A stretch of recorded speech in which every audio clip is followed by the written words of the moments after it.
34 years old. Long hair blowing in the ash. He stands amidst a ruined city. To him, this absolute devastation could only be hell itself. Gripping his blood-stained blade, he questioned how his fate had twisted so horribly wrong. If only he had mastered the sword sooner.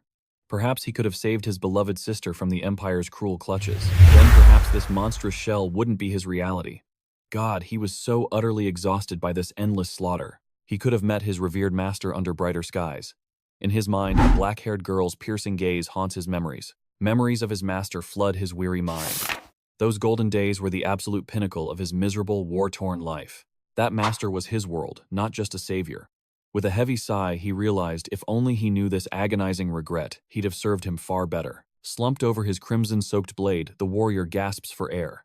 His hollow eyes scan the absolute carnage he unleashed upon the village. This catastrophic path was never his true desire. Suddenly approaching footsteps echo. A blade glints in the dust, triggering his honed battle instincts. A fragile boy aims a shaking blade at him, consumed by sheer terror. What a truly pathetic sight. The tired warrior mutters that he holds no grudge against children brushing off such a feeble threat. Yet the weeping brat refuses to lower the steel, screaming that this dark swordsman slaughtered his father. A fleeting shadow of guilt crosses the warrior's face.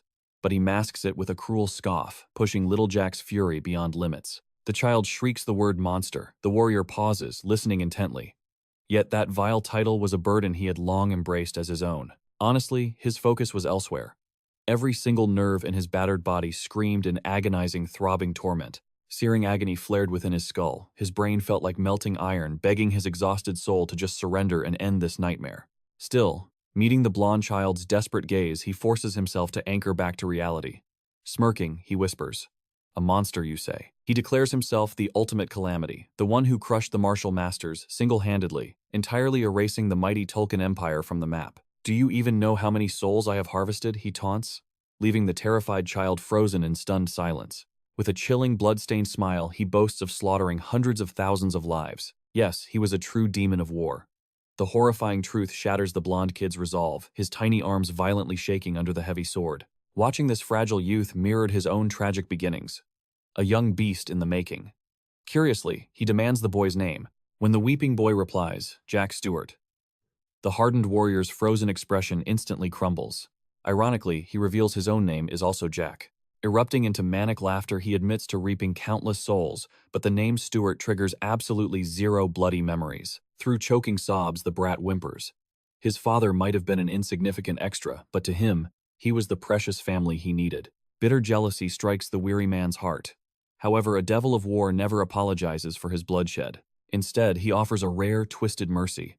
Baffling the blonde boy, the warrior taps his own chest, daring the kid to plunge the blade. Sweat drenches the terrified boy.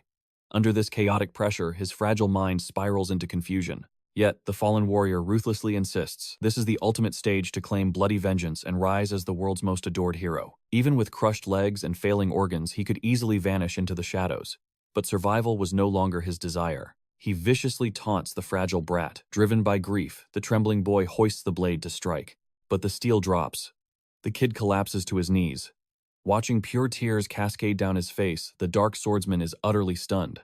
The child simply lacked the killer's instinct. Gently ruffling the boy's hair, he praises him, knowing a murderer's path offers absolutely zero peace. A true hero bears the crushing weight of thousands. He imparts a final lesson: live a bright life, free from the suffocating regrets he carried. Unlike this rotting demon, the young blonde still had an unwritten dawn. The boy just shatters, sobbing uncontrollably into the blood-stained earth. Slowly, the long-haired warrior's iron will crumbles. He begs the child to deliver a final message. The demon is dead, the war is over. The little one cries, "Old man, but why? You possess absolute power. Why choose this tragic path?" Gripping his fractured sword, the dying man desperately searches for the strength to answer. But his broken body slams into the dirt. This is the absolute end. The fading warmth steadily abandons his blood-soaked fingertips. His vision swallows itself in dark blur. Against his fighting spirit, his heavy eyelids slide shut. His lungs finally forget how to breathe. The battlefield's chaos fades to dead silence. In his final breath, one burning thought violently consumes his shattered mind. If he could just rewind this tragedy to zero, could he shatter fate and rewrite this pathetic ending? Suddenly, his consciousness plunges into an abyssal dream. It felt as though his scarred soul was forcibly reverted into a fragile, innocent child. Forgotten memories assault him. A cold father doubting his very bloodline, and the tragic loss of his mother the second he entered this cruel world. His peerless sister, a continental beauty. His cruel half-brother, a constant tormentor. The main character remembered every single detail perfectly. Shedding the cursed Valente name, he forged himself into a wandering swordsman. Visions flooded his mind, blurring the fragile line between brutal reality and a fleeting dream. Did death finally claim him? A terrified little boy gasped for air, cold sweat dripping as panic consumed his fragile soul. The bloody Second Continental War blazed fresh within his mind. He emerged victorious, a ruthless tyrant, the absolute apex predator among lesser beasts. Fueled by blazing vengeance, he annihilated the Tulkun Empire, painting the West red with the blood of their cursed bloodline. His ultimate revenge, complete satisfaction filled him. Without hesitation, he embraced his fated end, his worldly purpose finally fulfilled. His legendary heart stopped beating. So what in the heavens was happening right now? This trembling boy was Jack himself. Destiny had forcefully dragged him back through time. Breathless and desperate, he pinched his skin, praying this miraculous regression was no mere illusion. He stood inside the Valente Marquis estate, absolute loyalists to the Teslan throne, and a terrifyingly powerful noble family. Yet here he was merely the youngest sibling, the lowest rung within this prestigious aristocratic bloodline, yielding the heir title usually guaranteed peace. But in this vicious household, survival demanded absolute power. Wandering this familiar rose garden, the boy studied his isolated corner of the grand estate. This breathtaking floral paradise, nothing but a beautiful, suffocating lie. It was absolute exile. A gilded cage designed to erase the youngest son, isolating him from family and the outside world completely. That was the terrifying reality of this so-called garden. A sudden voice shattered the silence, offering a refreshing drink and startling Jack. Butler Ron appeared his sole caretaker in this hell. Jack smirked inwardly, knowing the old man was dangerously clever. Accepting the glass, Jack casually asked if the juice contained lethal poison instantly, freezing the poor servant in absolute terror. Jack laughed it off as a dark joke, thanking him. Relieved, Ron chuckled nervously, warned him against such jests, and respectfully retreated. Excluding the main character, 11 presences lurked within this garden. One loyal butler, surrounded by 10 hidden shadows, strictly monitoring his every breath. Such heavy surveillance for an abandoned child proved one undeniable fact. This second chance at life was absolutely terrifyingly real. Fate caught him completely off guard. Barely 60 minutes had passed since his impossible regression. Zero master plans existed yet. He was simply a frail 14-year-old boy again. His soft palms lacked swordsman calluses, and his core possessed absolutely zero trace of a mana heart. Compared to aristocratic prodigies, he was devastatingly weak. The bitter truth, his mana channels remained completely unawakened during this era. Mid-thought, a looming shadow raised a hand to strike his skull. Nausea hit Jack instantly as sheer confusion paralyzed him. His legendary senses had dulled. A sudden strike reminded him of decades past since anyone dared to attack his head. A venomous voice sneered, warning against disturbing a pathetic dog while it feeds. Staring at the shattered glass, the dark-haired demon's voice triggered old traumas. The bastard demanded immediate respect from his younger sibling, Failon Valente. The arrogant second son, his elder by 3 years, and the exact monster who forcefully crippled his mana training. That scumbag's relentless abuse had deliberately shackled his boundless potential. Blazing fury ignited in Jack's eyes. Even after lifetimes of slaughter, this bastard's face disgusted him.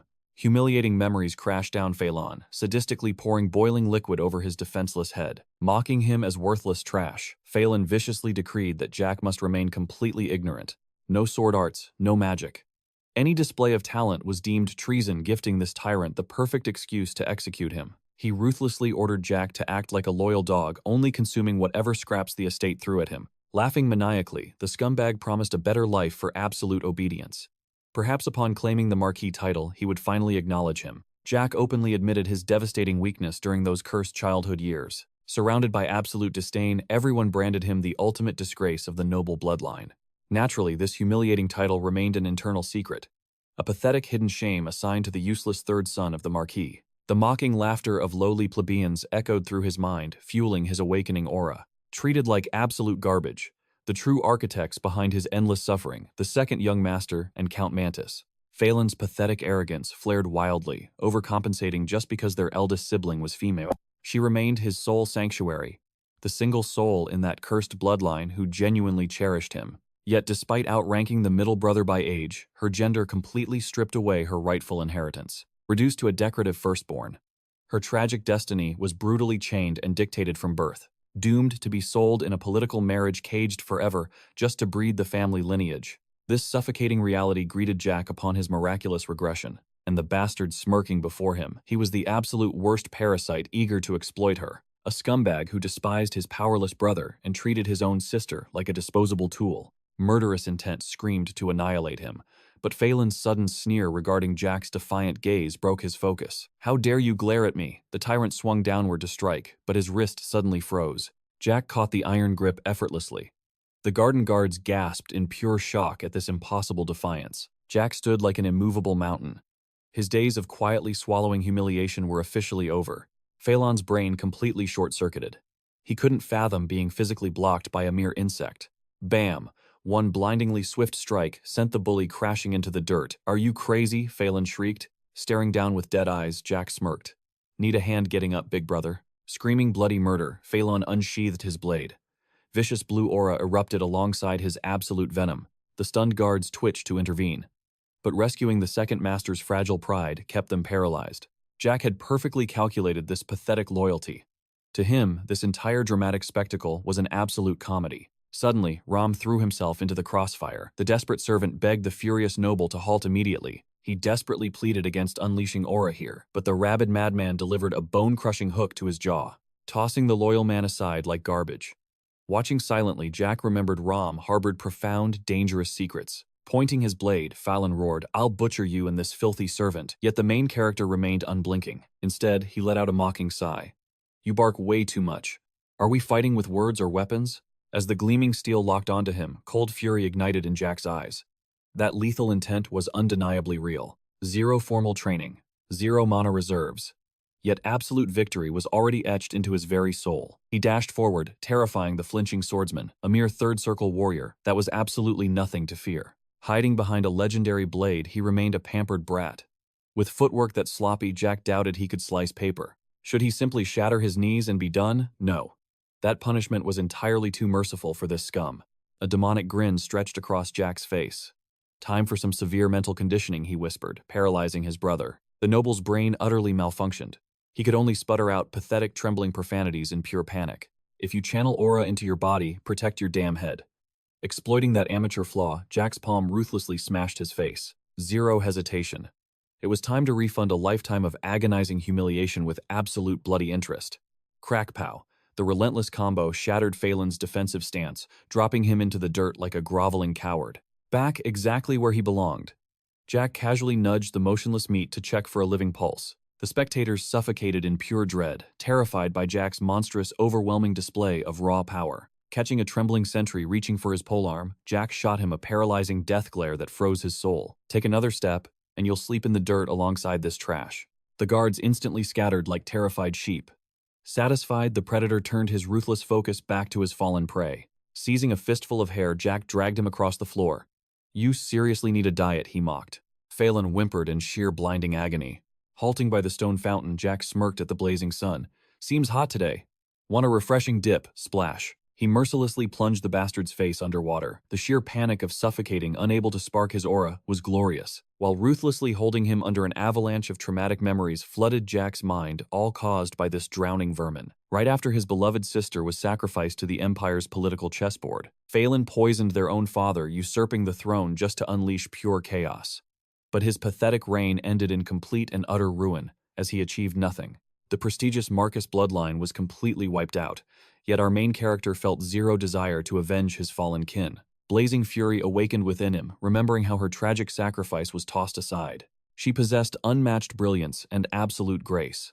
He could barely fathom the crushing despair she faced upon arriving at that cursed empire. She walked into hell willingly for their family's glory, and she must have fully understood the dark, twisted circumstances of it all. Because her captor was the fourth imperial prince, a monster infamous for his twisted, sickening desires. Even at the altar, that bastard denied her the title of true wife, demanding she simply bow her head, obey his wicked commands, and force a smile. Driven by devotion to her family, she swallowed her pride, enduring absolute torment with silent nods. Had Failon and their late father foreseen her tragic end, destiny might have truly shifted. But Jack buried those dark thoughts, suppressing his boiling wrath. Drowning, the pathetic bastard cried out in the water, begging for his miserable life like a crushed insect. But after years walking the path of a monster, Jack found this sight painfully familiar. It was that universal look of absolute terror before death.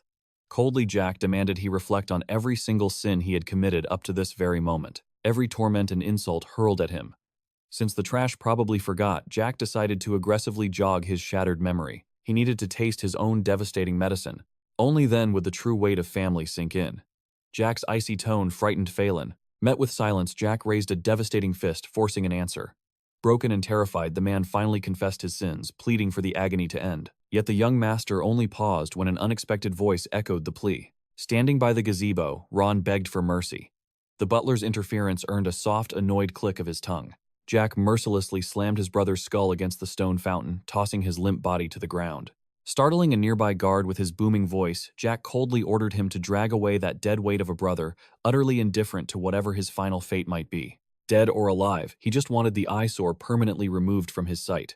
The panicked knight rushed toward the young master, frantically concerned about his critical condition. As Jack walked past Ron, the butler's stunned gaze fell upon him, completely shocked that he was capable of such overwhelming brutality. Wild rumors of his savage display quickly ignited, throwing the entire grand estate into absolute chaos. Two trembling servants hauled Failon inside, horrifying a noblewoman with striking purple hair who fainted instantly at the horrifying sight. Now the mighty Marcus heir lay bedridden, his skull cracked open, haunted by a severe and deeply traumatizing phobia of water. Naturally, the mansion's strict hierarchy was completely shattered by this unexpected upheaval.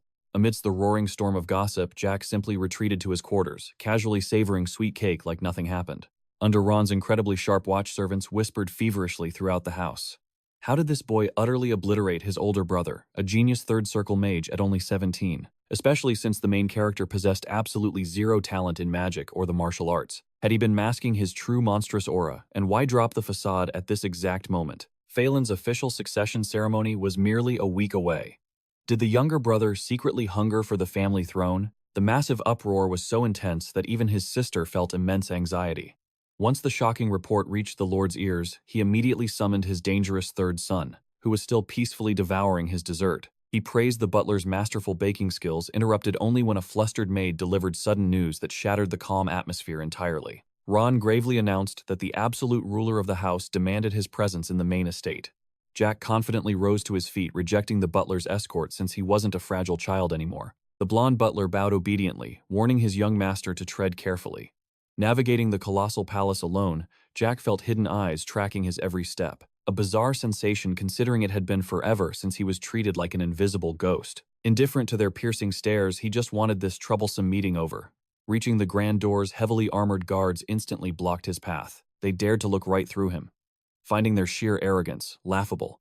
Jack attempted a polite greeting, only to be met with icy, disrespectful silence. In a blinding flash, he swept his foot, brutally knocking the two knights off balance, mocking if they were completely blind and deaf, while bystanders watched the drama unfold.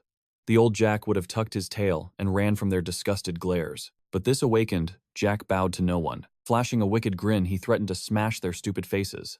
The insulted guard bristled utterly, enraged by the young master's sheer audacity and wanting to check his hearing. A devastating kick shattered the bastard's knee, dropping him instantly. Jack coldly declared he never repeated himself. "The Lord himself summoned me," he declared coldly.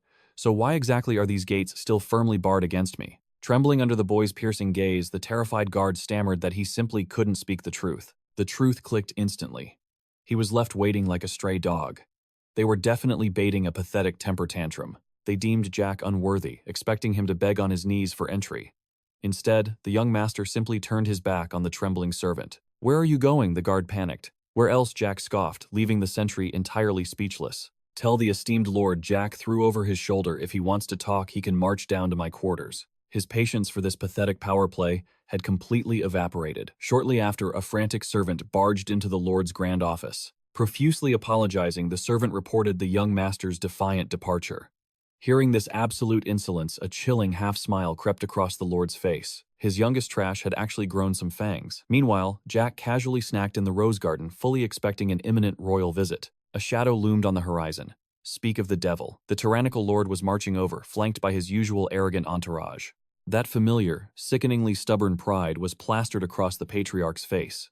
Jack chuckled darkly. The arrogant bastard hadn't changed a single bit. This so-called father was nothing but a haunting ghost.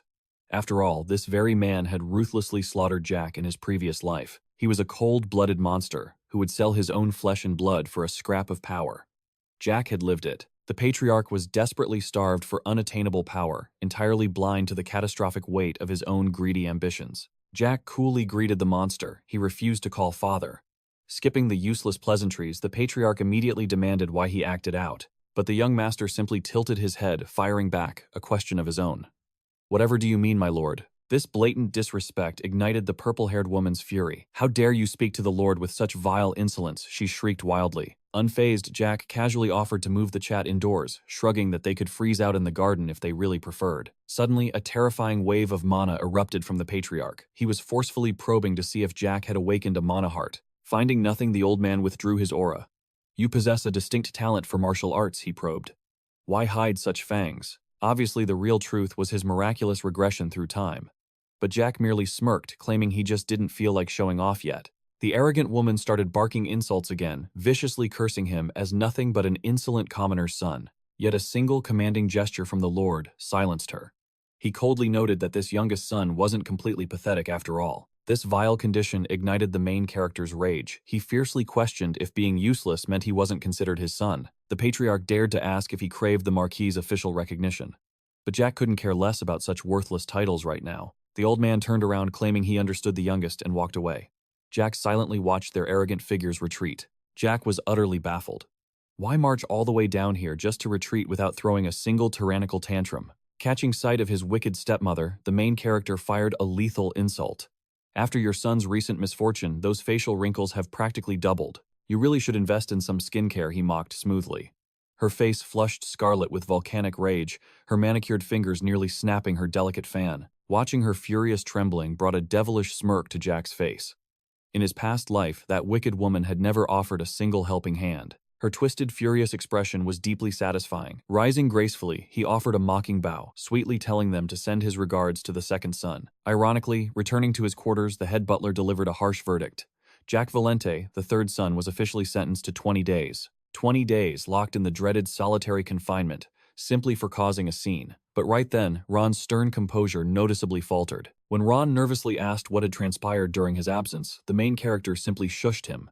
"Stay quiet. You're ruining my focus right now." In the past, Ron would blindly ignore Failon's brutal beatings, so why show concern now? Pausing his intricate sketch, Jack fell into deep thought. The boy found solitary confinement quite amusing. After all, he was already practically exiled to the isolated rose garden. He couldn't fathom how solitary confinement would be any different. Ultimately, it was just another boring room. Shattering his train of thought, the loyal butler warned him, "Young master, there is less than a month remaining of the academy break." Jack completely froze in utter bewilderment. Having survived a brutal past life for so long, the very concept of mundane studies had entirely vanished from his mind. At 14 years old again, his attendance at the prestigious Imperial Academy is completely mandatory. Every noble within the mighty Teslan Empire was bound to those halls. Unless severely crippled, daily attendance was an inescapable ironclad law. The grueling curriculum spanned 4 years, beginning exactly at age 14. Therefore, Jack was technically still surviving his chaotic freshman year. The brutal first semester was over, plunging them right into summer vacation.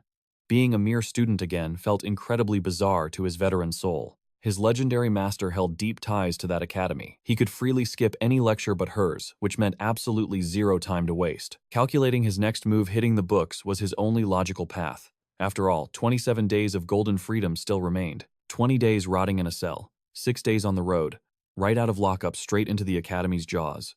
Reliving his own past felt surreal. He barely recognized this weak version of himself. Looking exhausted, Ron asked if the young master's painting was complete. Rising slowly, Jack traced the easel's edge. "Where exactly am I being confined?" The servant's dead silence ignited his temper. He fiercely demanded an answer again. The blonde finally cracked.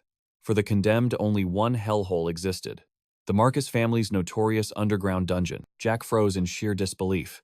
"You are throwing me in the dungeon." A grim nod confirmed it, though he expected no less. Still, a bitter scoff escaped his lips. Was that ruthless old fool truly this heartless? This was not a mere vacation. It was a calculated exile. Fleen's critical state made that blatantly obvious. Meanwhile, the Golden Child bathed in high society glory, schmoozing with elites and securing loyal vassals. Jack was tossed aside like garbage. He could not care less about family politics, but their absolute audacity made his blood boil. An outcast in his own home, and now doomed to rot in a filthy, rat-infested cage, all thanks to his tyrant of a father.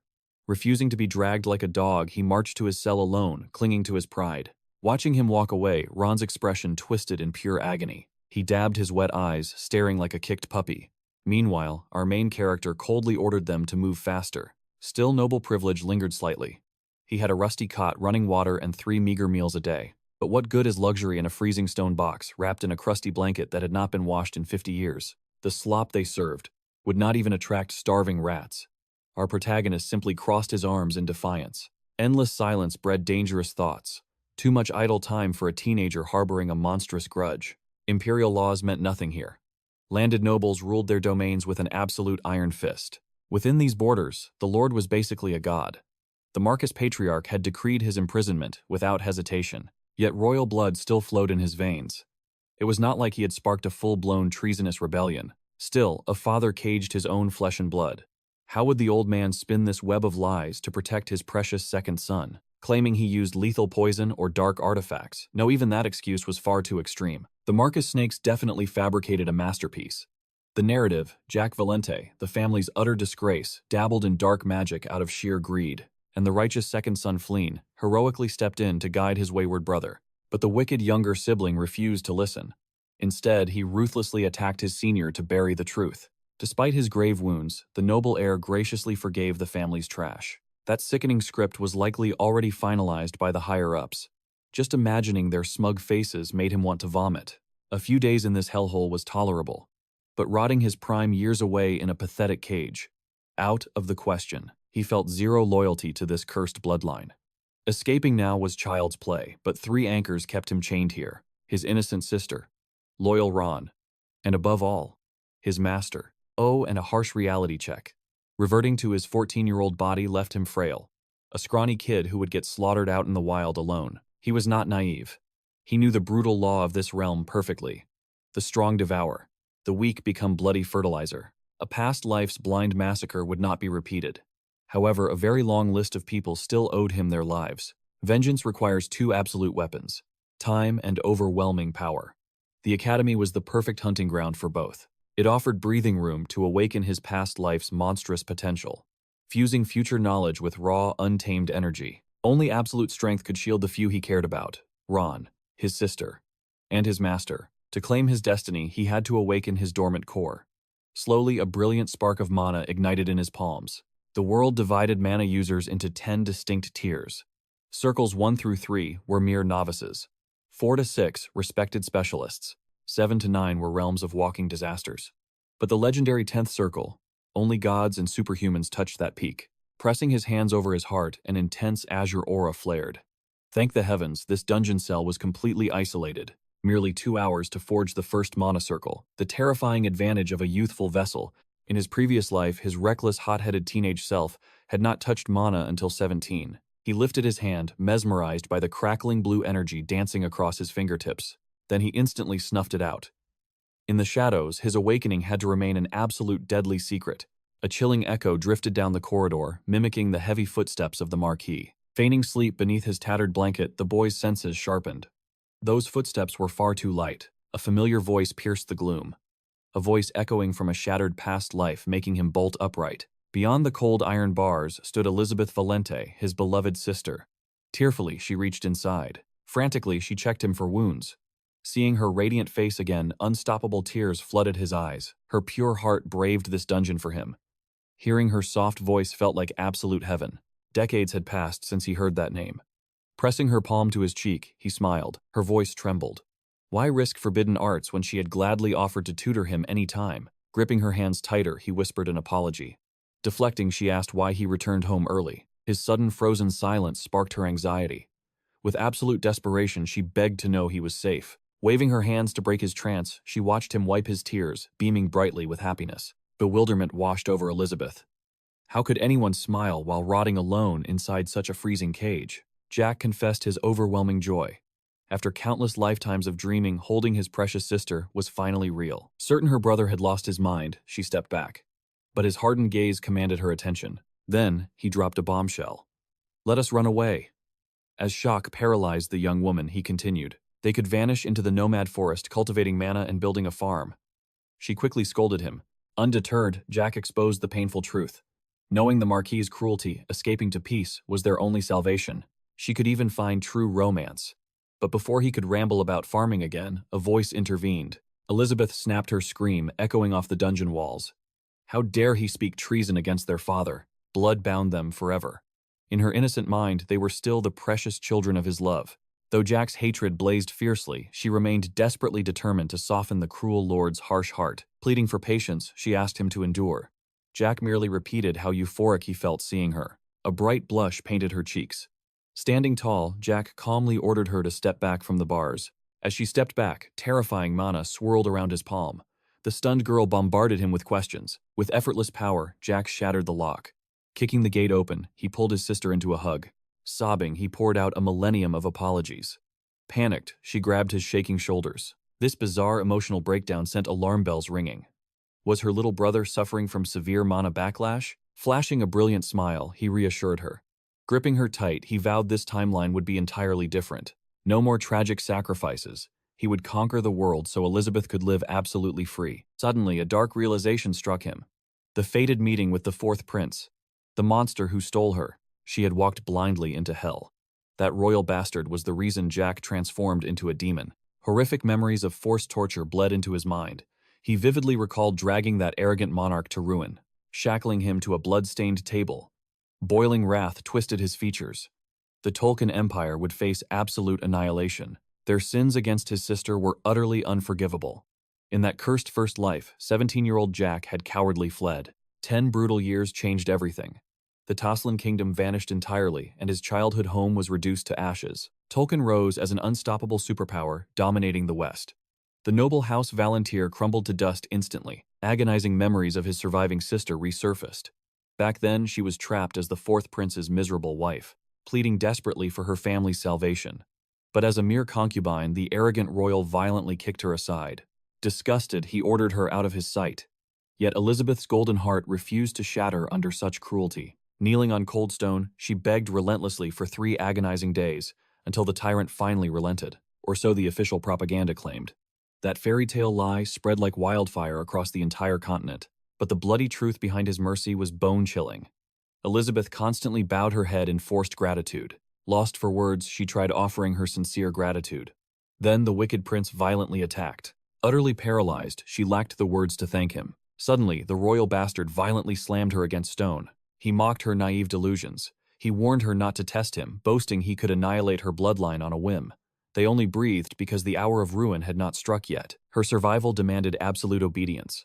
The cruel prince pulled her strings like a helpless dancing marionette. She was reduced to a mere plaything for his sick, twisted desires. To make matters worse, the fool's legitimate wives seethed with venomous jealousy, relentlessly tormenting her until his obsession faded. Discarded in a freezing annex, she was left to the wolves.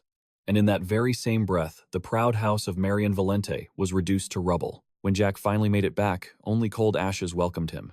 Upon learning the horrific truth, a terrifying beast awakened within his soul. He swore a bloody oath to completely erase the Tolkien Empire and every single ally connected to it. His slaughter began with the royals. Empresses, princesses, and noble wives fell until their supporting families were nothing but dust. His bloodbath ended only when silence ruled. He erased every single trace of their existence from the face of the world. Now, thrust back into the past, Jack stares at Elizabeth through his cell bars. This time, tragedy will not repeat itself. Oblivious to her grim future, the girl only worried for her precious little brother. She begged him to stay safe while she pleaded with their father. He simply nodded, offering a silent promise. In this life, he would bathe the world in blood if necessary. Walking away, a storm of doubt brewed in her mind. Her fragile little brother felt entirely different. He used to cower in the shadows. Now an unshakable aura of absolute confidence radiated from his eyes like a newborn king. His magical display was terrifyingly flawless. Even with her sixth circle mastery, she could not detect a single ounce of dark energy. But their father was a monstrous seventh circle mage. For him to completely overlook his son's awakening, something was terribly wrong. Stepping into the lion's den, she finds her father calmly sipping tea. She desperately pleads for Jack's freedom, denying the forbidden magic rumors. Such demonic arts were mere myths. How could an innocent child possibly grasp power that belonged in ancient legends? Throwing him in the dungeon was clearly a calculated smokescreen to blind the prying public. She desperately argued that Jack never wanted the heir's seat. But her defiant words only sharpened the Lord's terrifying gaze. The sharp girl pressed on. This was not about punishing Jack, it was a chilling warning aimed right at her. Her deductions stunned the patriarch. He underestimated his daughter's sharp intellect. Born solely as a convenient tool for the Marquis, she was brutally aware of the tragic fate chaining her. The message was crystal clear. Jack's life was the ultimate collateral if she ever dared to rebel against her twisted destiny. The cold-blooded lord declared Jack a worthless stain. Once the boy came of age, his death would be publicly faked, exiled and erased under a fake name. Elizabeth's blood ran ice-cold, realizing she foolishly believed in her father's fleeting mercy. The patriarch delivered his final venomous strike. Never forget your absolute duty to this house. That rule applies until your dying breath. Swallowing her despair, she nodded, locking eyes with the old man's ruthless guard dog. The lord muttered his utter disbelief.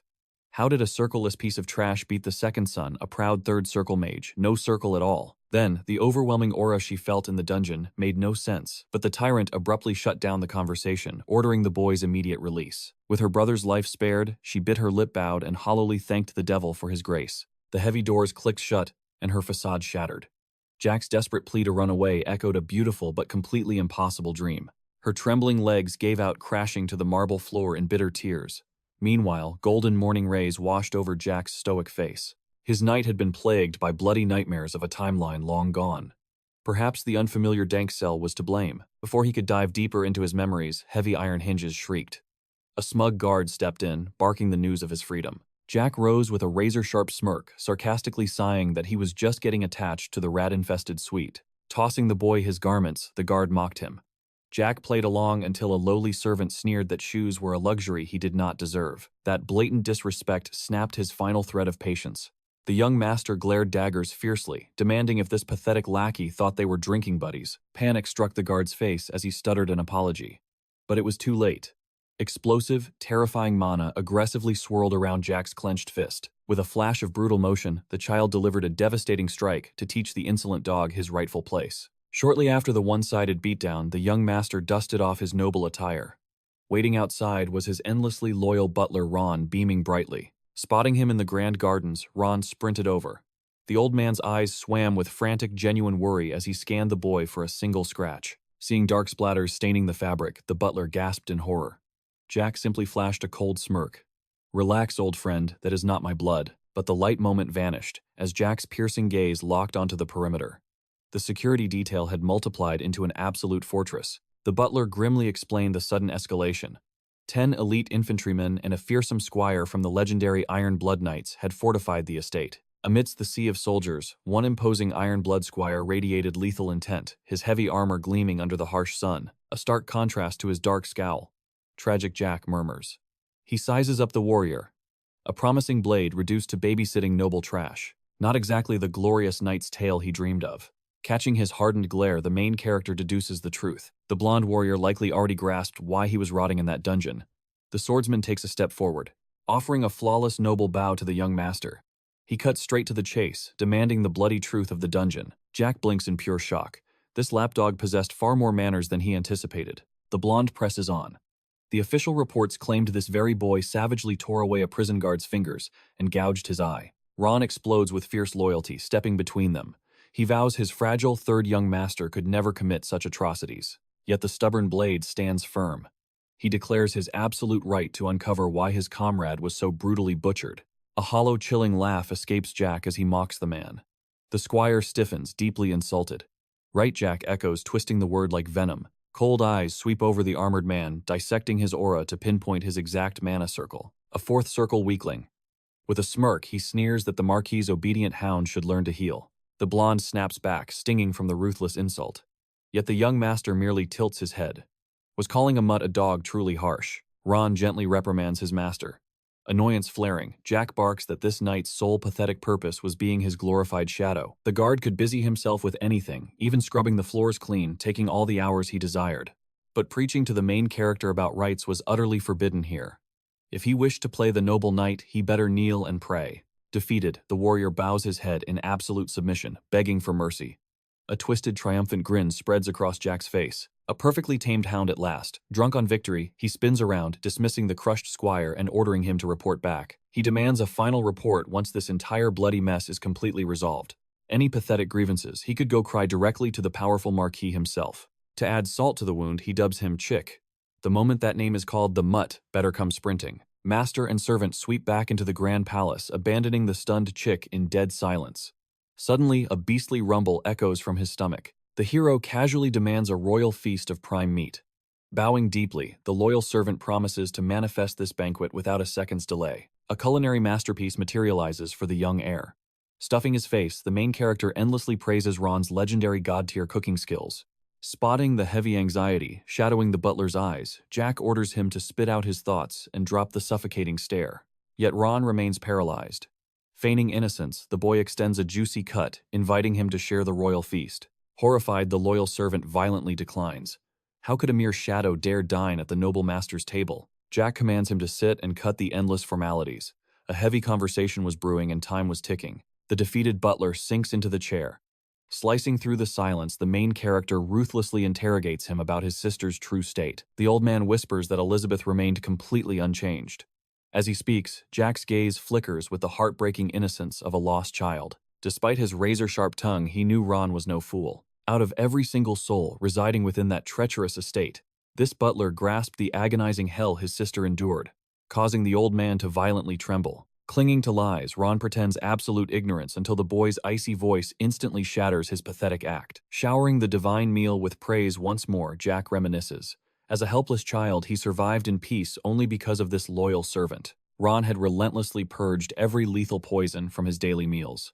Hearing this dark secret exposed sends shockwaves through the stunned butler. The absolute ultimate twist. This humble old man was secretly a 10-circle mage. Another devastating revelation. The old man is completely blindsided by the hero's terrifyingly accurate knowledge. The boy's aura darkens.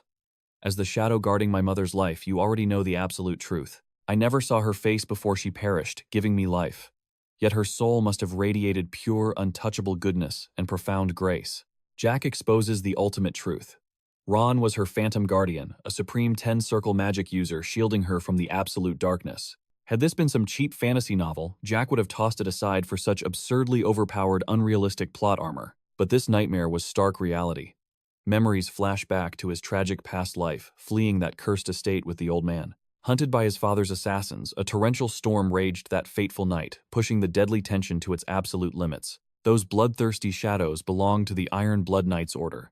Exactly like that pathetic chick from earlier, the ruthless Marquis unleashed elites to mercilessly slaughter his son. Facing a monstrous ninth circle, Swordmaster Ron made the ultimate sacrifice. He detonated an apocalyptic wave of pure mana, giving his life to shield the protagonist. Jack reveals the terrifying truth. He had dreaded this man, the legendary ninth circle mage who once guarded his mother. Yet she was no ordinary commoner. A profound, world-shaking secret the Marquis remained completely blind to. Even the legendary butler remained completely oblivious in the dark. Jack decides to bury the past. The servant's current unwavering loyalty was the only truth that truly mattered now. Breaking the heavy silence, the servant questions his young master. Jack's answer is absolute. I only trust you and my sister. He needed an absolute shield for her. A baffling request, since 18-year-old Elizabeth possessed terrifying sixth circle magic. She was a powerhouse herself, but Jack knew her fatal flaw. Her boundless kindness made her far too willing to bleed. A tragic life of endless sacrifice only benefited the cold-hearted Marquis, not his precious sister. At dawn I depart for the academy, Jack declares coldly. I won't return unless absolute disaster strikes. He would vanish into the institution for 4 grueling years. Someone had to guard his sister's back in the shadows. Afterward, Ron's life would be his own. The servant's eyes darken, questioning this sudden mysterious freedom. Jack meant tearing off the servant disguise. It was time for the mighty mage to forge his own glorious destiny. Yet a burning question lingers in the air. Why endure the academy's trials for exactly 4 years? Jack's eyes blaze with absolute resolve.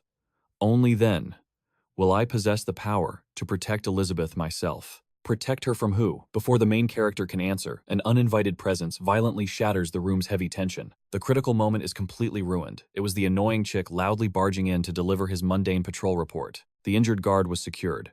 Jack fakes a sliver of sympathy, which tragically only fuels the blonde weakling's pathetic whining.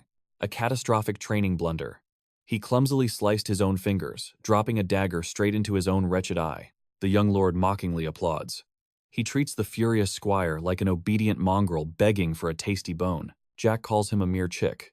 It is James Caan, the man barks back, though Jack's gaze remains absolutely indifferent. I desire to learn the blade, Jack orders effortlessly. Bring me cold steel and a wooden practice sword. Now, the squire bristles with shattered knightly pride. He was no mere errand boy. Unfazed Jack mocks the angry chick again. A wicked smirk forms on his lips. Isn't this your golden chance to legally beat me up? Ron leaps up in sheer panic. Are you utterly serious? James gasps, receiving a chilling yes as his answer. The young devil flashes his uncalloused hands. Untainted by battle, he practically invites the furious man to unleash his wrath. Stunned beyond belief, the squire demands immediate confirmation. Did this arrogant boy really want him as a combat instructor? Jack erupts into roaring, mocking laughter. That is the third funniest joke today, he sneers, commanding him to fetch the blades. As the furious squire storms out, the anxious butler intervenes. Could his young master survive a fourth circle opponent? But fear is utterly foreign to him. Overflowing with dangerous arrogance, Jack proposes a high-stakes gamble to the worried servant. Ron analyzes the battlefield grimly. He suggests predicting the exact number of blows Jack would suffer, instead of basic victory. Jack accepts the thrilling terms immediately. What are the stakes? But despite the boy's absolute confidence, Ron issues a warning. The squire possessed monstrous strength, existing in a completely different league. Was the young master truly prepared to bleed? Ron doubted the boy entirely. Unfazed, the main character declares his terms. If I take a single strike, you win. The insane condition leaves Ron speechless. Just one single strike. Furthermore, the victor would claim one absolute wish. A melancholic shadow crosses the servant's face. Young master, if you desire anything, simply command this humble servant. He was bound by eternal servitude. But such blind obedience only fueled Jack's mischievous desire to tease the deadly mage. Jack raises his silver fork decisively. He fiercely reaffirms his absolute unwavering trust in the servant and his sister. Pointing with cutlery is terribly rude, Ron scolds gently. Yet his sparkling eyes betray an overwhelming, heartwarming joy inside. The strict butler was secretly thrilled. The sharp-witted boy instantly calls out his delightfully obvious contradiction. Feigning absolute angelic innocence, Jack drops a heartwarming truth. He never issues cold commands to those he truly cherishes. I only ask earnest favors. And a crucial favor is exactly what he desperately needed from his loyal guardian. Ron's gaze softens with profound emotion. When you ask like that, denying you becomes an absolute impossibility, young master. The tender moment shatters completely. James crashes onto his knees, loudly groveling and begging forgiveness for his previous arrogance. He desperately begs for mercy. Countless arrogant fools dared to openly mock the young lord right to his face every day. But throwing silent insults and physically striking the noble heir were two entirely different, potentially fatal matters entirely. He instantly read the room. The guard wasn't acting polite. He was absolutely terrified of the consequences, hence the desperate groveling. The young master smirked, offering to find a hidden spot away from prying eyes, completely baffling him. Oozing pure arrogance, he taunted the trembling squire. Was this grown man actually terrified of fighting a mere teenager? The knight flinched violently, shaking his head in denial. But the protagonist pushed harder. So you're absolutely certain you can crush me? He sneered, reading the blonde knight's panicked but proud expression. The answer was obvious. He felt completely invincible. Cutting the heavy tension, Jack suddenly asked Ron for a secret training ground. The stunned servant couldn't dare deceive his young lord. So he spilled the ultimate secret, a completely concealed underground sanctuary hidden deep behind the grand estate. Inside lay an impressive shining arsenal of pristine weapons and high-tier combat gear. Stepping inside, Jack wondered if the butler used this armory. Ron shook his head, revealing the madam built this hidden dojo for her two boys. Baffled, the young master questioned why he never knew this existed. The loyal servant bluntly stated he never bothered training. Fair enough, that made perfect sense. Yet surprisingly, every blade gleamed brilliantly in the dark. Someone had been meticulously polishing this forgotten sanctuary. Flashing a warm grin, Jack praised the old butler's dedication. Ron beamed quietly, swelling with well-deserved caretaker pride. His deadly gaze locked onto the trembling rookie knight. With an open palm, he demanded the dull wooden practice blade. The blonde warrior hesitated, but an overwhelming invisible pressure forced his hand to move. Trembling violently, he nervously surrendered the wooden sword. His terrified eyes darted toward the seemingly frail young master. He nervously noted the protagonist's surprisingly solid stance. Hearing that amateur observation made a wicked smirk bloom on Jack's face. If he piled up his past life's victims, the mountain of corpses would pierce the heavens. Chuckling, he commanded the knight to unleash his killing intent. Wooden blades or not, this was war. The duel ignited instantly, but the experienced knight casually deflected the teenager's opening strikes. Overflowing with arrogance, the warrior dropped his guard. In a blinding flash, the main character's wooden tip rested fatally against his jugular. The knight froze in sheer terror, his brain failing to process this impossibly swift defeat. Ron gasped, snapping the master out of his deadly trance. He brutally reminded the rookie a real blade would have severed his head instantly. The knight hadn't used his true strength, treating this deadly encounter like mere child's play. Speechless and paralyzed by shock, the blonde gaped at the flawless swordsmanship. Was this truly his very first bout? Even the seasoned butler broke into a cold sweat. Moments ago, the knight had casually swatted away the young master's clumsy forward lunge. Despite it being a gentle parry, a 14-year-old shouldn't have shown such pitiful weakness. Logic dictated the frail teenager should be eating dirt, completely disarmed and utterly humiliated. Defying reality, the brat suddenly unleashed a flawless dance of lethal strikes and evasions. Against live steel, James would be a bleeding corpse right now. What monstrous transformation was this? The boy had zero combat experience whatsoever. Was this legendary talent finally awakening from deep within his blood? Impossible, pure talent couldn't forge such flawless mastery. Interrupting his racing thoughts, the teen casually verified his opponent's age. 23, the knight answered defensively. The main character immediately interrogated him about his very first mana awakening timeline. 18. A psychotic manic grin stretched across Jack's face. Feigning awe, he praised, hitting the 4th magical circle in merely 5 short years. An astronomical feat of raw talent for such a tragically late bloomer. Peering into his mana core, he realized this man possessed 8th circle potential, that supreme power could easily conquer the entire royal guard. Ignoring the knight's desperate questions, the absolute madman casually tossed his wooden training toy aside. His fingers wrapped around cold live steel. What a pathetic waste, making a prodigy play babysitter. With a sinister chuckle, he declared his sudden fondness. Panicking at the lethal glint, the adult screamed about accidental injuries. Jack merely scoffed at such pathetic weakness. A chilling, psychopathic laughter echoed through the basement. Deadpan, his aura shifted into pure killing intent, explaining the razor-thin line separating foolish arrogance from absolute confidence. Did this naive fool actually believe his humiliating defeat was just a miraculous stroke of dumb luck? Hot fury boiled the speechless knight's blood. And that exact mindset is why you remain a pathetic chick. Come at me with intent to kill, Jack commanded, initiating round 2. The knight ground his teeth, utterly blinded by humiliated rage. He foolishly charged head-on like a wild beast. Snapping at a simple taunt only exposed his pathetic mental weakness. Clang James was disarmed instantly, feeling the icy kiss of the young master's real steel pressed against his throat. Looks like you lost twice today, Jack smiled sweetly like a demon. The furious knight roared, desperately, demanding to know this impossible trick. Playing innocent, the boy shrugged. He claimed he merely flicked his wrist and redirected the momentum exactly when their weapons clashed. Yet the bewildered warrior obsessively begged to learn this miraculous godlike technique. Smirking with absolute arrogance, Jack calls it a high-tier art. Care for a deadly encore. Swallowing his mounting dread, the knight draws live steel. The real blood-pumping battle begins now. Meanwhile, our main character secures his dangerous bet with Ron. The loyal servant bows deeply, awaiting his master's absolute command. His demand remains completely unchanged.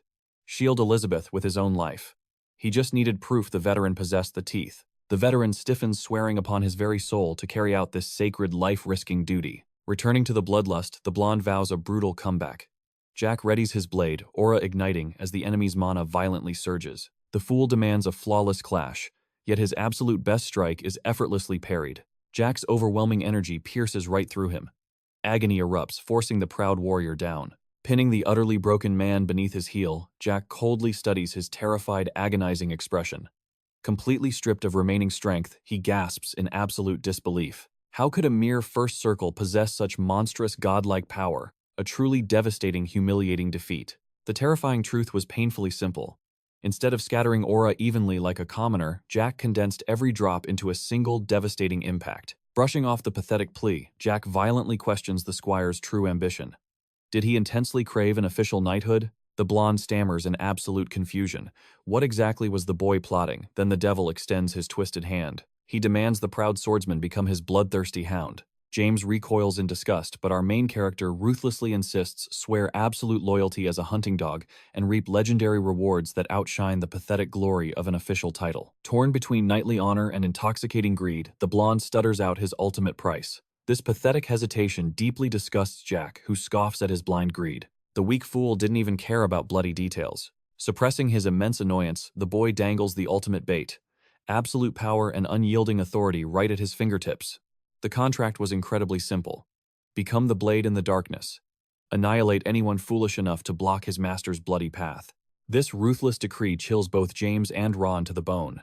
Trembling violently, the knight demands his first target's name. Jack smirks wickedly. The prey was incredibly obvious. his bedridden brother Failon. He grants the trembling hound exactly 24 hours. Later, in the shadowy confines of his isolated room, an incredibly anxious Ron questions the sheer madness. Was trusting James not absolute suicidal recklessness? Jack merely scoffs. Desperate, the old servant warns that this treacherous plot might awaken the deadly Marchioness. The boy bursts into mocking laughter. Ron frantically pleads for caution, knowing the viper was coiled, waiting to strike. If she ever discovers his sudden departure for the academy tomorrow, she will undoubtedly unleash an absolute bloodbath to permanently stop him. Yet our main character remains completely unfazed. Her toxic killing intent means absolutely nothing when her fangs are painfully dull. After destroying Failon, the older brother was terrified of mere water. That vile woman was drowning in her own chaotic, pathetic mess. She was too intensely occupied, manipulating the Lord and crushing Elizabeth's remaining spirit. Amidst this treacherous political battlefield, eliminating Jack was functionally impossible right now. The conflicted Ron sweats bullets repeatedly and desperately, begging for absolute certainty in this wildly suicidal gamble. Jack's gaze turns freezing cold. Did the servant truly believe the Marquis would ever tolerate such blatant, messy assassination? His fateful path to the academy was locked. The witch simply possessed zero leverage to ever destroy him. Breaking a bone was her pathetic limit. A mere Marchioness ending his life. An absolutely hilarious, out-of-touch delusion. Even legendary gods and superior monsters had failed to erase him in the past. Her petty mortal schemes were simply laughable. The absolute authority in his voice ends the debate. Exhausted by the sheer tension, Ron accepts his master's casual gratitude. Eyes flashing with dark destiny, the boy loudly declares his ultimate death will only arrive on his own terms. The loyal butler panics, sensing an imminent midnight escape. Jack chuckles darkly, practically confirming the stealthy rule-breaking plan. Ron finds absolutely zero humor in this dangerous game. Jack dares him to stealthily shadow him tomorrow to witness true unfolding chaos. The veteran is completely stunned. He fully expected to march openly beside his lord, but that naive dream is instantly shattered. Jack furiously demands an absolute vow of invisibility. Just before the shadows consume the servant's retreating figure, Jack drops a massive earth-shattering bombshell. He will forge his second magic circle tonight, completely hidden from the world. Ron's jaw fiercely hits the floor. Wasn't such an awakening practically impossible? But for this legendary monster, it was child's play. Trembling with undeniable awe, the servant bows out. Elsewhere, James paces the dark corridors haunted by the devastating clash with a mere brat. That monstrous, unholy power screamed third circle mastery, an absolute combat genius undeniably. Yet the vile proposal to become his chained guard dog felt incredibly degrading. The boy possessed absolutely zero political backing from the Marquis. No loyal vassals, completely lacking the support to ensure victory. A rogue outcast, severely lacking the Marquis's blessing, like his brother had. Walking his treacherous path meant abandoning every guaranteed safety. Zero. The third master truly had nothing. Those childish promises of a glorious future were utterly meaningless. James cursed his own foolishness for trusting the arrogant bluffs of a totally clueless child. He needed to expose everything from the boys' hidden martial prowess to their secret basement pact. A blonde maid smirked wickedly in the shadows. This was her golden ticket to win the Marquess's absolute favor. Genius or not, that arrogant brat could never crush this mighty household. Unless he was an absolute monster in disguise. Meanwhile, Elizabeth sat paralyzed as her wicked stepmother reminded her of her filthy commoner roots and this fleeting chance. The wicked Marchioness sneered. Raw talent is completely worthless here. As a mere puppet daughter, only her pretty face held any value. The cruel words violently shattered Elizabeth's silent heart. Swirling blood-red wine, the venomous woman cooed, urging her sweet little doll to drop the pathetic shyness at once. Trembling, Elizabeth politely declined, refusing to drink before the imposing, terrifying matriarch. Shrugging coldly, the evil witch downed her crimson drink, continuing her twisted monologue. The Malone Duke's heir showed interest, she mused, before abruptly snapping her fingers to correct her own scheming thoughts. No, a middle son is absolute trash. The Marchioness vowed to secure a far more prestigious noble pawn. Until then, the little bird needed to behave perfectly. Suddenly, her cold eyes narrowed. Are you secretly desiring someone else right now? The terrified girl frantically shook her head. A sickeningly sweet, victorious smile crept across the hag's face, because any secret lover would instantly vanish from existence. The suffocating threat hung heavy as she shifted to maliciously mock Jack. He was apparently plotting some foolish rebellion. Just the sheer mention of Jack sent a cold shiver down Elizabeth's spine. She was completely lost in her stepmother's twisted, venomous web. The hag already knew everything. She mocked her brother's pathetic, desperate attempt to recruit a lowly knight for his doomed rebellion. To think James was already her second son's loyal dog, Elizabeth shrank back, suffocating under the overwhelming killing intent in the room. The Marchioness cackled like an absolute maniac. Did that arrogant trash really think a mere pawn could overthrow her grand empire? Her sinister laughter echoed instantly, draining all life from the young girl's terrified face. She blamed his filthy lineage for such treasonous thoughts, forcefully swallowing her raging bloodlust to prevent an all-out catastrophic family war. Wiping a maniacal tear from her eye, the witch finally silenced her chaotic laughter and locked eyes with Elizabeth. The hunt for a high-status groom would continue, but the monster in human skin had one final chilling warning left to deliver. Slithering her arms around the girl's fragile neck like a venomous snake, she whispered, pure, unadulterated terror into her ear. Harbor a secret lover, and you know exactly what blood will spill. The poor girl trembled like a leaf in a devastating hurricane. A broken whisper of absolute obedience was her only defense. The wicked hag patted her head victoriously and glided away. Dress beautifully for dinner, she commanded. The shattered girl could only bow her head to her nightmarish second mother. Shadows consumed the mansion as dinner preparations commenced. Soon the tense, suffocating aura of the Valente family filled the grand dining hall. Suddenly, the grand doors blasted open. Jack strode into the elite gathering, uninvited, unapologetic, and radiating pure confidence. Why the funeral faces, he mocked smoothly. The entire room froze, piercing him with deadly glares as his sister audibly gasped. Disgust rolled off his father in overwhelming waves. Flashing a brilliantly fake, entirely innocent smile, the boy demanded his rightful throne at the table, boldly claiming his title as the absolute precious third young master of this prestigious house. Just moments ago, he was deep in fierce monocultivation. In this magical world, energy flowed through two very distinct paths. The first path shattered mortal limits, enhancing godly strength and sharp senses. The second forged mana into arcane formulas. Scorching hellfire and piercing ice arrows were born directly from this second truly terrifying method. Ron reigned as a legendary ninth circle archmage, while James barely stood as a fourth circle swordsman. Your mana determined your destiny, grand mage or brutal swordsman. Jack's fate was always tightly bound to the way of the sword. But who said he couldn't break the rules? A terrifying magical aura violently exploded from him right on his own bed. The ancient butler watched in absolute shock. He humbly confessed it took his genius self 2 whole agonizing months to conquer the second circle. That alone was legendary speed, leaving ordinary first circle novices choking on dust for countless agonizing months. But for a time-defying regressor like Jack, shattering that heavenly barrier in mere months was nothing but absolute child's play. Jack smiled, praising the old master's speed. But Ron chuckled in disbelief. This monster boy achieved it in literal hours. The overpowered youth casually checked the time. 5:48 in the afternoon, the stunned servant replied, witnessing a true legend awaken. He bolted upright. Time had completely slipped away. It was dinner hour, and his usual quiet steak sounded tempting. But he smirked, crushing that boring thought. His snobby relatives were definitely feasting in the grand hall right now. Tonight he would dine like true nobility, a brazen move that left Ron absolutely horrified. To ease the butler, he spun a clever little lie. He just needed to announce his grand departure for tomorrow. Inside the lion's den, Jack was shamelessly tearing into a drumstick. The high-class feast was absolutely mouth-watering. Smacking his lips, he declared it decent but total garbage compared to Ron's cooking. The family practically fumed. Patting his full stomach, he offered a sarcastic thanks. His father's eyes narrowed, demanding his true reason for crashing dinner. Jack sneered. Why else would he visit this absolute dump? The sheer disrespect made the Lord wonder if his son lost his mind. Yet the main character pushed on. He flashed a wicked grin, mocking his father's twisted expression. Murderous intent filled the air. Desperate to break the ice, Elizabeth pleaded for a private chat out in the hallway. She promised him anything he desired, but the Marquis cut her off.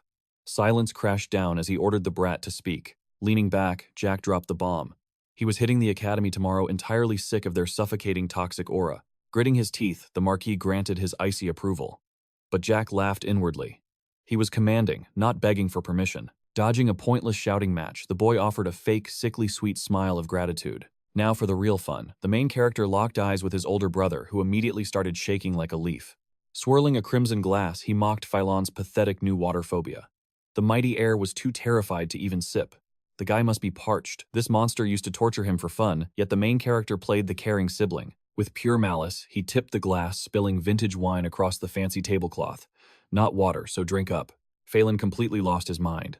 The trauma sent him tumbling out of his seat. The Marquess erupted like a volcano. She shrieked at his savage disrespect, baffled by his sudden terrifying audacity. Jack just turned his back. His mission here was accomplished. Her hysterical wailing was nothing but a tiny dog barking. He strolled out into the crushing silence. The sheer weight of his disrespect would haunt these cursed walls forever. Seething with venom, the stepmother swore a brutal revenge. Out in the hall, the boy chuckled, inviting her deadly wrath. The crazed, blood-curdling screeches of that noblewoman echoed right through the heavy oak doors. She vowed to slaughter the brat. Outside, terrified maids huddled in the shadows, completely stunned by the earth-shattering drama. Trembling with fear, they nervously returned to scrubbing that blood-red wine stain. Despite the vicious death threats, the night remained perfectly calm. Minus a massive scolding from Elizabeth. Dawn broke on departure day. Jack scoffed at the painfully pathetic send-off. Where was the grand noble farewell? The carriage looked flashy outside, but inside, just a slightly soft cushion and absolute emptiness. A six-circle magic knight named Razon led the vanguard. His eyes pierced the main character, radiating toxic suspicion and hidden daggers. Not to mention James. That lackey was tossed into the Academy escort package too. Elizabeth clung to his side, begging to join the treacherous journey. She knew that wicked stepmother was brewing deadly poison. She stubbornly insisted on riding along, but Jack's resolve was absolute iron. He promised her total safety, declaring the winds of fate were shifting forever. Plus, his newly awakened confidence guaranteed those venomous snakes could never lay a finger on her. Still heartbroken, she trailed his carriage on horseback. Jack finally sighed teasingly, asking if she planned to shadow him forever. Defeated, she prayed for his safe return. As she rode away, Ron's sharp eyes tracked her. The veteran butler swallowed hard. Was the young master absolutely certain? The bloodlust back at the estate was suffocatingly thick. His worried face perfectly mirrored Elizabeth, and Jack replied with the same fearless smirk. Jack then whispered a dangerous reminder. Tonight was the night of their secret pact. The loyal servant had it burned into his soul. Meanwhile, Razon glared at their whispers. Once Ron gave a subtle, deadly nod, the main character gave his final order. Protect Elizabeth at all costs. He sent the butler away to shield her. Bowing deeply, Ron prayed for a glorious journey. He slipped to the rear guard, eagerly anticipating the planned midnight event. Jack smirked to himself. This upcoming midnight chaos was his ultimate reward for the old man's bloody loyalty. Rocked by the carriage, a lazy yawn escaped his lips. Time to catch some sleep before the real chaos erupts. Seeing the boy finally asleep, Razon's eyes grew ice-cold, a sinister plot brewing in his mind. They traveled into the dead of night. Waking to a pitch-black sky, Jack demanded to know why they hadn't roused him from his slumber. Watching the servants unpack their gear, he realized they were making camp right there. James stalked toward him, sparking instant tension. They locked eyes in a fierce stare-down until a smirk crossed the young boy's face. Staring him down, he mocked that his little chick had actually snitched to the Marchioness. Trapped by elite guards, escape was impossible. The lethal snare had already snapped shut completely around him. Razon sneered, skipping the small talk. But Jack just smirked, daring him to speak up because he was all ears. The silver-haired snake grinned. For the 4 days traveling to the academy, they would camp out in the wild every night. Jack didn't flinch at the news until Razon shot him the deranged glare of an absolute raving psychopath. He vowed to grind Jack's bones to dust every night, only to force-feed him a healing potion right afterward. Yet the boy didn't show a single ounce of fear, simply ordering the man to keep talking. Razon revealed the Marchioness's true, twisted order. Everyone already knew the boy had awakened a mana circle. Her brutal command was to shatter it completely, bringing a sickening smile to the bastard's face. That finally grabbed Jack's attention. Shattering a mana core was an agonizing death sentence. Even if you miraculously rebuilt the broken circle, your chance of ever wielding mana again was exactly 1 in 1,000. Worse yet, the sheer trauma of a destroyed core could leave you crippled for the rest of your miserable life. The scum laughed, claiming James had told him everything. Apparently, Jack wasn't just a mana prodigy, but a brilliant sword genius too. He mocked that such raw talent meant absolutely nothing here. A mere kid couldn't change his doomed fate with potential alone. Finally, he warned the boy not to fight back, as foolish resistance would only invite more agony. Jack knew this suffocating killing intent all too well. It felt like a nostalgic trip back to his bloody origins. Despite his peaceful days in this new life, he was still the legendary Ghost of the Sword. Those old scars were burned into his very soul. Calling out the butler, he revealed his 10 agonizing years imprisoned on a desolate mountain. The guards exchanged confused glances. Yet Jack continued speaking of the mysterious master who taught him the ultimate blade. But everything shattered when he descended. His family and his entire kingdom had fallen into absolute ruin. Not that he gave a damn about his clan's miserable future. His cryptic words left the armed guards completely, utterly bewildered.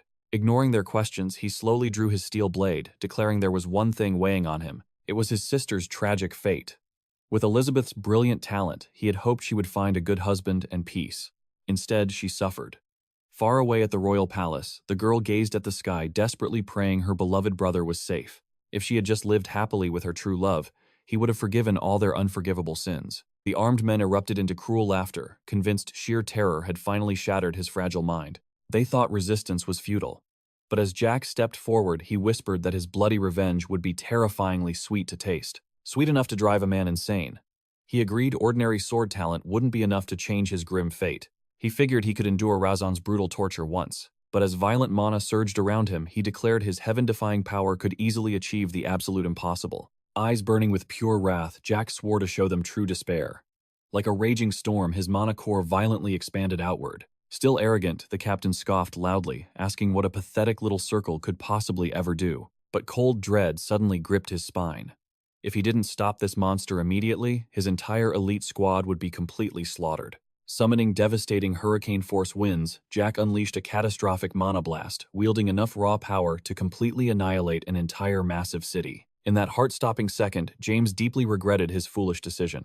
Anyone would have chosen the noble second master over the Valente family's absolutely worthless trash. But as time seemed to freeze entirely, the blonde realized his miserable life was violently coming to a tragic, inescapable end. His blade finally shattered from the overwhelming slaughter. He stared down coldly at the defeated, pathetic men groveling powerless in the blood-stained dirt. He commanded Ron to reveal himself. Trembling, the servant stepped from the bushes, utterly horrified by the sheer absolute carnage. They stared in pure disbelief at the absolute devastation. Jack casually noted this was just the first of 8 legendary divine techniques. These were divine blade arts, forged in a transcendent realm, pushing his mortal limits beyond all basic human comprehension. Sweat beaded on the old servant's brow. He admitted his ignorance about the young master's true depths. Yet this devastation, it reeked of a terrifying mana art, not mere swordplay. Feigning absolute shock, our main character smoothly deflected. "Got an elixir on you?" he casually asked, dodging the dangerous topic altogether. But Ron froze. The young master was suddenly coughing up thick strawberry juice. Rivers of red spilled from his lips, yet he brushed off the fatal injury, stubbornly demanding the healing draft once more. Without hesitation, the butler snatched a vial from his coat. He thrust it forward, and the boy downed the life-saving liquid instantly. The old man scolded him ruthlessly. He made it terrifyingly clear, without that miraculous draft, our hero would already be knocking on death's door. Yet even facing death's shadow, Jack merely smirked. He confidently brushed off the danger. He knew his loyal shadow was always flawlessly equipped for these exact life-or-death nightmares. Plus, he knew the truth. Ron would always sacrifice his own life-saving elixir to protect his young master. His absolute certainty stemmed from a hidden truth. They had danced this exact deadly tango in his past life. Memories flooded back. He recalled bleeding out in Ron's embrace, his faithful butler being his sole remaining anchor. Clinging to consciousness, Jack weakly mumbled. He confessed they had spent their past endlessly fleeing, leaving crucial, heartfelt words forever unspoken between them. With tear-filled eyes, he stared at his guardian and whispered, "Thank you for everything." Bitter regret washed over him. Voicing that simple gratitude had felt impossible before. He openly mocked his foolish past self for such stubbornness. Processing this raw confession, Ron connected the dots. The third young master's terrifying secret. He possessed absolute knowledge of the future. Jack calmly laid his cards on the table. He was a regressor, a concept his shadowed companion grasped perfectly. Brushing off the dirt, he finally gathered his strength to stand upright. Vitality surged through his veins. He marveled at his miraculously healed body instantly, realizing that bitter draft was a priceless top-tier elixir. Standing tall, he reclaimed his blade and dusted off his coat. As a final touch, he ruthlessly verified that the pathetic little blonde chick was utterly crushed. Crushing the defeated enemy's head beneath his boot, our hero casually muttered his desire to enslave the golden-haired punk as a mere errand boy. Ron smirked, calling that ruthless choice a brilliant tactical move. But Jack fiercely shot the idea down. He scoffed, admitting the trash never held any real value anyway. Shifting gears seamlessly, he steered the intense conversation right back to his timeline jump. "Aren't you dying to know the future?" he challenged. He racked his brain for juicy spoilers to bait the old man, but drew an absolute blank. He dangled the dark fates of his sister and the Marcos clan as bait. Yet the razor-sharp butler had already deduced their inevitable doom. Despite the shock, Ron read the profound shadows in the boy's eyes. That dark, bloody path had clearly been pure hell. Jack smirked, holding the answers hostage. He'd only spill the timeline's dark secrets if the old man desperately begged to hear them. He playfully poked the bear, demanding to see some burning curiosity. But the stone-faced guardian calmly shut down the boy's dramatic teasing. The young master clicked his tongue in pure annoyance. "Stop being such a boring buzzkill," he loudly complained. Questioned about his own destiny, Ron offered a chillingly calm response. He figured his lethal skills guaranteed his survival in any timeline. With uncharacteristic awkwardness, the deadly servant bragged he wasn't one to die young. But our hero's next words shattered that absolute confidence. Jack delivered the brutal punchline without hesitation. An early grave was exactly the old man's past fate. That devastating spoiler finally sparked Ron's burning curiosity. Don't let a little past-life death ruin your mood, Jack casually chuckled. Abruptly killing the chat, he vanished into the carriage to finally sleep. As the exhausted regressor collapsed onto the cushions, Ron silently stalked toward a twitching fallen guard. Sensing a faint pulse, the ruthless assassin palmed the guard's skull, brutally plunging him into eternal dreamless sleep. His sharp gaze swept the carnage. Could the catastrophic force that instantly annihilated 25 elite knights even be classified as a mere sword? Every single corpse sported a perfectly pulverized heart, yet there were no visible blade wounds. The invisible lethal mechanism completely defied the veteran killer's logic. Staring at the horrific sea of slaughtered bodies, the shadowed butler deeply questioned what kind of absolute hell his young master had previously survived. A rare pang of dread twisted his gut about their doomed future. Hours later, Jack gasped awake, soaked in cold sweat, with Ron's voice echoing. "Are you truly all right?" Ron probed softly. Despite downing the miracle cure, Jack met his loyal shadow's gaze and vulnerably confessed that he felt like absolute garbage. Agony still tore through his nerves, a silent truth the butler caught instantly.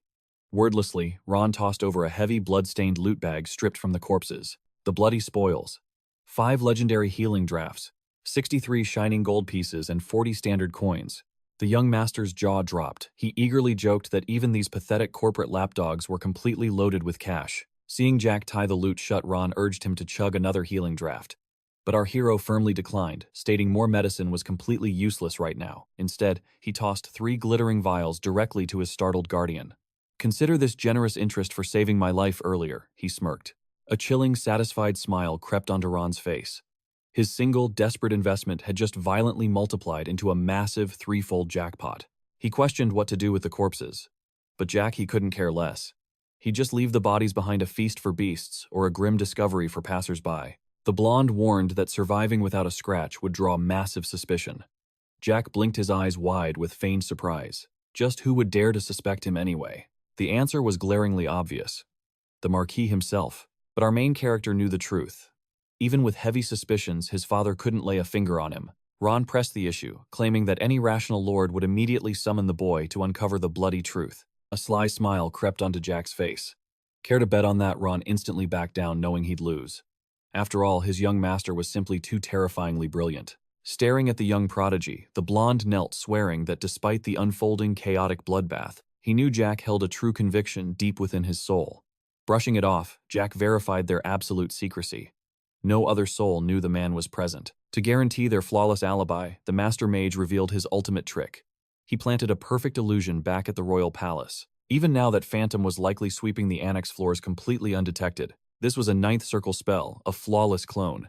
Anyone powerful enough to pierce that divine magic was currently knocked out completely cold on the floor. Shifting the heavy atmosphere, the main character noted the looming threat. The Marcos family would undoubtedly investigate today's brutal massacre. If things went south, Ron was ordered to pin the entire bloodbath on Jack.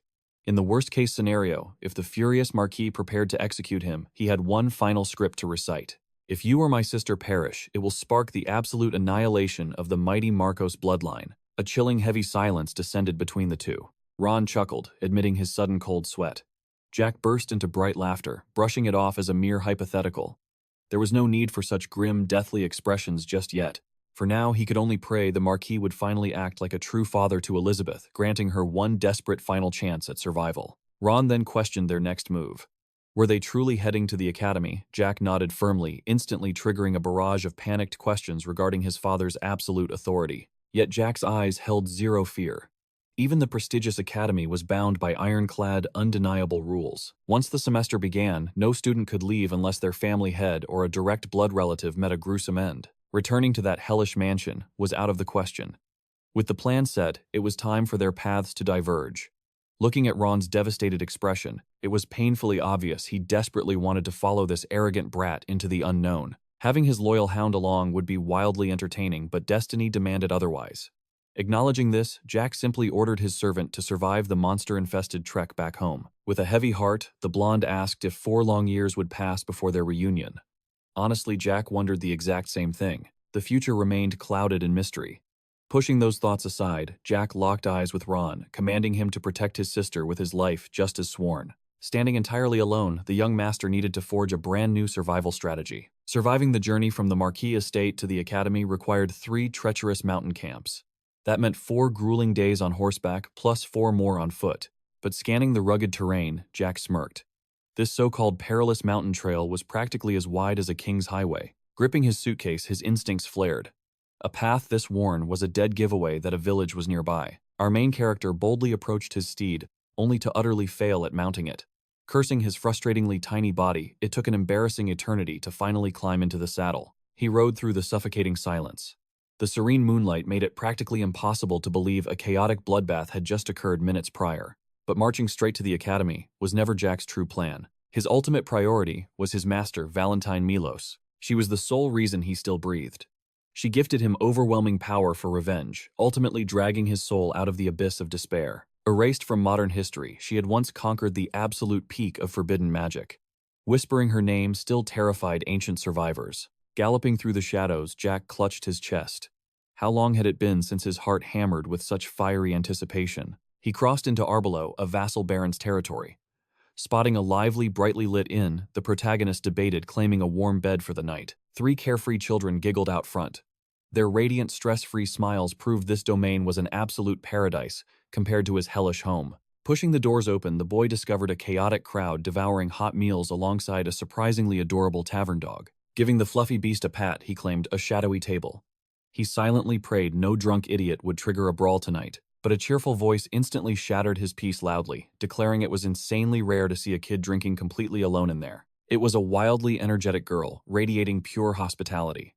With a bright smile, she demanded to know if he needed hot food or a cozy room. Yet her rugged leather gear screamed danger. Forget being a simple tavern maid. She looked like a hardened, battle-tested mercenary ready for war. Unfazed, the boy tossed 3 coins calmly, ordering a light meal, a refreshing drink, and their quietest room available. He requested she fetch the heavy sword left by his horse and bring it directly up to his new room. Yet the tavern lady slipped just a single coin into her apron. One was plenty, she smiled, promising hot apple pie and sizzling meat. Noting his youthful frame, her eyes softened. Growing boys need their strength, she teased gently. Care for some milk, or are you brave enough for ale? A faint blush crept up Jack's neck. Milk is fine, he mumbled. Laughing, she pointed to a massive hound. Keep Arnold company until then. This peaceful village felt like a hidden sanctuary. Honest folks, fair prices. A fleeting warmth only possible before the flames of war consumed everything. The hound nudged his hand affectionately.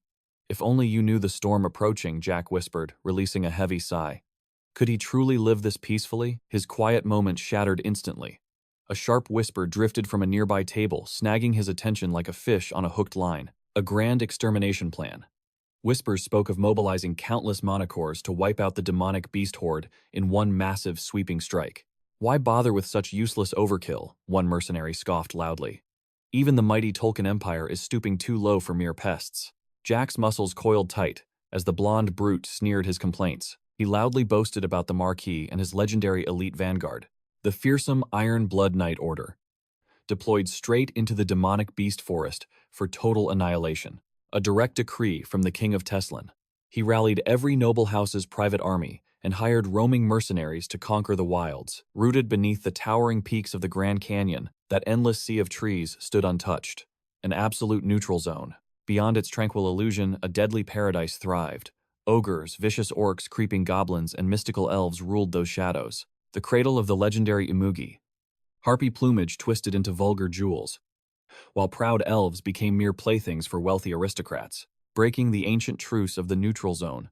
It all boiled down to mankind's suffocating, endless greed. But Jack already knew the chilling truth. This grand subjugation would fail miserably. The invincible Iron Blood Knights slaughtered. A third of their forces turned to ash. The nobles' private armies suffered the exact same devastating bloodbath. A catastrophic defeat. The crown's prestige shattered in an instant, bleeding out both public faith and noble loyalty. The spark that ignited the kingdom's fatal divide, birthing a hellish civil war. The crown is the real rot, the drunkard roared. Panic flashed in his comrades' eyes. They clamped a hand over his mouth. Spouting treason in public was a death wish. Absolute madness. The entire tavern fell dead silent. Onlookers gaped in sheer disbelief, praying the fool was just blindingly drunk before the executioners arrived. Yet Jack saw the terrifying truth. That man wasn't bluffing. Mountains of corpses had already piled up just for breathing a word against the royal bloodline. A familiar title violently dragged Jack back to reality. His own name. They were mocking the third young master of the Marquis's estate. "Did you hear the insane rumors?" one whispered. "That useless brat, supposedly cast forbidden dark arts." His friends burst into mocking laughter. "That utter moron. Impossible." Nearby, the disguised main character's gaze sharpened into icy daggers. Fools, blindly dancing before a sleeping dragon. How could that pathetic loser learn forgotten spells? The blonde scoffed. "The legendary mage is ancient history." The tavern girl giggled softly. "Isn't he the family's biggest disgrace? He probably just tripped over a cursed rock and got incredibly lucky." The muscular woman returned with a steaming tray. "What's the big joke?" she chimed in, eyeing the rowdy gossipers. Jack blinked in surprise, suddenly realizing a wicked amused smirk was plastered across his own face. Plunking herself down, she nudged his shoulder. "Spill the tea, I'm dying of boredom here," she beamed. Yet Jack smoothly brushed off the question. "Just mindless tavern chatter," he replied coolly. "Word is, the Marquis's third son is a complete imbecile." Jack casually confessed his eavesdropping, his tone dripping with delicious irony. Sheep blindly following the herd's bleating, she shrugged. Jack leaned in, his eyes gleaming. "And you? How do you measure a person's true worth?" Her grin widened fiercely. "I trust only my own two eyes. Rumors are just empty wind." But Jack wasn't going to let that slide. "Even the wildest whispers hold a seed of truth," he challenged. She nodded slowly. Silence fell as Jack fiercely devoured the hot pie. The taste exploded on his tongue, though honestly, it couldn't rival his loyal butler's legendary recipe. Still, the rich flavor hit the spot perfectly. Waving her hand, the scarred woman casually wrapped up their intense little debate. "If that infamous young master looks half as handsome as you, the rumors must be trash." Her flirtatious wink left Jack completely stunned. "Cat got your tongue," she chuckled. Jack's sharp gaze calculated her rugged scars, her warrior-forged muscles, and the deadly mercenaries treating her like royalty. "Are you the local adventurer guild's branch manager?" he fired back. Her eyes went wide in shock before a sheepish, defeated smile spread across her face. This was no blind shot in the dark. Hungry swords for hire always gathered exactly where the real power flowed. Mercenaries fought in brutal turf wars, tracked down lost relics, and even slaughtered monsters. Local guilds handed out these bloody quests, typically operating right beside bustling taverns. Jack smirked, teasing that this innkeeper must be drowning in free time. How else could someone juggle running an entire guild branch while managing a sleepy local inn simultaneously? The blonde shrugged, explaining that with Arbolo being so dead quiet recently, she desperately needed a creative side hustle to keep the gold flowing. As it turned out, this humble inn was secretly official property of the Adventurers Guild. Jack scoffed at her sheer audacity. Sure, he held the shameful title of the Maros family idiot, but his face was far from famous in these lands. Yet this woman somehow identified him in the middle of nowhere. A simple branch manager should not possess such sharp intelligence. Suddenly, the puzzle pieces clicked into place. Earlier seeing the village gates, the young master whispered to his trusted steed. He confidently declared they would finally discover civilization in this barren wasteland. But their path was instantly blocked by two armed sentries, demanding his business in the city and checking for hidden companions. Jack merely flashed his legendary family crest, a symbol of absolute authority to do whatever he pleased. Trembling at the sight of the Maros insignia, the terrified guards frantically apologized for their ignorance. Bowing deeply, they quickly granted the young master elite access. Back at the tavern, Jack casually deduced that those loose-lipped guards had blabbed everything to her. He warned that bribing a lord's private soldier was a deadly game. She burst into laughter, teasingly asking if the little noble was actually worried about her. He offered a crooked smirk and simply replied, "Yes." After all, this mysterious woman was showing him rare kindness. Even armed with scandalous rumors, she treated him better than his bloodthirsty brother and those traitorous knights who sought his head. Smiling warmly, she extended her hand and introduced herself as Jane Arbolo. That iconic surname instantly sparked the boys' sharp curiosity during their handshake. Arbolo. That was the exact name of the territory they stood upon. Catching his drift, Jane revealed her secret. As the third daughter of the regional lord, she was a high-ranking noble moonlighting as a rugged mercenary. Slumming it with commoners was unheard of for aristocrats, making her one truly fascinating woman. Jack questioned why her noble family had not married her off yet. But Jane fiercely loved the thrill of her gritty guild life. More importantly, her loving family refused to use her as a political pawn. This warm dynamic was a bitter contrast to Jack's toxic bloodline, sparking deep envy. Swallowing his bitterness, he simply praised her wonderful household. Jane whistled for her little dog, casually playing with the pup while steering the conversation forward. She probed why the young Morrow's master was wandering this dangerous frontier completely alone. Jack coolly shot back that a legendary idiot required no royal escort. That savage self-deprecation left Jane speechless. His unexpected dark humor was utterly refreshing. She already sensed this boy was vastly different from the pathetic rumors. Still, Jack admitted his upcoming journey was treacherous and officially requested to hire a team of elite escorts. He needed 5 survival experts with excellent culinary skills. His generous bounty, 2 gleaming gold coins up front, and 3 more upon successful arrival. Jane's eyes widened at the staggering fortune. A standard merchant escort mission usually paid a measly 30 coins per person. The kingdom's economy was brutally simple. It took 100 base coins to forge a single gold piece, making his offer incredibly lucrative. The blonde manager swore to assemble an elite squad by dawn, politely asking if his grand budget covered separate food and lodging. Without hesitation, Jack pulled 3 heavy gold coins from his pouch and tossed them over. He ordered her to handle all preparations, including a sturdy horse-drawn carriage. This young master was practically throwing wealth around. Flashing a brilliant smile, she handed him a room key. She promised to gather only battle-hardened veterans while he rested his weary bones. With such an amusing and capable noblewoman running the local guild, this sleepy city felt unusually safe. Entering his dimly lit room, sheer exhaustion crashed over Jack. He dreamt of a warm bath but instantly blacked out the moment he hit the mattress. Suddenly, his consciousness plunged. He awoke, bound in cold iron chains inside a damp cavern, a mysterious voice mocking him as a pitiful child. Endless tears streamed down his battered face as the shadowy figure taunted his eternal weakness and pathetic, powerless existence. Kindness was never a sin, but to this woman, sheer incompetence was an unforgivable crime. She offered him a single, desperate chance to change his fate. With a trembling voice, the crying boy desperately agreed. A stunning woman with emerald hair stepped from the shadows. Embracing him, she declared herself his absolute master from that day onward. Gasping for air, Jack suddenly snapped awake in his in-bed, drenched in cold sweat. Just a phantom nightmare. A haunting flashback to his brutal training days with his master. Outside, bright morning sunlight was already piercing through the curtains. Before he could even process the lingering trauma, Jane violently kicked the wooden door open. She cheerfully roared a good morning, while a startled Jack screamed about basic knocking etiquette. Arnold the dog bounded inside, excitedly tackling the boy with endless sloppy kisses. Dragging his heavy suitcase down the wooden stairs, the exhausted boy unleashed a massive yawn. Jane noted his refreshed aura. To match his newfound energy, she had secured an absolutely premium ride for the young master. She unveiled his escort squad next. Every guard was a deeply scarred, hardened veteran. Fate was truly hilarious. The fools who trashed his name earlier now stood there, sweating in sheer humiliation. The fire ant leader stepped forward, introducing himself as John Doe. The blatant alias immediately raised the young master's eyebrows. With a chillingly warm smile, the man claimed it was just a local tag used for nameless, rotting corpses. The lie was painfully obvious. Yet the main character just chuckled, praising the dark humor while firmly shaking the mercenary's hand. The captain warned of a brutal trek toward the Rocky Mountains. They would need to set up camp at least twice before arrival. He boasted about his 2 subordinates. Former military chefs, their survival skills in the wild were nothing short of legendary. But the young master only cared about comfort. Tossing his heavy luggage at them, he impatiently ordered the march to begin immediately. As the caravan finally rolled out, the main character tossed a smirk at Jane.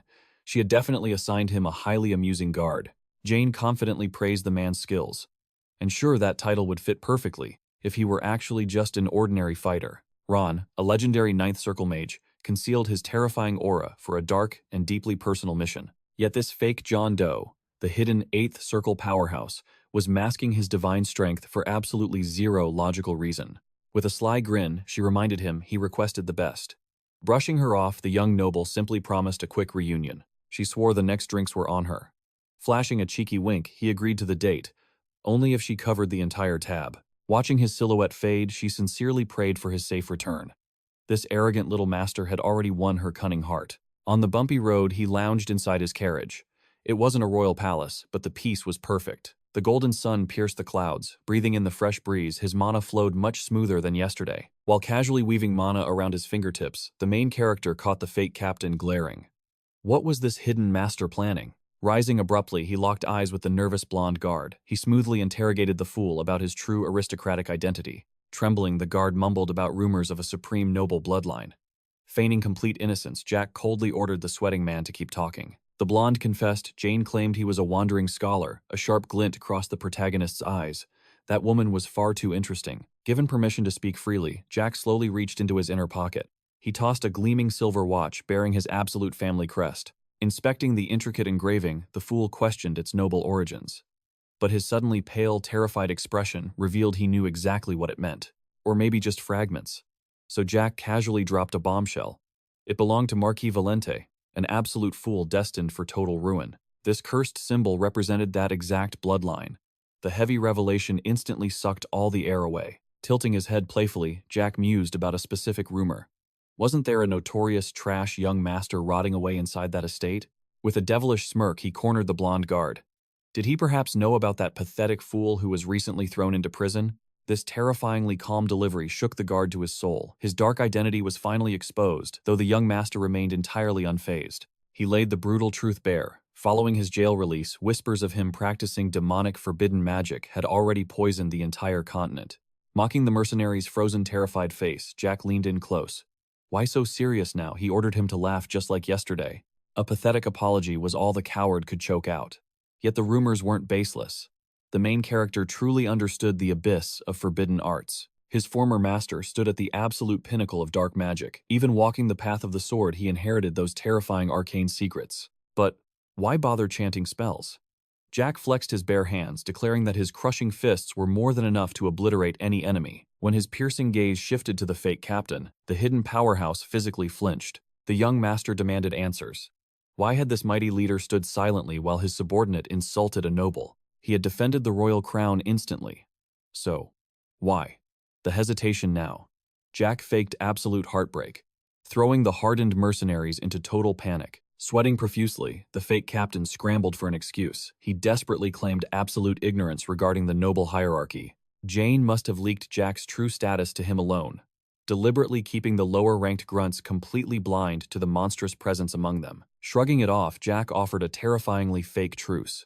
They were stuck together now, an arrangement the sweating captain instantly and desperately accepted. Tension choked the air around the campfire that night. The mercenaries whispered nervously, finally realizing the dark rumors couldn't capture his true horror. Jack blinked at their sudden shift in attitude. The blonde explained his shock. This terrifying boy lacked the pristine, cowardly arrogance of typical aristocrats. He was actually washing his own plates. This shocking act of humility shattered every preconception those hardened veterans possessed. The campfire stew had been absolute perfection, yet witnessing a highborn noble scrubbing pots left the battle-scarred warriors completely speechless and utterly bewildered. That wilderness meal was a divine masterpiece. Our hero feasted like a king on his journey. The only downside, the lingering guilt over leaving poor Ron to suffer back home. Jack cheerfully claimed this was merely payment for a divine dinner. After all, he was quite the gourmet. Curiosity suddenly struck him.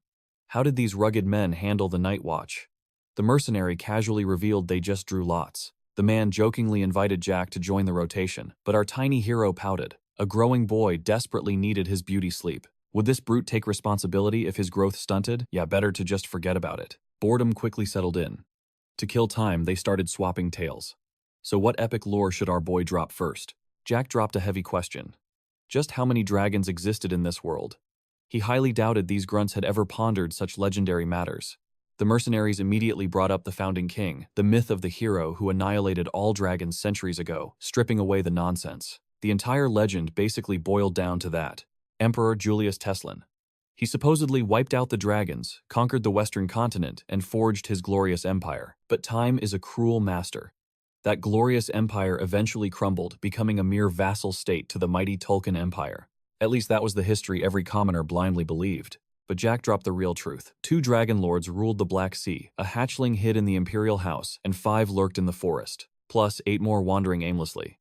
Thanks to polymorph magic, at least 16 dragons were breathing right under their noses. Naturally, the group thought it was pure nonsense. Dragons only existed in myths. No living soul had ever laid eyes on one. Seeing their skeptical faces, our boy just laughed. Wasn't the real truth absolutely hilarious? He casually explained the cosmic rules.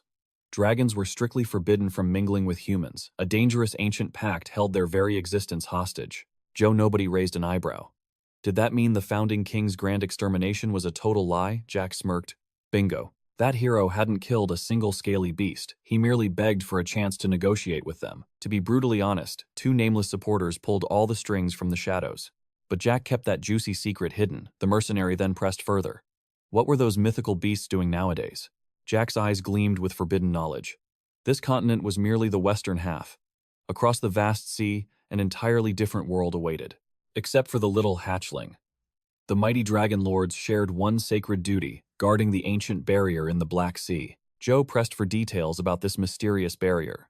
But even our pint-sized protagonist drew a total blank. He only knew its ancient purpose. It separated the continents, and those oversized lizards had basically inherited the eternal guard duty. Honestly, Jack's own curiosity was burning. Just what kind of mystical realm was the East? After dropping all this legendary lore, the mercenaries just erupted into roaring laughter at the brilliant fantasy nonsense. The blonde mercenary clapped Jack's shoulder, praising his wild imagination. He joked that the kid only hired escorts for an audience. Our main character offered a mysterious smile. He fully expected them to treat the absolute truth like a fairy tale. Dusting off his pants, he stood up. Whether they believed the truth meant nothing. With a casual wave, he headed for the carriage. The gruff mercenary called out, "Heading to sleep already?" Jack nodded, craving a hot bath and fresh clothes. He firmly waved off his bodyguards. He was perfectly capable of washing himself. Slipping into the steaming water, our hero sighed in relief. Those rowdy mercenaries hadn't believed a single word. How ironic. He had literally spoon-fed them the world's greatest secrets. Playing the silent, mysterious protagonist was just too boring. Sometimes he just had to flex. As the hot springs melted his fatigue, Jack's mind drifted. He highly doubted Joe. Nobody was a Tolkien Empire spy. The guy was strange, and the branch manager acted suspiciously. The pieces of this twisted puzzle were horribly mismatched. He had simply asked Jane for competent bodyguards for his journey. But a glorious 8th Circle Mana Master hiding as a filthy mercenary, that definitely wasn't what he expected. The legendary Iron Blood Knight's captain was also 8th Circle. Such a monster would be worshipped anywhere, yet he was playing captain for a ragtag mercenary crew. What dark secrets was this man hiding? Pushing those thoughts aside, Jack closed his eyes. He slowly began circulating his mana through the swirling water. His internal energy had stabilized beautifully. The nasty backlash from using soul speech had finally faded during the journey. He shouldn't face any more issues. Now his sole focus was his final destination, the place where his mysterious master awaited. But with suspicion still hovering over Joe Nobody. Traveling completely alone with that monster was a deadly gamble he wouldn't take. He had no choice but to force the truth out. Returning to the campfire, the men stared, shocked by his sudden return. Gripping his unsheathed blade, the boy coldly stated that a certain nuisance had completely ruined his mood for a bath. When they foolishly asked what was wrong, his eyes narrowed. He mocked their ignorance, asking if they were truly playing dumb. Leveling his lethal blade at the captain, he declared him the absolute source of his annoyance. He demanded to know why Joe Nobody, an elite 8th Circle mage, was slumming it as a common mercenary. Jack made it clear. His destination held massive, world-changing significance, and he absolutely refused to drag dead weight along. The blonde subordinate jumped in to defend his captain angrily, demanding to know what the kid meant. But before he could brag about his boss, Joe cut him off. He dared to ask what the boy would do. Jack smirked. Since he had shared an entertaining tale, it was time for a trade. He wanted this captain's entire backstory. The tense captain swallowed hard, asking what would happen upon his refusal. Pressing the icy steel closer, he threatened to make him monster bait. Was he a Tolkien Empire spy? His lethal aura made the crew tremble violently. Testing the waters, Jack casually mentioned Jane's promise to share a beer later. But if he was a spy, why trust that woman? Instantly, the captain's face contorted in pure, unadulterated panic. Desperate, he demanded why Jane was suddenly brought up. The main character sneered, wondering how, after all his clear warnings, the fool still failed to understand. Wasn't he terrified that a simple beer might become that woman's absolute final meal? Flashing a terrifyingly innocent smile, he asked for his thoughts, clearly relishing this twisted, high-stakes psychological game. Suffocating tension choked the air. Despite Jack pushing him to the absolute brink, the captain's mana circle remained completely and utterly dormant. He was either suppressing his aura or frozen in hesitation. Truly, what an incredibly lucky man. Jack admitted his dangerous lack of control. Had the man sparked his mana, he would have violently sliced him down without hesitation. The ultimate choice was simple: live or die. Jack granted him 60 seconds, praying the captain valued his own pathetic life. Just yesterday at the inn, Jane whispered to the captain about Jack. She called him a fascinating anomaly, defying every single rumor. Looking into the boy's abyss-like eyes, she sensed ocean-deep secrets.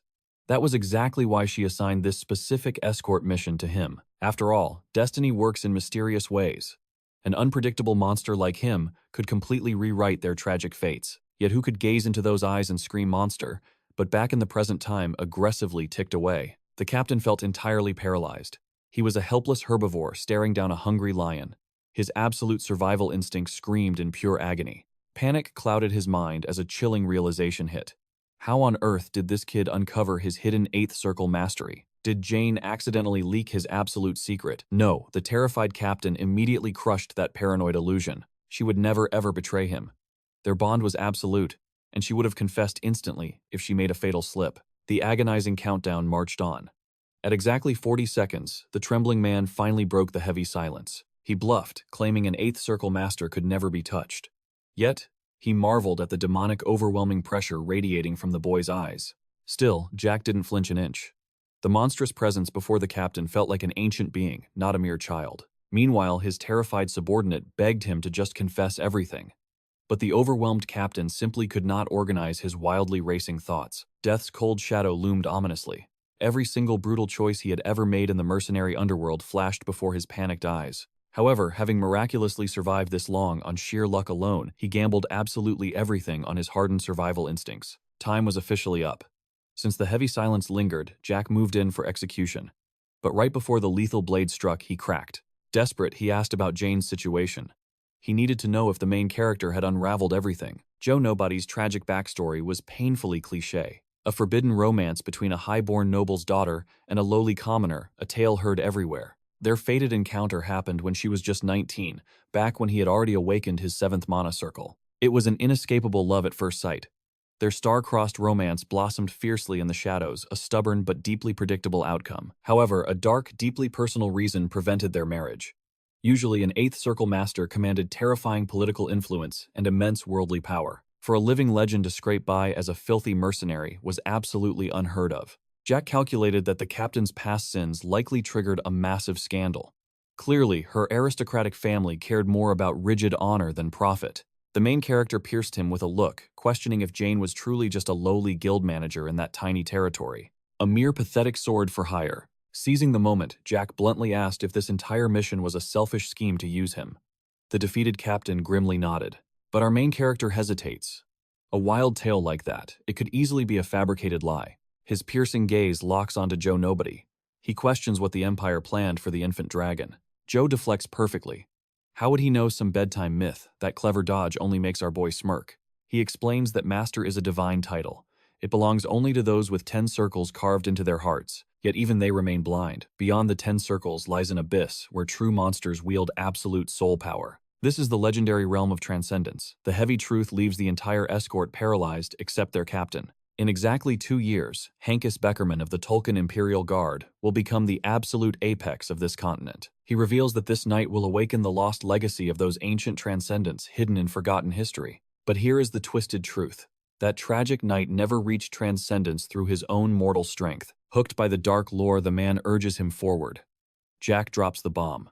The swordsman tainted his own blood. He fused half his skeletal structure with literal dragon bones. That cursed ritual forged a terrifying hybrid monster. Joe Nobody's pale face says it all. The entire group shudders at such a grotesque and blasphemous revelation. But the man stammers. What does this ancient myth have to do with them? Our boy coldly explains. The Tolkien Imperial House possesses exactly one dragon. Naturally, a single specimen limits their twisted biological experiments. Thus, they unleashed elite hounds across foreign borders.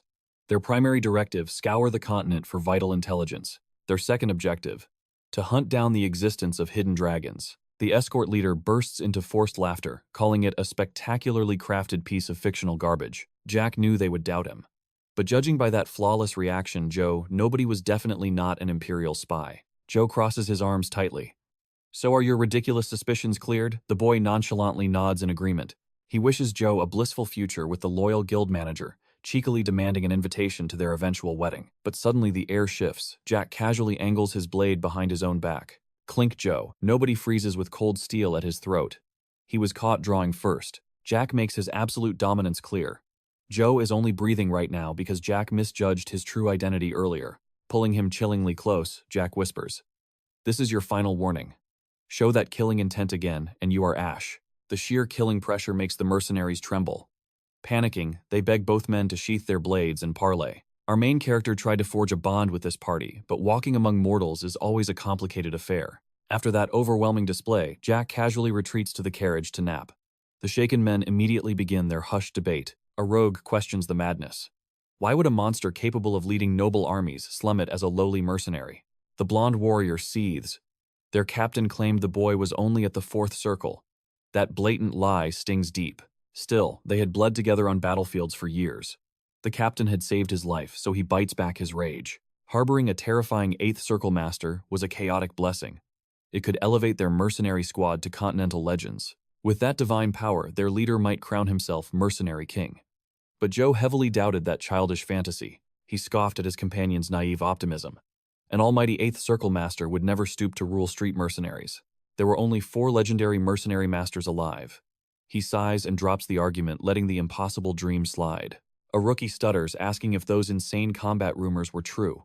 The solemn leader simply nods, confirming the terrifying reality. The blondie pacifies the panicked squad. Everyone hides dark secrets, but his suspicious eyes remain on their captain. Flashbacks of that overwhelming aura flood the captain's mind. Cold sweat drenches his back long after the clash ended. His calloused hands vibrate wildly.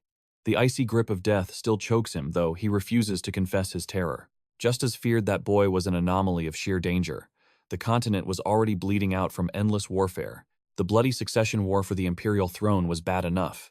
But this hidden variable, pure nightmare fuel, imperial spies, mythical dragons. His survival instincts screamed that this rabbit hole went far deeper into darkness. A few days pass.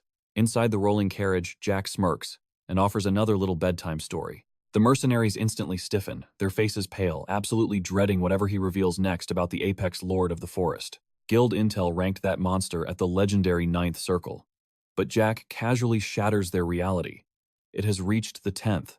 The shocking revelation paralyzes them, but Jack waves it off, saying destiny will reveal all. His real story concerned the bloody past. Intrigued by the tale, the man leaned in. Jack transported them back 23 years, unveiling legends of the Forest Sovereign and the mighty Harpy Queen. The seasoned warriors exchanged confused glances. Jack elaborated that orcs and harpies were locked in an eternal blood feud since the dawn of time. Bloodshed was their daily routine. Any veteran braving these chaotic woods knew those 2 dominant factions ruled the untamed wilderness with an iron fist. Their overwhelming might earned them the legendary title of Forest Guardians. Jack dropped a bombshell. Against all logic, the terrifying Orc King and the graceful Harpy Queen shared a secret romance. They started as quiet neighbors. However, destiny shifted the moment Blackman ascended the brutal Orc throne. 5 years later, chaos erupted. The mercenaries leaned in closer, bringing a mysterious smirk to Jack's face. He continued. Once this taboo love affair leaked, utter rebellion exploded within both proud warrior tribes. Jack declared that humanity, harpies, and orcs all share one fatal flaw.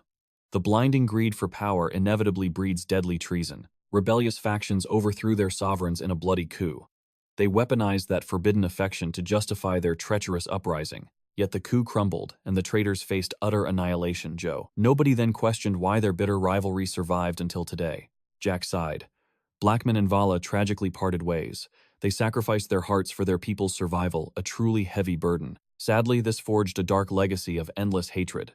The mercenary captain stared, questioning the absolute truth of this myth. Yet the pieces fit. He recalled those monsters being weaker before. A few decades back, their power spiked dramatically, thus earning their dominant crowns. The main character revealed the secret. Harpies absorbed brutal physical combat arts from the orcs.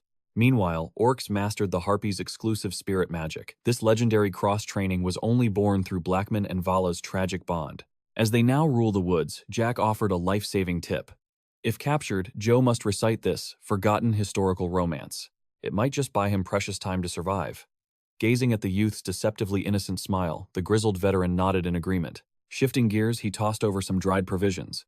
Jack eagerly accepted the rugged meal. Jane's cooking was absolutely heavenly. Meanwhile, miles away within the suffocating walls of the Marquis estate, the noble lord received a devastating report. His 3rd son's elite vanguard had been entirely wiped out. Complete annihilation struck near the Arbalo Peaks. His shadow informant confirmed expert traces of highly advanced, destructive magic. Pure wrath consumed the Marquis striking. While his Iron Blood Knights were deployed, he instantly suspected the Crown, the Duke, or a shadowy 3rd faction. He commanded Gonzalez to hunt the truth. The deadly shadow bowed in silent obedience. The veteran hesitated, questioning Jack's missing corpse. A missing body heavily implied the despised young master had miraculously survived the slaughter. If true, that boy held incredibly valuable secrets. Thus, the Marquis granted Gonzalez absolute authority to extract those hidden answers. Before the crimson-haired assassin vanished, the Lord muttered darkly. He always deemed his son trash, but reality proved otherwise. The spy offered a heavy look before fading into the shadows, deeply troubled. When the morning sun rose, the party arrived at the daunting Rocky Mountain gates.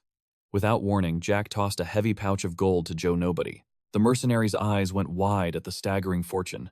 Trembling, he stammered that this royal payout was way too much. Jack just chuckled. He only required 10 gold pieces and some recovery elixirs. The massive leftover bounty belonged to them. Flashing a warm smile, he thanked the crew for an entertaining journey.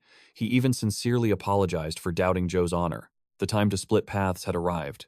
He wished them a safe retreat, yet the rugged captain stood frozen in place. Jack tilted his head, asking why they were stalling. Joe took a deep breath, admitting he was crossing a major line. He practically begged to speak his mind.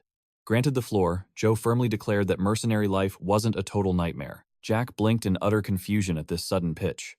Desperate to be understood, the older warrior pushed his passionate reasoning. Joe confessed he didn't know the dark politics, but unsupported young nobles usually met incredibly gruesome, tragic ends in the wild. A noble's third son, wandering solo. It was a suspicious and intensely lethal death trap waiting to snap. Was he recruiting him? Jack asked, amused. Joe gripped the boy's shoulders with iron resolve, fiercely defending their gritty profession. By dodging suicidal quests, he could freely roam the realm. It offered a decent life without facing deadly noble schemes. Jack simply pointed at the oblivious crew. They were blind to the terrifying truth Nobody had already realized. During that midnight standoff, the absolute truth was clear. Jack could have mercilessly erased him from existence in a heartbeat, and that wouldn't even require a fraction of his true power. Recognizing this monstrous potential made the veteran's heart ache deeply. He mourned that this godly prodigy wouldn't join their ranks. He had witnessed the kid's terrifying martial genius firsthand. Joe claimed to have erased that terrifying clash from memory. In this brutal survival game, a warrior concealing such apocalyptic power was truly dangerous. Swallowing his pride, he confessed his total failure. Jack smirked, appreciating the sentiment, but playfully vowed to completely erase those words from memory. Sensing Nobody harbored a unique spark. Our main character cryptically hinted at an impending world-shattering destiny. A cataclysmic storm would soon swallow the West. He warned the bewildered mercenary to vanish into the shadows when that fateful day finally arrives. The youth brushed off his confusion, promising that his very soul would tremble when destiny's clock finally struck. An oppressive, suffocating aura would soon crush the world. When that terrifying presence descends, his only option would be blind flight. Tossing over the hefty coin pouch, Jack offered a solemn warning. Never trade your precious mortal life for mere glittering trash. The rogue nodded in deep respect. Pleased that his warning hit home, Jack offered him a firm, comradely strike on the shoulder. Offering one final prayer for their safe return, the young warrior turned his back, bravely vanishing into the ominous shadowed woods. The mercenary dared to demand his true identity. Jack merely flashed a knowing smirk, perfectly aware of his lingering suspicions. Our hero simply claimed the name Jack. He demanded to be remembered without any grand titles or noble family crests. Seizing the tension, Jack demanded Nobody's actual identity. After a heavy pause, the man finally whispered his true legend, Dinastismo. With a confident smirk, our hero declared that if the heavens allowed, their destinies would surely cross again. Jack surged forward, blazing with raw mana to cross the massive chasm at absolute lightning speed. Destiny called out to him. He navigated past colossal boulders, surviving the crushing atmospheric pressure purely through his monstrous physical vitality. Exhaustion finally chained his limbs, forcing a desperate pause for oxygen. Stumbling upon a pitch-black cavern, he ignited a magical flame. The flickering arcane light confirmed his target.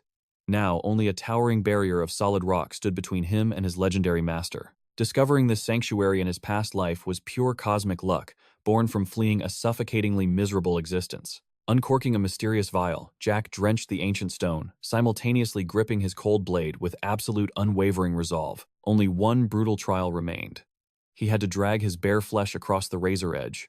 A bloody, unavoidable toll. He glared at the gleaming steel, deeply aware that this bloody tribute held terrifyingly profound significance. Before rewinding time to age 17, Jack existed as a pathetic coward, endlessly fleeing the shadows of his previous ruined life. After tragically losing Ron back then, retreating into the darkness felt like his sole chance at miserable survival. Back then, his violently shaking hands wept while spilling blood. Unlocking this mystical cavern had truly been heaven's absolute miracle. Here he stood facing the exact same trial. However, the fires of regression would forge a completely different outcome. Breaching the threshold, the young warrior marched with terrifying certainty, his soul intimately remembering every hidden shadow. A dim lantern guided his descent, yet a suffocating wave of anxiety violently twisted inside his beating chest. Over a decade had painfully slipped away since their last fateful encounter. Reaching the abyssal floor, his legs instantly surrendered. His revered master remained tragically bound. Her ancient eyes snapped wide open, paralyzed by his trembling voice. Jack silently questioned if absolute eternity was genuinely attainable. Could ordinary mortals truly grasp the forbidden fruit of everlasting life? Legendary beasts and tyrants all eventually crumble to dust. Death is heaven's absolute, unbreakable law. This cruel destiny chained even the extraordinary deity before him.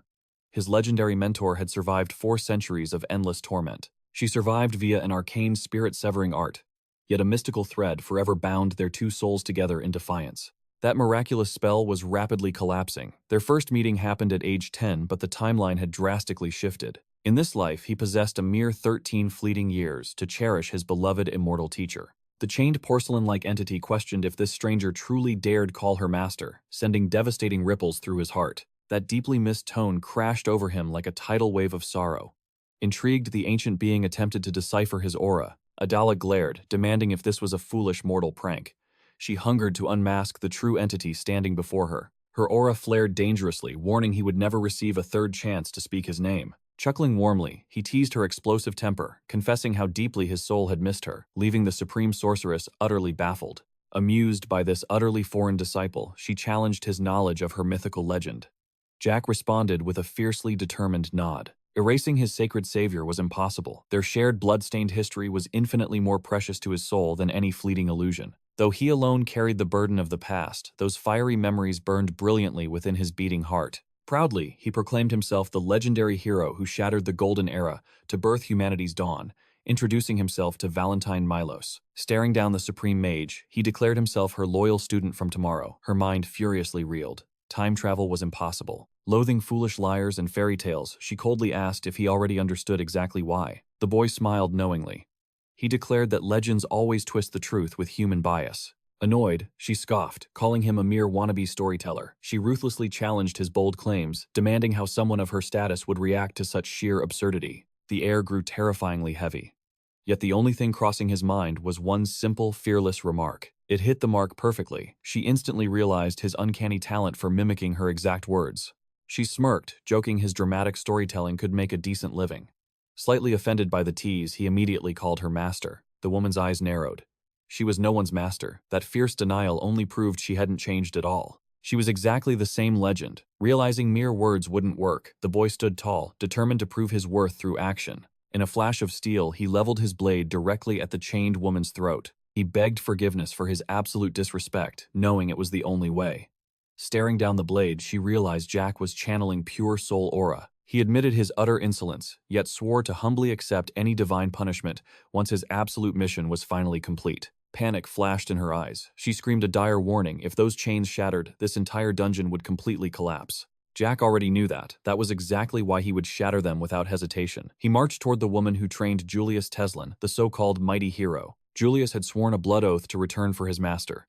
A pathetic lie he never intended to fulfill. For 50 agonizing years, she waited in darkness. Only then did the bitter truth set in that coward had completely abandoned her. Jack moved like lightning. His blade obliterated the mythical dragon bone chains. Valentine shrieked in sheer terror as gravity pulled her toward the abyss. But strong arms caught her mid-fall. The main character swore he was nothing like that traitorous Julius.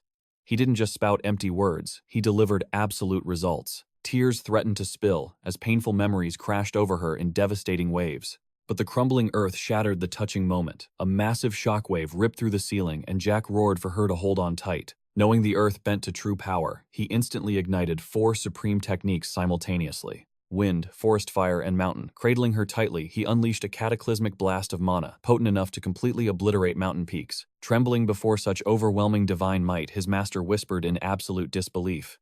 Who was he really? Unfazed Jack firmly declared he was simply her loyal disciple. Origins and age meant absolutely nothing. She stared utterly shocked that a mere boy had perfectly mastered true soul energy. Jack grinned playfully, declaring he was her dedicated disciple from the future. He promised that intertwined fates would bind their travels for the next 13 years. The fierce woman leaned in close. Her piercing gaze searched his soul, trying to expose any hint of a lie. Her hardened expression finally melted away. In a trembling whisper, she asked if this mysterious boy truly hailed from tomorrow. Jack gently clarified. It wasn't a simple journey, but a miraculous regression through time. His unwavering eyes proved his absolute sincerity. But the second her trust was won, absolute exhaustion struck. Before celebrating his victory, Jack collapsed heavily onto the cold earth. The stern master coldly warned that forced bonds inevitably crumble. His sharp mind fired back. If he hadn't pushed fate, their destined paths would have never crossed. She simply scoffed, refusing to call this madness a proper bond. Valentine couldn't help but smirk. For a boy half dead from agony, his silver tongue was surprisingly sharp. Chuckling through the pain, he asked who she thought he inherited all this damn stubbornness from. Seizing the moment, he bowed respectfully. He introduced himself as Jack, her future disciple, swearing to follow her supreme teachings once again in this new life. Fast forward 5 days. Deep within the Arsenal territory, Jack's mind raced. How had his fiery master stayed completely silent for so long? Was she deeply weaving together the chaotic threads of her thoughts? Or had she simply cursed him with the silent treatment? Initially, she suspected he carried the legendary blood of House Tessin. But that defied logic. No child his age should wield the legendary soul aura. Breaking the silence, she began lecturing on the profound nature of soul power. Suddenly, she stopped mid-sentence, a deadly test, waiting for his perfect answer. Jack felt a cold sweat. One wrong word and he would suffer the exact same hellish punishment as his past life. He swiftly explained it was an elite power blessed only to grand mana masters. She nodded, but her eyes darkened. The sheer energy burning inside his soul was terrifyingly abnormal. A confident smirk crossed his face. He desperately wanted to spill his past secrets, but Valentine's heavy silence built an iron wall. She noticed his scarred hands radiated far more ominous dark energy than her own. That terrifying truth shocked even Jack. Her voice cut the tension. Had he ever questioned why the heavens gifted him the absolute miracle of time regression? For 5 agonizing days, he tried decoding her thoughts. But in reality, her only obsession was unlocking the absolute mystery behind his temporal regression. Hellish past memories surfaced. Ruthless nights spent completely annihilating entire villages without any mercy. Jack sighed heavily, admitting he was clueless. Why would heaven bless him? Seeing her dead serious glare, he nervously begged her to drop that terrifying expression. He laid out the truth. This miraculous regression was never his choice. If a divine being reversed time, they definitely had a world-shaking purpose in mind. If destiny willed it, that mysterious figure would eventually step out of the shadows. Otherwise, he would forge his own path. The precious moments he shared with his master right now eclipsed any lingering mysteries. The master chuckled, praising his smooth words before questioning his next strategic move. Jack declared his hunt for a loyal companion. He needed an unwavering shield. After rescuing Valentine, his frail body had completely broken down. Swallowing 2 high-grade healing potions in secret, he had still hovered over death's door for excruciating days. His fragile vessel required a fierce guardian to be his ultimate weapon. But for today, he was just a boy taking a girl on a shopping trip. A sturdy new blade was also on his list. Suddenly, a frantic girl crashed into them, sending her basket of delicate flowers tumbling to the dirt. Bowing frantically, she poured out breathless apologies for her reckless haste. Jack gently waved off the mistake, asking if she was hurt. In that exact heartbeat, a revelation struck him like lightning. Destiny had delivered the perfect candidate. As the flustered girl scrambled to gather her scattered petals, he boldly dropped a bombshell, asking if she would become his wife. The sudden proposal completely shattered her mind. Jack casually offered his entire coin pouch to seal the deal. Panicking, she fiercely rejected the overwhelming fortune. A single copper was more than enough, she stammered, matching the exact worth of her humble floral goods. Sealing the deal, Jack handed over the exact payment, receiving the fragrant bundle in return. With one last frantic bow, she darted off, leaving Jack rooted to the spot, his sharp eyes tracking her every move. His master murmured that spotting a creature of the night was incredibly rare these days. Jack mindlessly echoed her profound observation. Wait, what? The truth suddenly clicked, and his aura sharpened instantly as he demanded an explanation. The girl had hidden her dark aura flawlessly. Valentine tilted her head, utterly bewildered by his shock. She genuinely thought he had locked onto the girl because he recognized her monstrous bloodline. In truth, Jack's terrifying insight saw something else, the legendary potential to shatter the 10th circle of magic with the right master. Perched on his shoulder, Valentine sighed at his profound blindness. Her new disciple clearly needed serious refining. Jack laughed off the embarrassment, begging for her supreme guidance. Smirking, she noted that even after reversing time, his brazen attitude remained exactly the same. Yet the green-haired master felt a phantom tug of familiarity. Ancient, dusty memories began clawing their way to the surface. A vision of a blonde child dancing in a royal garden flashed before her. The puzzle pieces aligned. How far that noble bloodline had fallen. Meanwhile, Jack's mind was racing. Once their shopping wrapped up, it was time to hunt down a very specific VIP. Creatures of the night possessed a terrifying baseline strength, rivaling even the mighty dragons. Tuning out, the rambling shopkeeper Jack drifted back to the apocalyptic clash from 10 years prior, ignited by a desperate vampire rebellion. They had tried to break out of the cursed magical forest. Though brutally crushed, countless shadows used the chaotic bloodshed to slip away. That meant his little flower girl was the offspring of hunted fugitives. But Jack could not care less about her cursed heritage. Vampire or not, she was his target. The clerk's endless blabbering about his chosen blade began grating on his last nerve. Slicing through the useless chatter, he threw down the coins and finalized the transaction. Turning to Valentine, Jack boldly declared he had secured his very first loyal subordinate. She glared at him, questioning if he grasped the sheer danger. Claiming a creature of the night was madness, but our protagonist firmly believed that the sins of the fathers never tainted the child. Valentine scoffed, accusing him of spinning noble lies to justify his wild impulse, causing Jack to burst into laughter. 4 centuries ago, she herself had forged an absolute non-aggression pact with the ruling monarchs, including the arrogant dragon lords. That sacred treaty banned all non-humans from meddling in mortal affairs, banishing every mythical race to the shadowy depths of the magical forest. But 400 years was a long time. The legendary kings who inked that parchment had long since turned to dust. Yet the nightmare continued.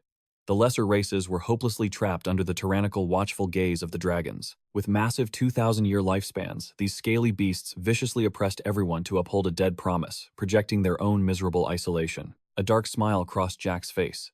They should have just slaughtered the dragons exactly as he ruthlessly exterminated them one by one in his past life. Watching from afar, he spotted a greasy merchant casually patting the little vampire's head, immediately alerting his master. Valentine's eyes widened at the brutal scars covering the child's tiny fingers, but Jack gently told her to drop the crushing guilt. Even without knowing every agonizing detail, he understood enough of the grim reality. With unshakable resolve, he reminded her that no matter the front he put on, he was fiercely proud to be her true disciple. Conceding defeat, she told the boy to follow his instincts. But her final chilling warning left him reeling. Never give your heart to that blonde girl. Ultimately, this innocent child deserved a proper feast, not endless starvation. Her cheeks still burning from Jack's gentle warmth, she carefully carried a cup of beast essence to her bedridden mother, strictly obeying their household taboos. Her mother's absolute rule was clear. Never touch mortal essence, especially the sinister vials offered by her mysterious uncle. Stepping into the shadowy doorway, she nervously wondered if that looming figure would pay them a visit today. Met with heavy silence, she crept toward the bedroom softly, calling out to see if her mother slumbered. The frail woman weakly acknowledged her child, whispering about a guest. Peering into the shadows, she suddenly spotted the intruder. Trembling, the girl spilled drops of the crimson liquid. Instantly, Valentine commanded the bedridden figure to reveal herself. Pale blue eyes finally emerged from the darkness. "It has been ages," the legendary sorceress whispered, while the sick woman gasped in pure terror. Valentine coldly demanded how someone so incredibly powerful ended up rotting away in this pathetic, wretched hellhole. This was Vivienne Royale, the legendary progenitor of the noble vampires. Outside, the innocent blonde chased birds while a deeply bored Jack stood guard, keeping his sharp senses locked onto the intense interrogation echoing indoors. Voice-shaking, Vivienne questioned the stranger's identity, terrified that a ruthless vampire hunter had finally tracked them down. Shocked by the vampire's failing memory, the mage smirked. "I am Valentine Milos." That dreaded name sent violent tremors crashing through Vivienne's fragile body. The ultimate nightmare had arrived. This was her mortal enemy, the very monster who permanently sealed their kind within the deadly magical beast forest. Absolute terror laced her quivering voice, yet she desperately forced a facade of royal pride against her ancient nemesis. A violent coughing fit broke her composure. Unfazed, Valentine revealed her own cursed fate, forced into human form for merely one night, every single month. Cutting the pleasantries, the mage ruthlessly pressed the issue. How could a supreme progenitor fall into such pitiful ruin? Observing the sickening absence of true crimson essence in her diet, Valentine fiercely demanded the truth behind this tragic decay. The fallen noble bitterly chuckled, questioning if this was genuine pity. It was laughably ironic, considering their bloody, devastating history. Back then, the great sorceress possessed such overwhelming godlike might that Vivienne wouldn't even dare approach her shadow. Surprisingly, she harbored zero vengeance regarding the forest ceiling. Without that brutal intervention, their entire race would have suffered complete and utter annihilation. Resigned to her fate, Vivienne finally confessed. She revealed the dark hierarchy, 5 ruthless tyrants and 2 sovereign lords ruling the forest's shadows. Desperate to protect her innocent daughter from that hellish eternal war zone, they risked everything on a terrifying, impossible escape attempt. With agonizing grief, she recalled the supreme dragon. Pitying their pathetic existence, the beast offered them this miserable hidden exile. That single word triggered Valentine's sharp instincts. The absolute condition of their survival, survive exclusively on foul beast essence. Only then would the tyrannical dragon spare her precious daughter's life. An utterly humiliating fate for royal blood. Meanwhile, pacing outside, an impatient Charlotte continuously pestered Jack about his overdue departure. Her fearsome uncle was arriving soon, and he absolutely despised uninvited guests lingering around their territory. Completely unfazed, the smirking boy brushed off her warnings. Digging up secrets about this elusive uncle was his ultimate priority. His intense predatory eagerness terrified the little girl. Shrinking back, she nervously accused him of being a petty thief, which deeply offended the proud familiar. Waiting is absolute torture, he sighed, dramatically, urging the hesitant girl to spill details about her enigmatic guardian. The innocent blonde tilted her head, struggling to find any interesting facts beyond her uncle's impossibly deep, overflowing pockets. He graciously provided this sanctuary, delivering vital rations every 3 days. Without a doubt, she meant that vile substitute beast blood. Just as Jack opened his mouth to explain, an imposing, chilling voice suddenly reverberated through the air, signaling the uncle's arrival. A towering man with silver hair stepped from the shadows. Glaring with deep suspicion, he menacingly questioned this unfamiliar brat's sudden intrusion. Ignoring the heavy, suffocating hostility, little Charlotte beamed with pure joy at her uncle's return. Smirking sharply, Jack mentally cheered. The legendary mysterious guardian had finally walked right into his trap. The man's piercing gaze coldly analyzed Jack's aristocratic aura. It was undeniable. The disguised supreme dragon stood right before him, confirming his master's theory. As the disguised beast fiercely interrogated the boy, his lethal instincts flared, sensing an overwhelming presence inside. Indoors, a panicking Vivienne begged for her daughter. Meanwhile, an explosive, suffocating, killing intent violently clashed between Jack and the disguised dragon. Valentine's telepathic command suddenly echoed. Smirking Jack mentally confirmed their prime target had arrived. His master gave a chilling order. Bring the innocent child and the disguised beast upstairs immediately. Suspicious of the whispers, the silver-haired man glared. Jack merely grinned, declaring absolute loyalty to his master before casually kicking the door wide open. Jack understood the grim truth. This beast came solely to watch his fragile toys perish. Inside, the terrified mother choked on her words, eyes wide with absolute crushing despair. The imposing uncle sneered, questioning why she stared at him like a terrifying ghost. He vowed to step back, honoring a mother's devastating final farewell to her beloved child. Charlotte sobbed hopelessly beside the bed, pleading with her injured mother to just swallow the healing potion she carried. She clung to false hope. But the dying woman smiled softly, refusing the cure and whispering heartfelt thanks instead. Bewildered, the little girl begged for answers, utterly lost, while the onlookers witnessed the heartbreaking tragedy unfold. A mere twist of fate brought them here, yet now they stood paralyzed before death's inevitable, chilling approach. Jack cut to the chase. "Are you Vivienne? Can you entrust Charlotte to me?" The clock was ticking. He had to justify his sudden arrival. Seeing her fading gaze, the young hero made his intentions crystal clear. Shocking the room, he presented an epic choice. Should her child rule as a vampire queen or a supreme progenitor? Or perhaps she desired absolute ruin for the arrogant dragons who dared to treat vampires as mere playthings. This bold declaration earned a mocking smirk from the hidden dragon, while Vivienne weakly beckoned Jack to approach. With failing breath, she confessed, knowing her daughter's unique destiny, praying only for her eternal, unshatterable happiness. Nothing else mattered. Hearing the name Jack Valente, a fragile smile crossed her lips as she passed the torch. The young warrior swore an unbreakable oath.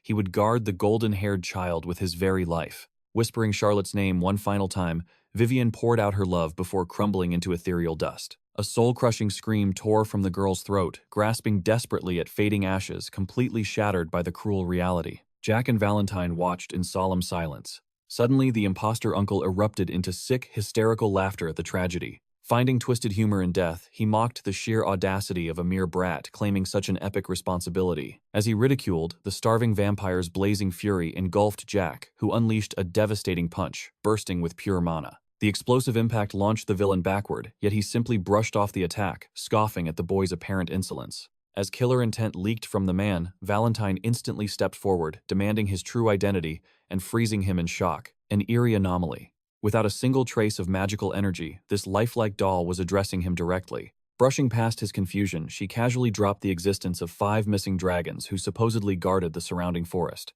A mere 200 years old. "Are you an adult from that specific era?" she challenged, igniting a fiery rage within his eyes.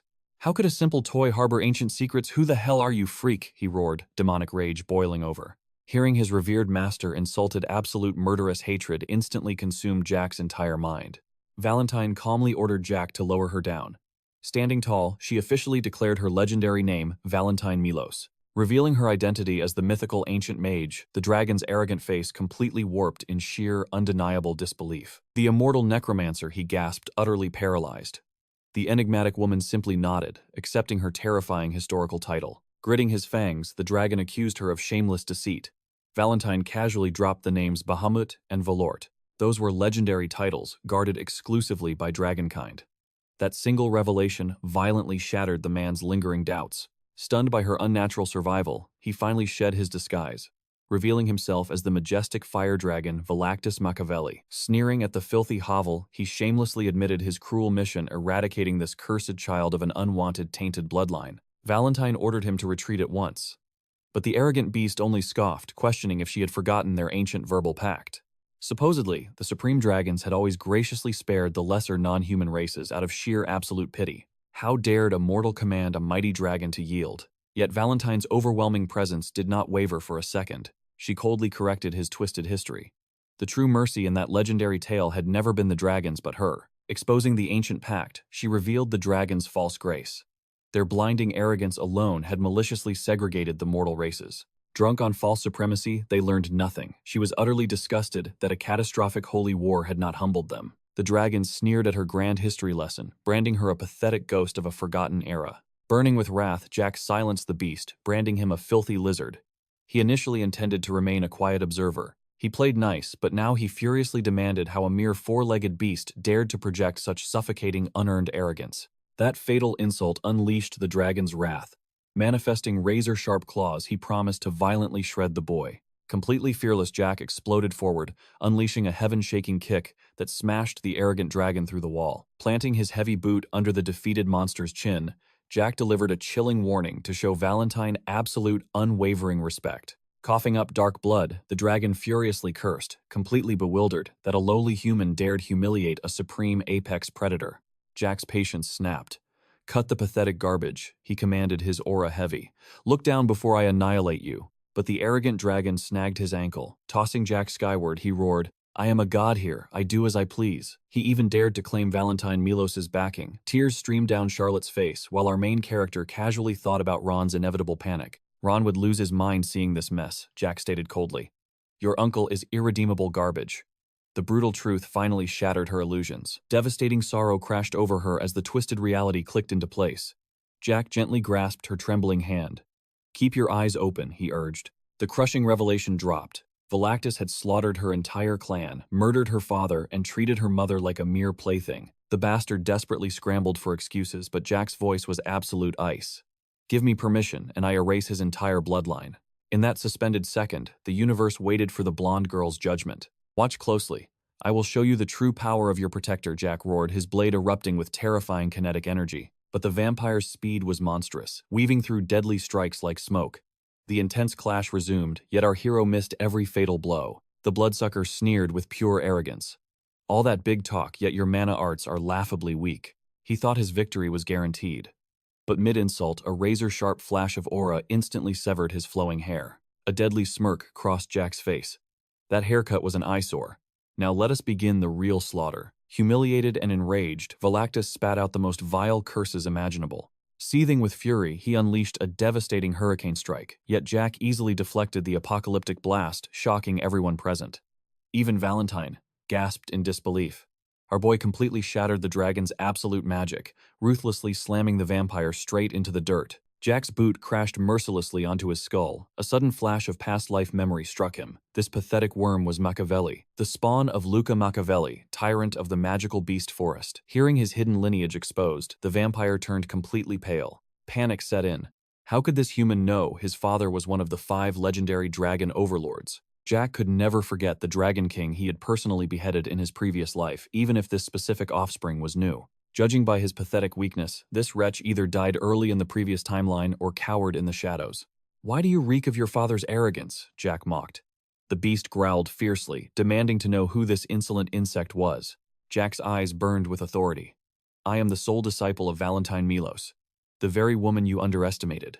The crushed tyrant spat blood, utterly baffled by how a mere mortal could shatter his invincible soul speech magic. A truly pathetic sight.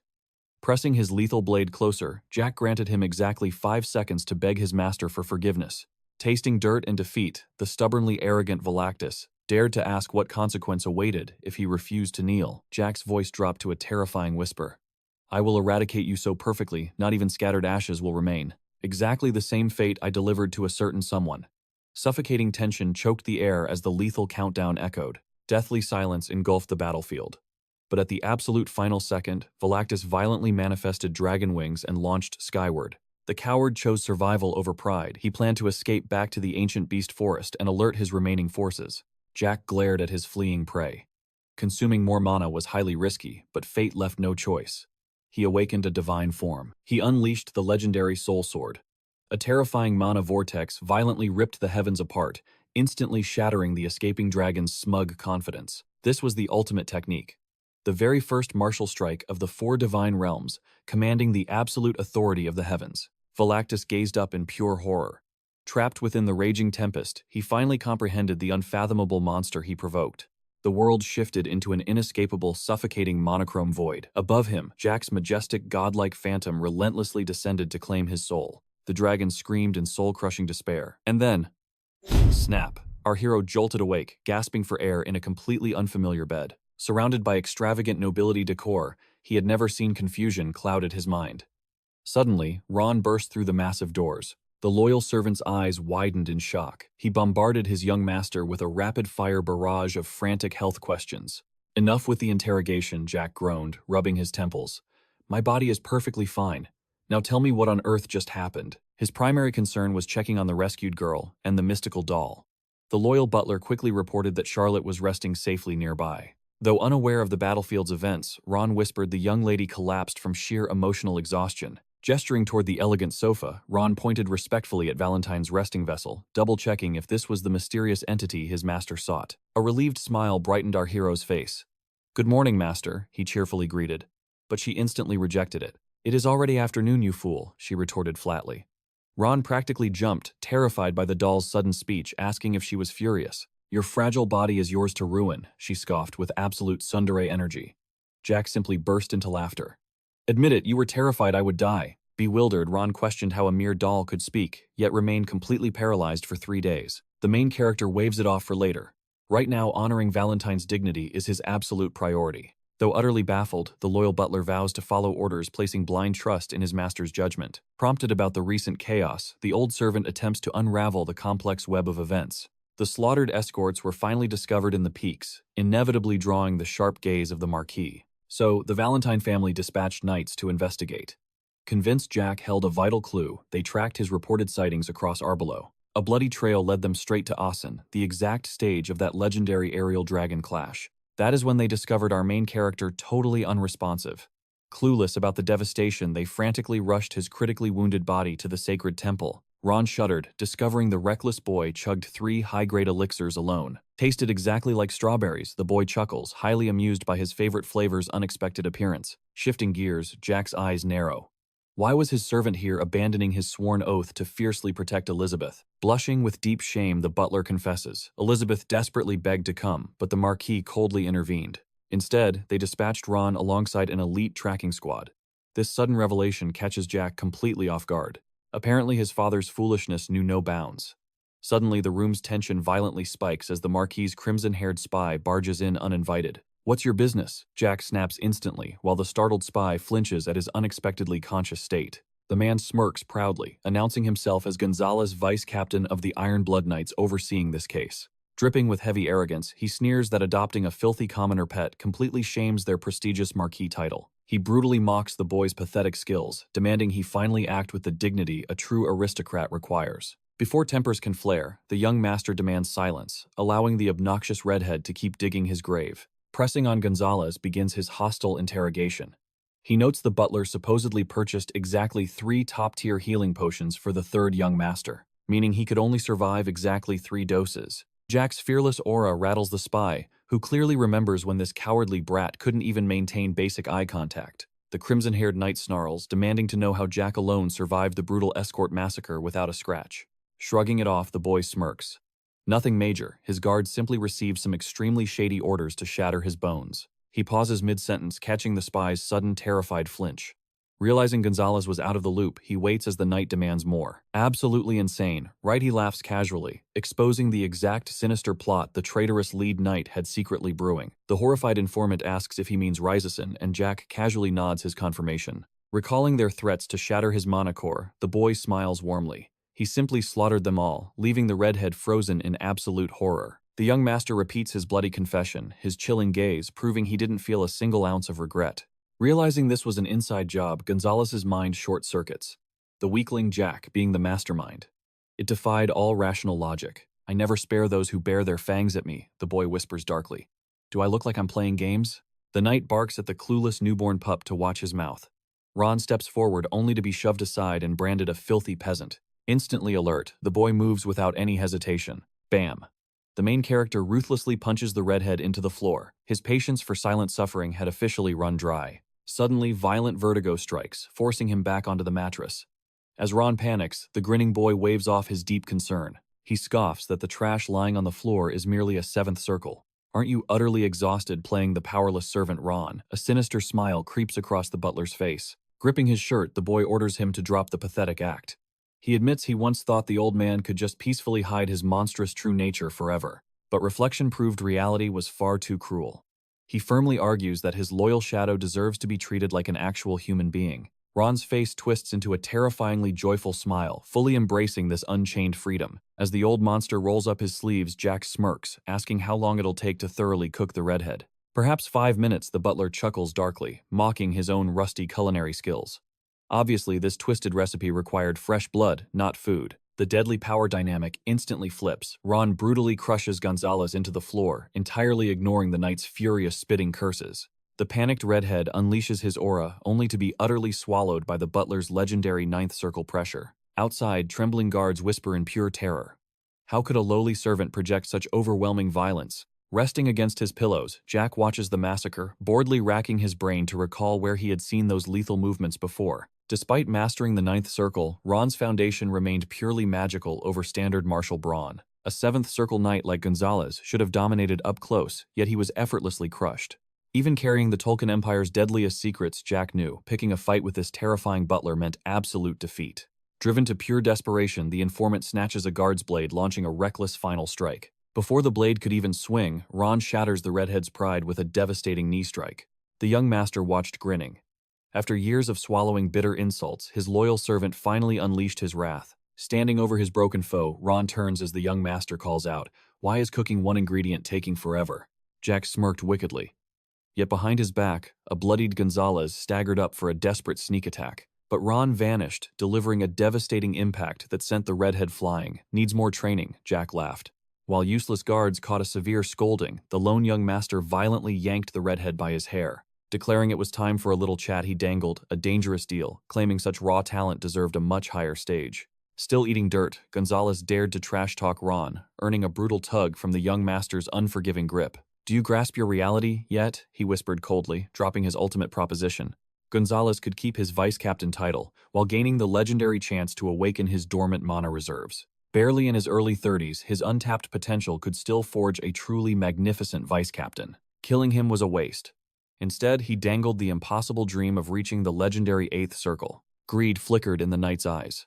Jack promised this shadow pact would remain entirely between them both. Watching silently, Ron questioned his master's dark motives, yet swelled with pride at his overwhelming aura. Suddenly, the heavy tension shattered as Valentine playfully tapped the old butler's shoulder from behind. Startled, he bowed to formally introduce himself, but she dropped a bombshell about his ancient sword family aura. Her casual observation left him reeling. Valentine easily deduced his 9th circle mastery from exactly 20 years ago. Revealing his glorious forgotten past, she whispered that the mythical 10th circle had been within his grasp. He possessed true master potential. Yet Ron just blinked, completely baffled by her cryptic warnings regarding soul control. For 19 long years, his mana had laid dormant, only roaring back to life recently, just to trail after Jack. He abandoned his pride without regret. Surviving endless mockery meant nothing because this humble servitude was his own free choice. Valentine probed his soul, asking how a titan could waste his life bowing to a mere child. She questioned his monstrous talent's origin, though the glaring truth was already staring back at her. That boy possessed a destiny worth bleeding for demanding protection from a legendary sword family descendant. She asked if he knew the child's true, terrifying nature. But Ron trusted only what Jack had personally shared. Respecting those unspoken secrets, the butler smiled, picturing his master's perfectly dramatic, annoyed reaction. What the hell is a sword family, he imagined, Jack complaining. Meanwhile, the young master ruthlessly threatened the redhead. Normally, he would rip that arrogant mouth open, but today he felt strangely generous with his mercy. Dangling the vice captain rank again, Jack sneered at the knight's lingering hesitation, mocking his pathetic lack of ambition. Watching his squirming, Jack issued a chilling warning to stay quiet if he was tired of getting smashed. Pinning the knight's chest, Jack pinpointed the 7 mana circles around his beating heart with surgical precision. With a demonic smirk, he hoped the poor fool wouldn't hold a grudge for this upcoming torture. As Gonzalez violently thrashed, Jack locked him down, whispering coldly that his mana would already be ash if destruction was the true goal. Violent mana warped the knight's circles through pure agony. Gasping for air, Gonzalez suddenly awakened an 8th circle. Endure the agony for 3 to 5 months, the boy commanded, leaving everyone paralyzed by his overwhelming power. The terrified informant trembled at this forced awakening. The trap had snapped shut, leaving only one single path: become his absolute puppet or face unimaginable horrors. Jack casually dropped terrifying hints about ancient forbidden magic. Remembering rumors spread after Jack crushed Failon, Gonzalez realized those dark legends were actually undeniable, blood-chilling facts. This monster truly commanded forbidden magic. Jack ordered the broken knight to his knees, demanding absolute, unwavering attention to his words. He would carve his commands into bone. Gonzalez must return and convince the Marcus household that the 3rd young master remained completely clueless. Within 3 months, 40 corrupt Marcus family members must secretly vanish. Gonzalez hastily agreed until raw terror struck. Jack hadn't just altered his mana. He had planted a lethal death sentence directly into his beating heart. Do not tremble, the young master chuckled darkly. Obey and you shall reap legendary rewards. He swore the excruciating pain would finally be worth it. Laughing at the knight's twisted paradox, the boy proclaimed he always knew this greedy fool hungered for absolute power. The memory of Gonzalez humiliating Ron burned within him. But the tables had turned. Jack coldly declared the red-haired tyrant was now his loyal butler's personal servant. The broken man could only mutter his submission, head bowed. Pact sealed, our protagonist ruthlessly kicked Gonzalez out of the room. A victorious smirk crossed his face. He prayed subordinate number 2 would be far less of a headache than the first. Turning to Ron, he confirmed the chat with Valentine was done. With his stomach rumbling like thunder, Jack demanded food. But he couldn't step out looking like a beggar. The ever-loyal mage had already prepared pristine garments showcasing his flawless devotion. Before stepping out, Charlotte crashed into him. Her small frame trembled as she wrapped him in a desperate, tearful embrace. I thought you would sleep forever, she cried. Touched, he warmly returned the trembling girl's desperate embrace. He commanded a grand feast to share with the vampire. Still, her immense hidden strength left him absolutely speechless. She hadn't even tasted true blood yet. Under a burning twilight sky, Jack finally apologized for reducing her sanctuary to rubble. But Charlotte offered a bittersweet smile. Without her mother's warmth, that intact apartment was nothing but an empty shell. Jack pulled her close, his eyes softening. He confessed his own mother was stolen from him at a tender age. Charlotte gasped in awe. Despite such tragedy, he had forged true happiness alongside his master and devoted butler. Channeling pure mana, he levitated a single crimson drop, offering the starving vampire a taste of supreme power. The moment it touched her lips, explosive energy surged through her veins. Her dormant vampiric lineage had fully awakened. Vampires rivaled mighty dragons for one terrifying reason. Potent blood granted them absolute instantaneous regeneration. Overwhelmed but ecstatic, Charlotte beamed brightly. She felt an intoxicating, unimaginable rush of pure vitality. Jack asked about his earlier terrifying display. Had his vow to prove his strength justified carrying such a heavy burden? The little one confessed her fear, yet her eyes sparkled with thrill. She called him master, with pure starstruck adoration. Jack quickly corrected it to boss. Her melodic giggles echoed as she happily embraced the brand new modern title. Back inside, the revelation hit like lightning. Jack slayed an adult dragon, leaving Ron completely paralyzed. He emphasized the sheer insanity. Even dragons under 50 possessed terrifying 5th circle mana hearts. Their legendary dragonoid transformation condensed their colossal mass into a terrifyingly optimized human-sized killing machine. While their true form unleashed apocalyptic magic, this humanoid state maximized overwhelming bone-crushing power for brutal close-quarters combat. If that arrogant Valactus hadn't foolishly allowed him time for soul speech, Jack would have faced certain death. Shaking off the dread, Ron nagged Jack to eat his greens like a growing boy. But logic meant nothing. Our protagonist completely ignored him, mocking the beast as a naive fool. After all, Jack was merely second circle. Yet he unleashed such cataclysmic destruction. Suddenly Jack realized the absurdity of their chat. Slaying dragons was mythic, impossible lore. The fire ant mercenaries would drop dead from sheer terror if they discovered his monstrous feat. Ron flushed crimson. He realized the young master exposed his hidden dragon knowledge, shattering his facade of knowing absolutely everything. With a sly grin, Jack noted the butler only predicted a premature death, proving exactly how he connected the dots. Ron silently swallowed his pride. Countless dark secrets remained hidden from his master, and he vowed to keep them buried. Jack despised lengthy, tedious backstories, even with his ruthlessly cautious mindset forged through multiple past lives. Even during their desperate escape from the Marquest household, the iron-willed butler locked his mysteries away tight. Everyone deserves their shadows, Jack mused. Yet one world-shattering suspicion needed immediate, undeniable confirmation right now. Piercing the butler's gaze, he demanded the absolute truth regarding ties to the treacherous Tolkien Empire. Ron's baffling confusion was utterly authentic as he denied any imperial ties.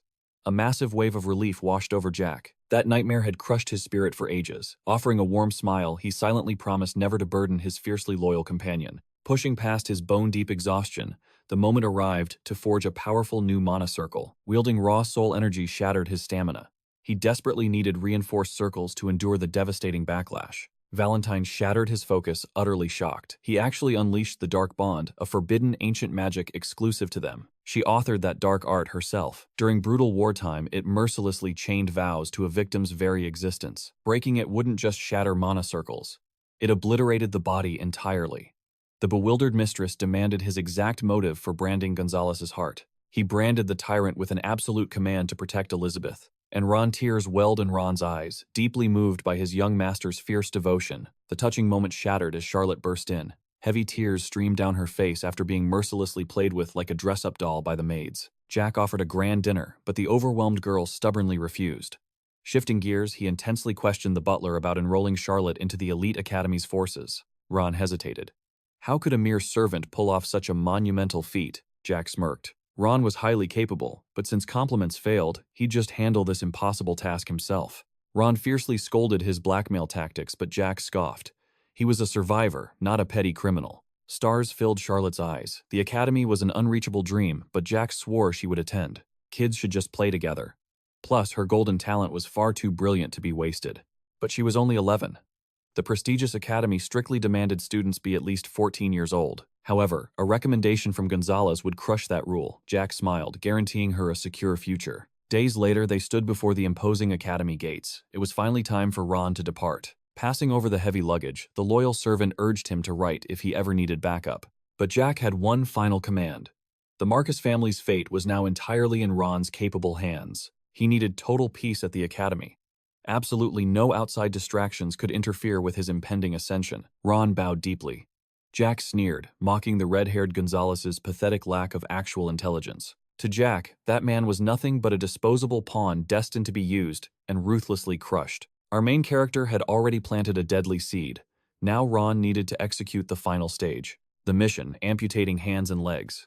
But Jack smiled darkly. He wasn't talking about physical bloody limbs. His true targets were the corrupt Marcus officials alongside Count Mantus's entirely treacherous noble family. A flawlessly ruthless scheme, Elizabeth's delicate position in the household would soon become incredibly chaotic. She was far too pure.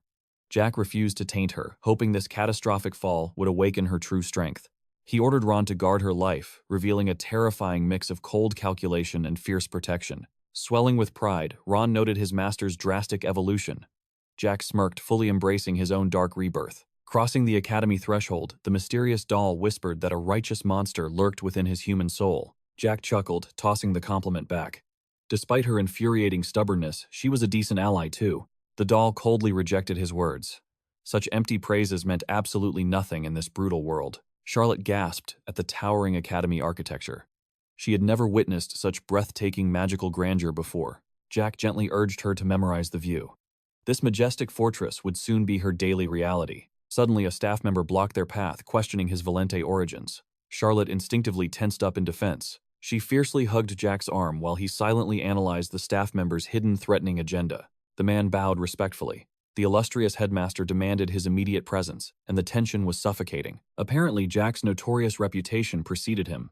His blood-soaked past was already legendary within these sacred walls. The image of a bleeding noble heir, standing amidst burning rubble, was still a terrifying campus rumor. Years had passed, but the tragic legend still haunted the halls, especially regarding the current Duke's father. Former Duke Rommel Einhart Assemble maintained this exact office completely unchanged from Jack's previous cursed life.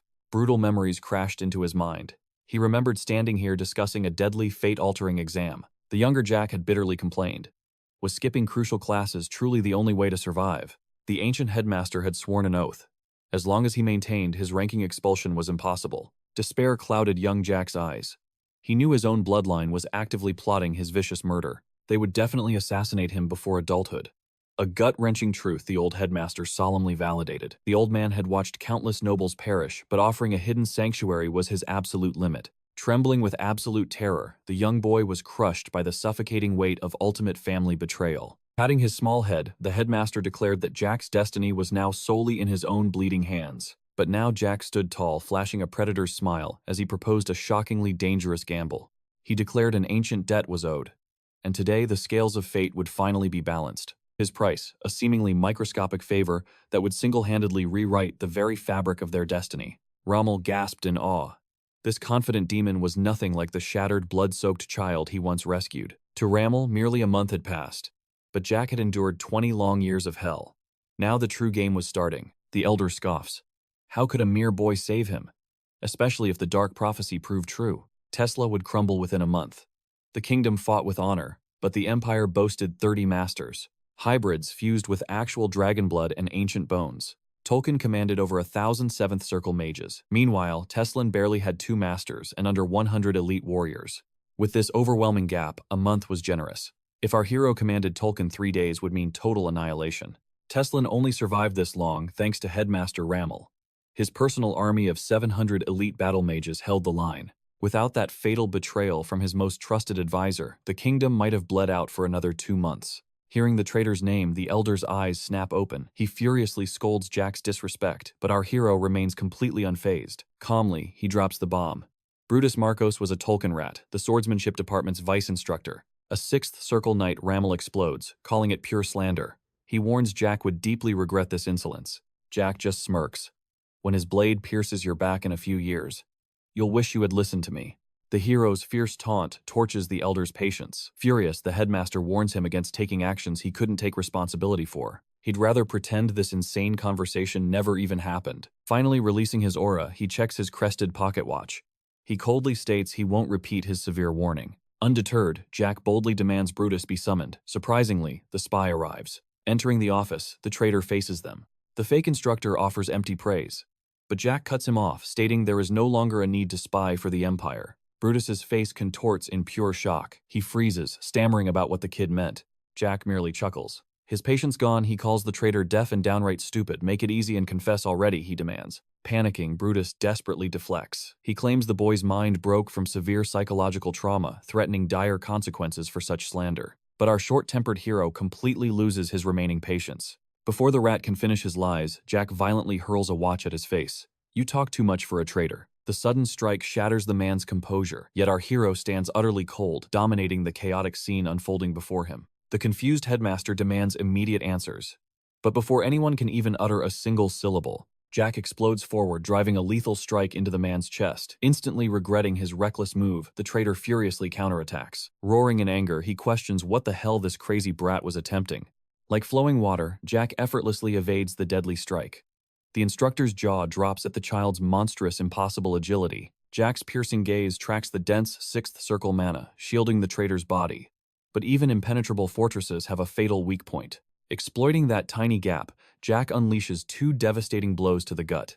The explosive force sends the spy flying. The headmaster watches in stunned, absolute silence. Meanwhile, our hero stands perfectly calm, ready to beat out a bloody confession. The mighty instructor is now a pitiful mess. Collapsed in the dirt, his battered face reflects the absolutely brutal beatdown. Looming over him, Jack coldly demands the truth. Cooperate and confess right now. This is your only chance to leave breathing. Yet Brutus clings to his innocent act, feigning total ignorance. This pathetic display only forces a demonic smile onto Jack's face. Jack lightly taps the traitor's chest, testing his lingering aura defenses. Then he locks onto a far more fatal vulnerability. Solid mana circles were incredibly tough to shatter, but violently crushing a mage's life's work, that delivers an unimaginably devastating psychological blow. Hovering his hand right over the spy's heart, Jack announces a very deadly interrogation game. Lie to me and I will shatter your precious mana circles. One by excruciating one. Raw terror contorts the traitor's face, yet he forcefully swallows his panic, desperately trying to project false confidence. First strike. Are you a Tolkien rat? Just hearing the Empire's name makes the spy violently tremble, but he furiously denies it. Wrong answer. Without hesitation, Jack ruthlessly crushes his first mana circle, instantly crippling the proud knight down to the 5th tier. Unrushed, the boy coldly repeats the exact same question. He holds all the cards knowing the bloody truth would eventually spill. Paralyzed by agonizing pain, the spy completely breaks. He stammers, uselessly trembling like a helpless sinner facing divine judgment. With terrifying, cruel calmness, Jack explains the curse. Rebuilding a shattered circle requires endless, agonizing effort. The sheer pain would make him beg for death. Worse yet, Jack promises to permanently poison the mana pathways. One flex of his aura, and those circles would remain destroyed forever. He hints at an ancient technique, making the broken void burn eternally. Our hero truly relishes this absolute dominance. A chilling smile forms, drinking in the spy's absolute terror. Checkmate. Total absolute victory is firmly in his grasp. The ancient dragon blood, within his veins, fused with the youth's terrifying knowledge, could finally fix the broken seals, leaving the arrogant instructor quivering in pure terror. Trembling, he demanded to know how the kid uncovered this. The terrifying truth, Jack's flawless insight into the forbidden experiments, shattered the man's remaining sanity. Human trials were already underway. A stuttering Brutus desperately begged to know who leaked such highly classified Imperial secrets. Unfazed, Jack casually confirmed his knowledge of the dragon research. He then mocked the trembling man, questioning why a mere 6th circle mage was playing with such dark forces. The instructor exploded in a panicked frenzy. How could a nobody expose the Tolkien Empire's most deeply guarded shadows? This pathetic display painted a wicked smirk on our main character's face. Without hesitation, he began shattering every single one of the man's mana circles simultaneously. Jack mercilessly ridiculed the fallen mage. By the end, Brutus was left a shattered husk, utterly drained of the will to even twitch. Bored with the trash, Jack pivoted to the stunned headmaster. It was time to negotiate his demands. The ancient headmaster stood entirely frozen, struggling to process the overwhelming chaos. Even crushed into the dirt, Brutus spat venom, vowing that the Empire's wrath would hunt Jack down and tear him limb from limb. Before another threat could escape, Jack delivered a brutal slap, silencing the pathetic dog permanently. Cornered, the headmaster sighed heavily. Cleaning up this catastrophic mess would be a nightmare, but he couldn't deny the terrifying mystery surrounding this youth. This was undeniably not the same weak child Rammel encountered just 1 month prior. An unimaginable metamorphosis had occurred. Jack calmly ordered the old master to bury the incident entirely. Rammel reluctantly agreed to swallow his questions, save for one burning mystery. How had a student unearthed this imperial conspiracy? Before Rammel could probe the dragon, blood secret Jack sharply cut him off, enforcing their deal. The headmaster surely felt the shifting winds. The bloody stench of continental war was already suffocating the air. The bloody civil war for the Mother Association was spilling into the light. Moderates backed the Second Son, while bloodthirsty radicals worshipped the Crown Prince. History dictated a radical victory. Now an empire, twisted by absolute extremism, had allied with their dark cause. Raised in mountain isolation by his master, Jack didn't hold every puzzle piece, but his knowledge of the future was enough to shift fate. He coldly declared Brutus would survive as a gift to the Academy. A pawn who understood dragon secrets was a treasure trove of vital intelligence. Such forbidden knowledge would prove invaluable to all, even the supreme monarch. This bold treason left Rammel utterly baffled. He couldn't simply scold a boy who so casually threw the crown's name around. The old man finally snapped. How could a pathetic 6th circle trash lying in the dirt possess such heaven-defying secrets? Jack revealed the grim truth. In his previous life, he learned these twisted hybrid and dragon experiments had long escalated past mere animal subjects. Horrific human trials were commencing. He possessed highly classified imperial documents, shadows so dark that even the Empire's elite were completely blind to them. But that political nightmare was Rammel's burden now. Jack simply demanded 2 favors as compensation for the old man's previously disrespectful tone. First, exploiting the master's vast wealth, he boldly demanded a luxurious private estate with a garden right beside the academy. Rammel protested, citing strict dormitory laws for all students. Yet Jack slyly fired back the master's own philosophy. Every absolute rule contains a hidden exception. Massaging his temples, an exhausted Rammel surrendered. Jack's second demand was surprisingly simple: officially enroll Charlotte into the prestigious academy. Despite it being the second semester heavily violating the strict tradition of only accepting freshmen at the year's dawn, our bold protagonist weaponized the brilliant concept of exceptions yet again. The master sighed, asking if this recruit was the pale blonde outside. Indeed, it was Charlotte, currently crushing poor Valentine in a vice-like doll-squishing hug. Intrigued by this duo, Rommel questioned their exact relationship. With absolute confidence, Jack declared himself as her official new guardian. This bold claim forced a rare chuckle from the veteran. Stepping outside, Jack was instantly ambushed by Charlotte's blindingly joyful and energetic welcome. He softly asked if she had waited long.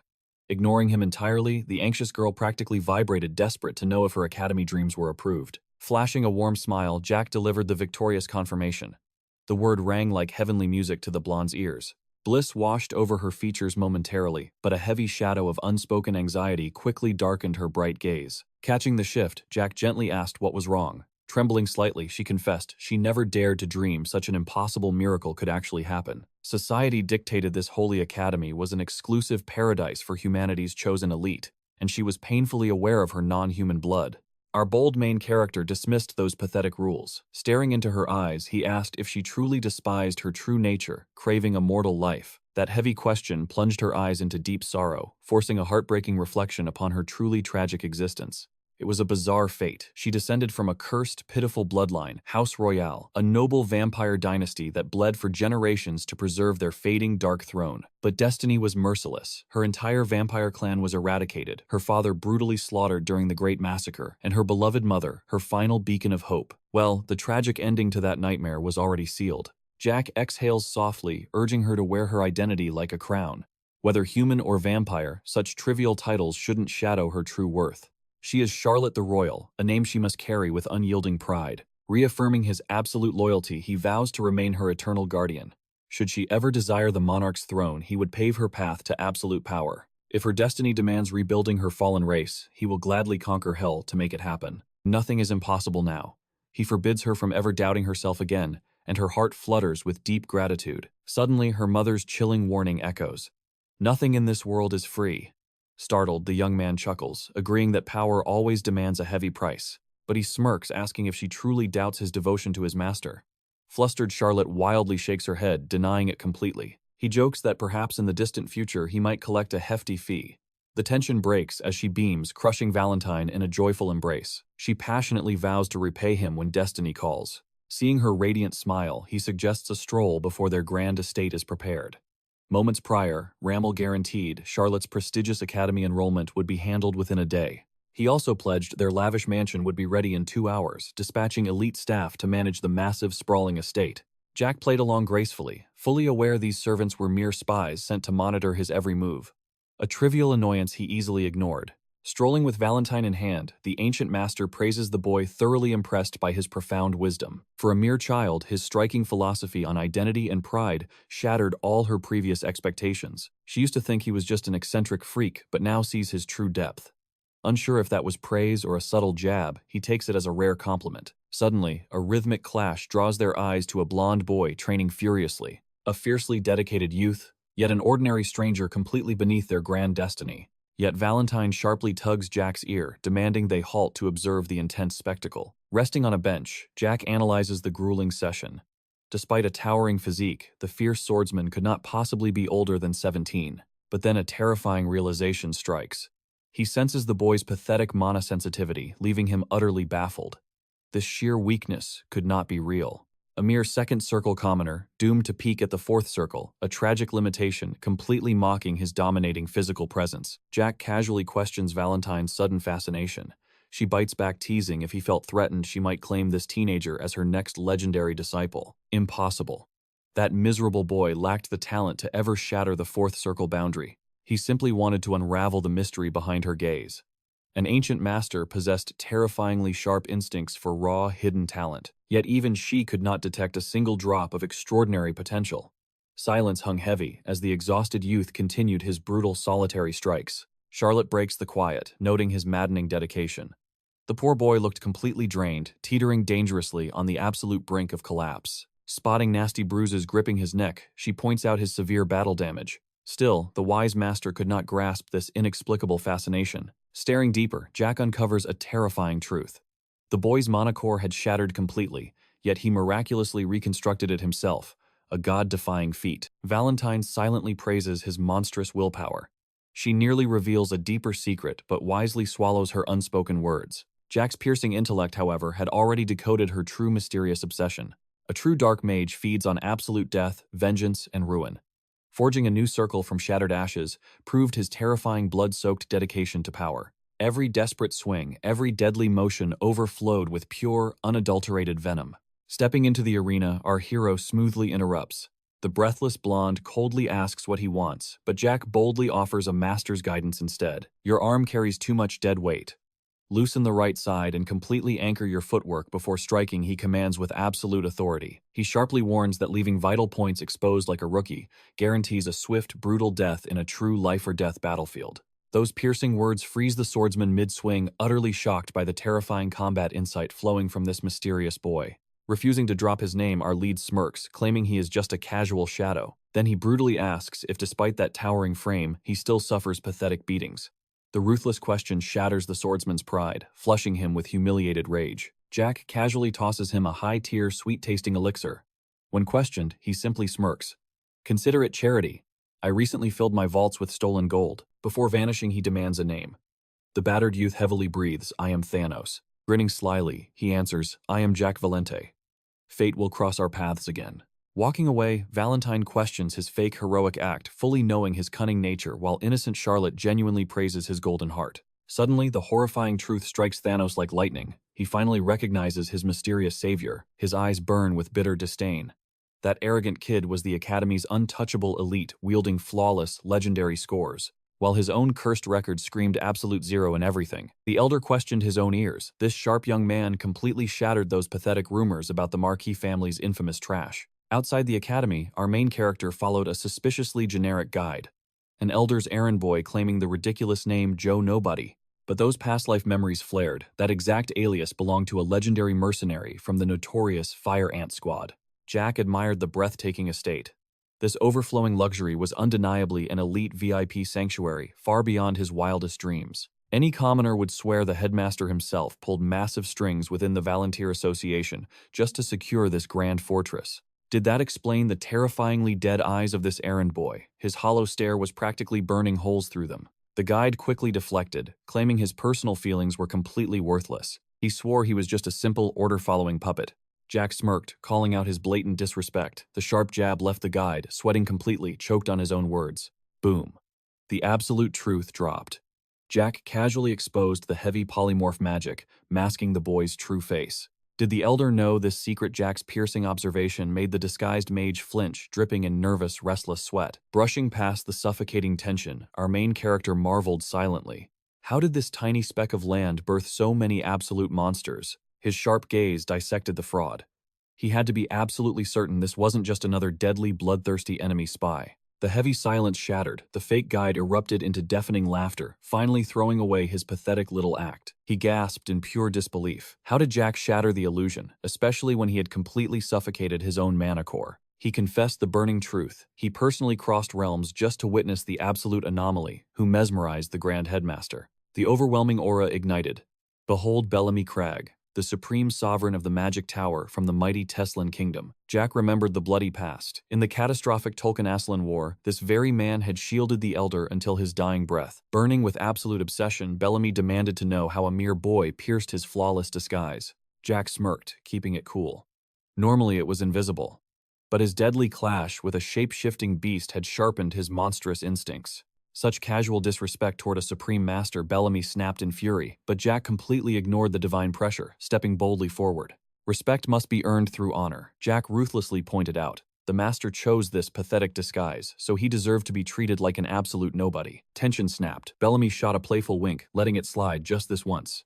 He laughed off the genius insight. Sensing an unfathomable destiny, the supreme tower master suddenly offered to forge Jack into a magical god. The shockwave hit hard. Jack and Valentine completely froze, paralyzed by such an absurd, world-shaking proposal from a living legend.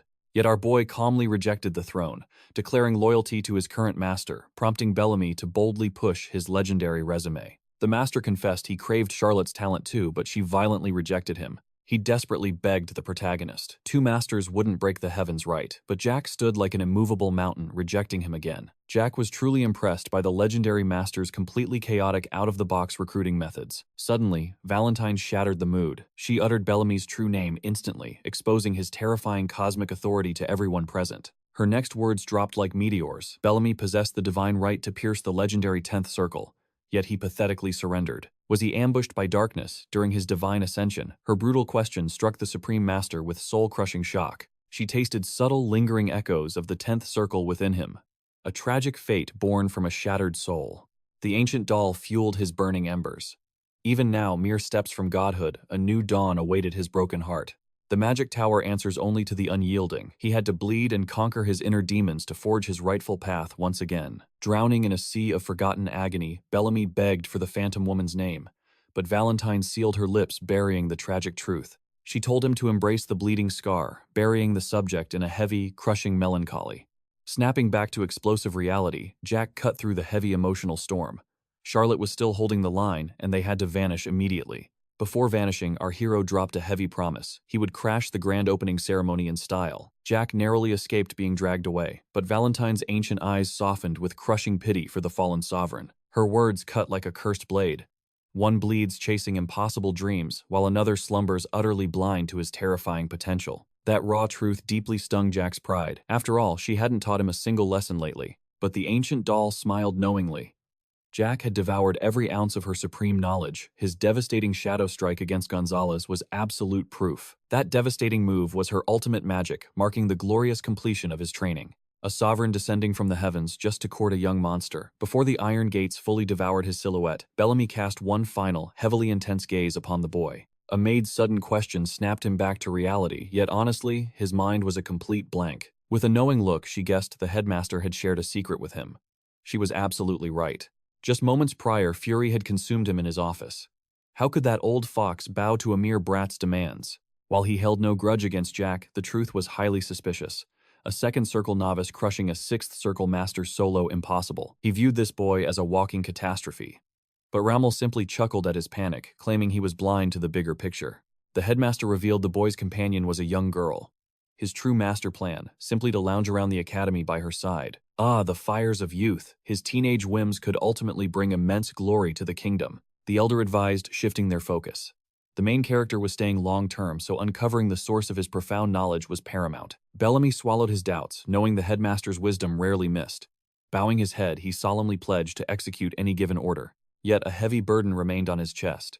He genuinely feared Rommel was marching straight into the Marquis family's vicious political crossfire. But the old sage calmly declared, the bloody war for the noble succession was already finished. The chilling confidence silenced Bellamy completely. Still, Bellamy knew the Marquis's ruthless nature. His eldest daughter possessed master-level talent, yet her father viewed her merely as a disposable pawn. Meanwhile, the second son was utterly pathetic. Just another faceless third-circle amateur drowning in the vast academy. There was absolutely zero spark of greatness there. In Bellamy's entire life, he had never witnessed an existence as hopelessly dim-witted as Failon. Raising an eyebrow, the headmaster questioned this outburst.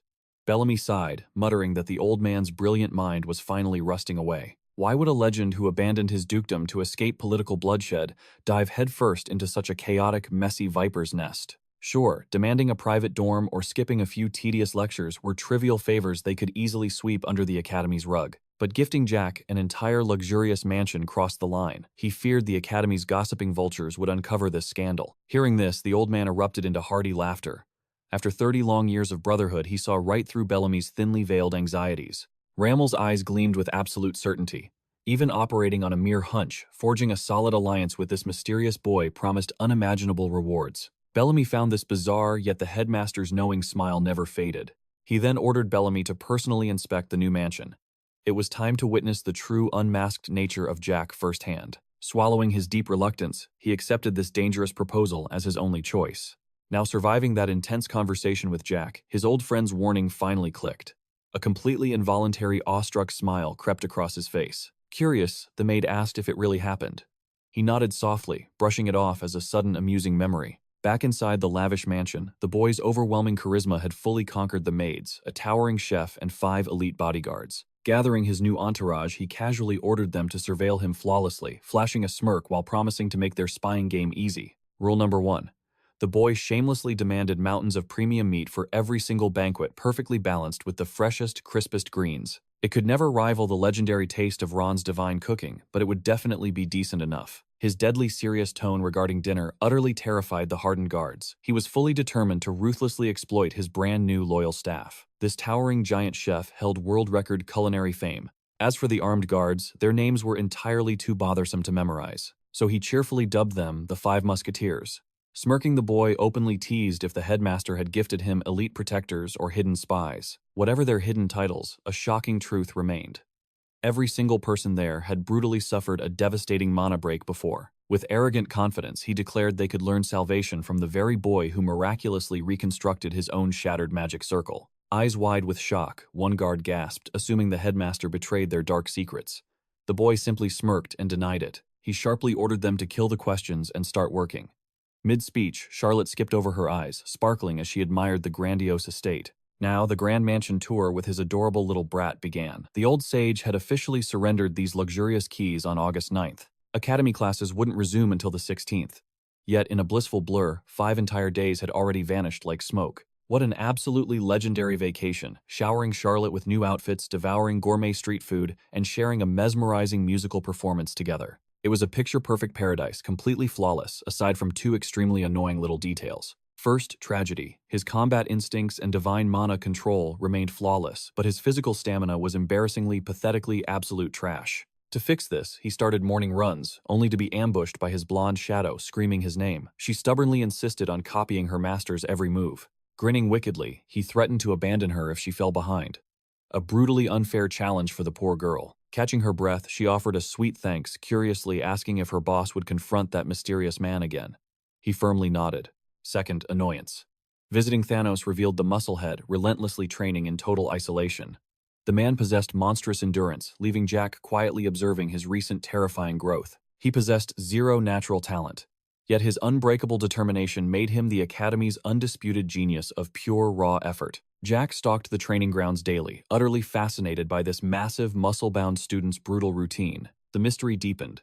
Why did this relentless warrior show up sporting fresh, agonizing battle scars every single morning? Feigning casual concern, Jack approached him to check if the blonde giant had actually swallowed that healing elixir. The blonde glared back with utter misery. Jack immediately scoffed, questioning that pitiful Grim Reaper expression. Valuing the potion at 40 gold coins, Thomas stubbornly vowed to repay every last cent of his looming debt. This sheer stubbornness absolutely infuriated Jack. Did he drink it or not? With those brutal, untreated wounds, his bones were practically shattered by now. Swinging a heavy blade with paralyzed, trembling limbs must be sheer, absolute agony. Yet the warrior turned his back, diving straight into hellish training. No sane human could endure such daily, bone-crushing torture. Spending from dawn to dusk bleeding, Jack simply could not fathom why someone so unyielding willingly absorbed such merciless beatings. The atmosphere grew incredibly heavy. Even Valentine silently agreed that Jack possessed a legendary talent for pure annoyance. Jack playfully asked if the massive brute looked endearing, but Valentine only stared back with deep, overwhelming sorrow. She warned her disciple to look closer. Beneath that blonde hair burned a devastating storm of hidden rage and desperation. These very emotions fueled his explosive growth, yet they were actively shattering the young warrior's soul to pieces. He was accelerating toward total ruin. Hearing this, Jack knew his master had perfectly calculated their next fate-changing move. Though cursed with 0 natural ability, Thomas was finally forced to reveal the true reason he wielded his iron blade. His grand declaration echoed loudly. He would become the continent's absolute strongest swordsman. This revelation completely stunned them both. But before the dust settled, Jack exploded into cruel, mocking laughter, completely shattering the heavy tension. Swallowing his bitter humiliation, the giant muttered, "Go ahead and mock me, if my impossible dream is truly that pathetic." Jack immediately killed his laughter, clarifying he wasn't mocking the goal. He warned the giant not to misunderstand his intentions. Jack finally grasped the situation perfectly. Smirking widely, he boldly offered the stunned warrior a chance to become his little chick. Breaking the intense atmosphere, Charlotte rushed over to the training grounds, happily offering the exhausted boys fresh, cold water. Startled by this sudden proximity, the proud blonde swordsman took immense offense at such a disrespectful, absolutely outrageous proposition. Unfazed, Jack offered to say it again. Did he just call him a little chick? Yes, the insult was completely intentional. Jack repeated his brazen words. The giant lacked context for the strange slang, but it radiated pure, unadulterated disrespect. Shifting tactics, our protagonist offered a different path. Would this suffering warrior prefer to be his personal, loyal freeloader? This proposition completely paralyzed the blonde. Jack was blatantly trying to forge a sacred vassal contract with the battered teen. Protesting his lowborn commoner status, Thomas was immediately silenced by Jack's incredibly arrogant, utterly dismissive shrug. So what? Thomas confessed he possessed absolutely zero wealth or status. Yet material riches meant absolutely nothing to the smirking prodigy. Jack already knew the brutal rumors surrounding this ruined noble house, but to him mere societal gossip was completely meaningless noise. Desperately rejecting the lifeline, Thomas begged Jack to recruit a worthy genius, not some broken, utterly talentless peasant. Jack analyzed the self-deprecating fool. It was genuinely hilarious seeing this broken outcast fret over another's well-being without reason. Jack locked eyes with him. It was exactly because of that supreme, impossible dream that he demanded his absolute loyalty. Declaring himself useless meant this warrior had already tragically surrendered to his own inescapable crushing defeat. Blind to reason, Thomas bitterly cursed his empty mana core. This infuriating self-pity forced our main character to finally snap. "Stop looking at the shadows," Jack roared, revealing the boy possessed a divine gift far surpassing basic magical energy. An affinity for mana. Millions of ordinary mortals possessed that. Innumerable gifted peasants lived and died uselessly, their potential rotting away. Even Jack's own legendary abilities slept until his master arrived. But Jack's celestial vision operated on an entirely different dimension from the ignorant blind masses. His piercing gaze tracked the invisible pulsing veins of mana, violently swirling around the giant's bruised physical vessel. Once Jack was completely clueless and criminally lazy. True relentless determination was a divine trait that could never be inherited. Yet Thomas embodied both suffering and absolute perseverance. Such earth-shattering work ethic was practically a myth in this realm. "Stop insulting your destiny," Jack declared. His raw effort outshined everyone. The earth-shattering revelation completely paralyzed the weeping giant. But before emotions could peak, a disgustingly arrogant voice echoed. "Wow, the pathetic stray dog actually found a friend." Jack's eyes narrowed with deadly intent. Standing there were three insufferable noble brats trespassing long before the academy gates opened. Just seeing them echo his miserable second brother was enough to make the main character absolutely sick to his stomach. Thanos desperately begged him to flee, but the arrogant leader of this pathetic trio quickly cut him off. "Is this beggar entirely deaf? I ordered you to stay completely silent within this academy." He scoffed, wondering how a filthy commoner dared to look up after suffering such a brutal beating. The bruised giant shielded our motionless hero, pleading with him to run from this personal nightmare. Jack glanced at the bloody bruises. Did these three trash mobs do this? His eyes darkened with absolute madness. The red-haired punk sneered, realizing our hero had gifted that top-tier potion to this pathetic street rat. This sparked Jack's blazing fury because that legendary elixir was supposed to be a total secret between them. Crossing his arms, Jack coldly demanded if this trash mob stole the precious elixir from the giant who swore repayment. He was absolutely furious that his priceless magical gift had been snatched away so effortlessly. He seriously considered cursing out the battered giant right then and there, but wondered why he let such pathetic trash beat him. Calling them trash instantly triggered the arrogant ringleader. Thanos desperately tried to stop the conflict, begging Jack to escape before the brutal violence spread to him. Completely fed up, our hero refused to budge. Stealing his potion meant they had just declared absolute war. He fiercely commanded the hidden bodyguards lurking in the shadows to emerge, but the redhead played incredibly stupid. Since the cowardly shadows refused to appear, Jack clenched his fists and prepared for absolute carnage, promising to brutally crush this trio until their guards showed up. Now, the Teslan Kingdom boasts 5 legendary marquee families. These were not mere magic circle users, but ancient bloodlines overflowing with unimaginable wealth and absolute authority. The Eastern Hermann family birthed a total disaster of a son, the Academy's soon-to-be graduate, the notorious Dietrich Hermann. This absolute monster shattered every law imaginable, assaulting servants at 13, abusing dark substances at 14, and chasing pure hedonism by 15. Dark Whispers even accused him of dealing poison, yet his golden status as the official heir shielded him completely. Protected by the corrupted elite of the Academy, he reigned as an untouchable tyrant who did whatever his dark heart desired. So he found himself a miserable new plaything, a nameless commoner who miraculously breached the Academy's prestigious gates. Spotting him training in total solitude, the noble sadist eagerly turned the poor giant into his personal punching bag again. But during the vicious beatdown, the sharp crack of shattering glass suddenly pierced the heavy air. Seeing the spilled elixir, the tyrant aggressively demanded how a filthy street rat obtained such a priceless magical treasure. Driven by pure arrogance, he mercilessly battered the unresisting giant.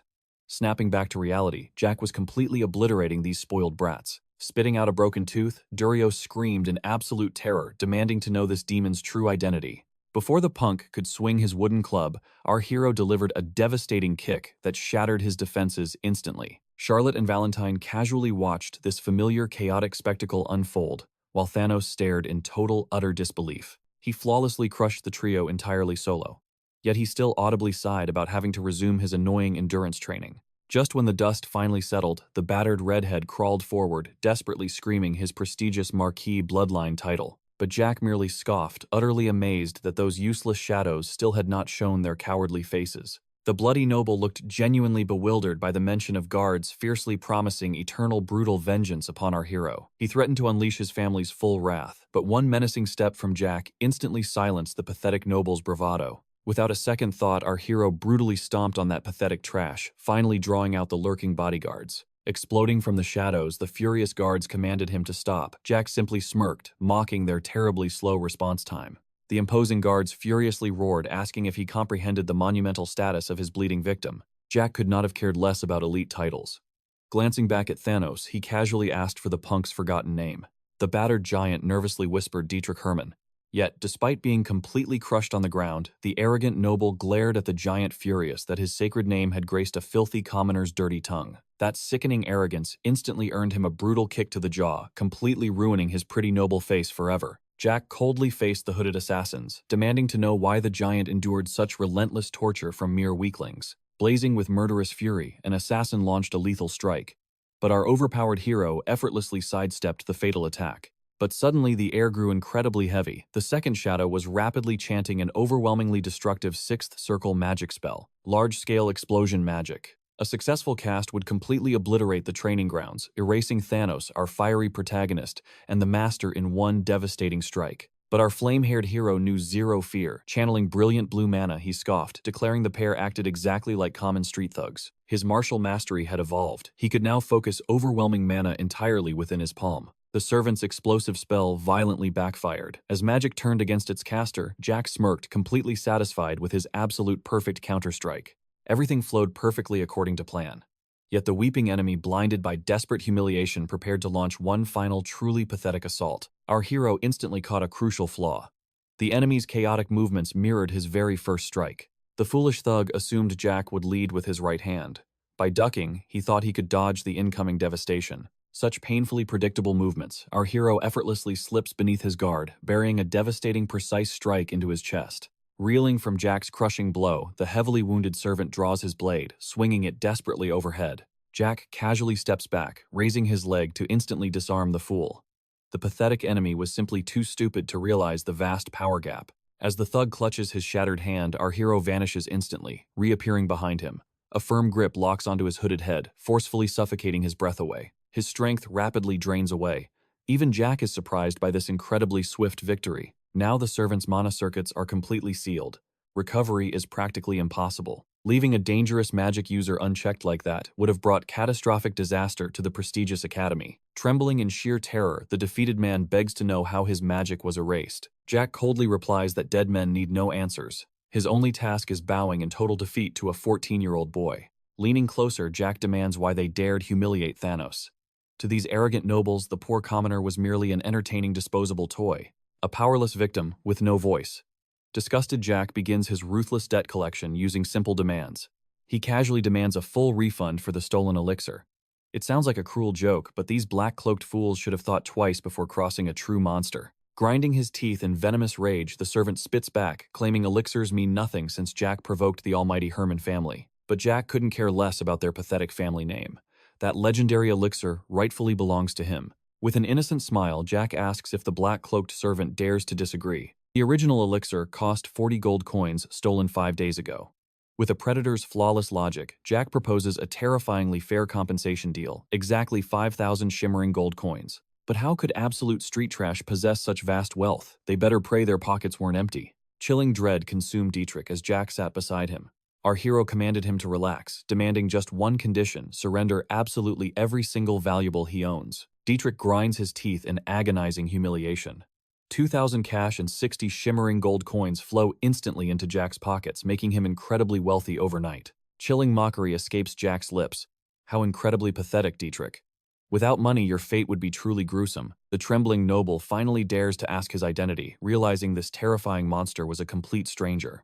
Highly amused, Jack aggressively pats his head like an obedient dog. Smiling menacingly, he announces, "It is a bit late, but let me introduce myself properly." The crowd's reaction is absolutely electric.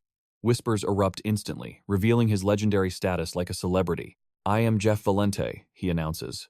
Someone asks if he is Failon's little brother. It suddenly becomes painfully obvious what kind of trash his idiot older brother associated with. Our hero rarely strikes children, but arrogant brats like him are the absolute exception. In one strike, he jams his shoe into Dietrich's mouth, drowning his face in pathetic tears. "You rely entirely on your name. Without it, you are absolute garbage here," Jack spits. This pathetic redhead had leached the aura of high-level mages to falsely boost his own power, proving himself a spineless coward. With terrifying killing intent, he warns he would have drowned them in the lake if they were older. His furious glare burns deeply as he orders them to never forget. He proudly announces his residence at the grand mansion outside the academy. "If you pathetic losers seek revenge, you know where to look. Next time I won't hold back," he threatens, removing his boot from Dietrich's mouth. Disgusted that the noble wet himself in sheer terror, Jack gently invites the little girl to leave with him, and she agrees without hesitation.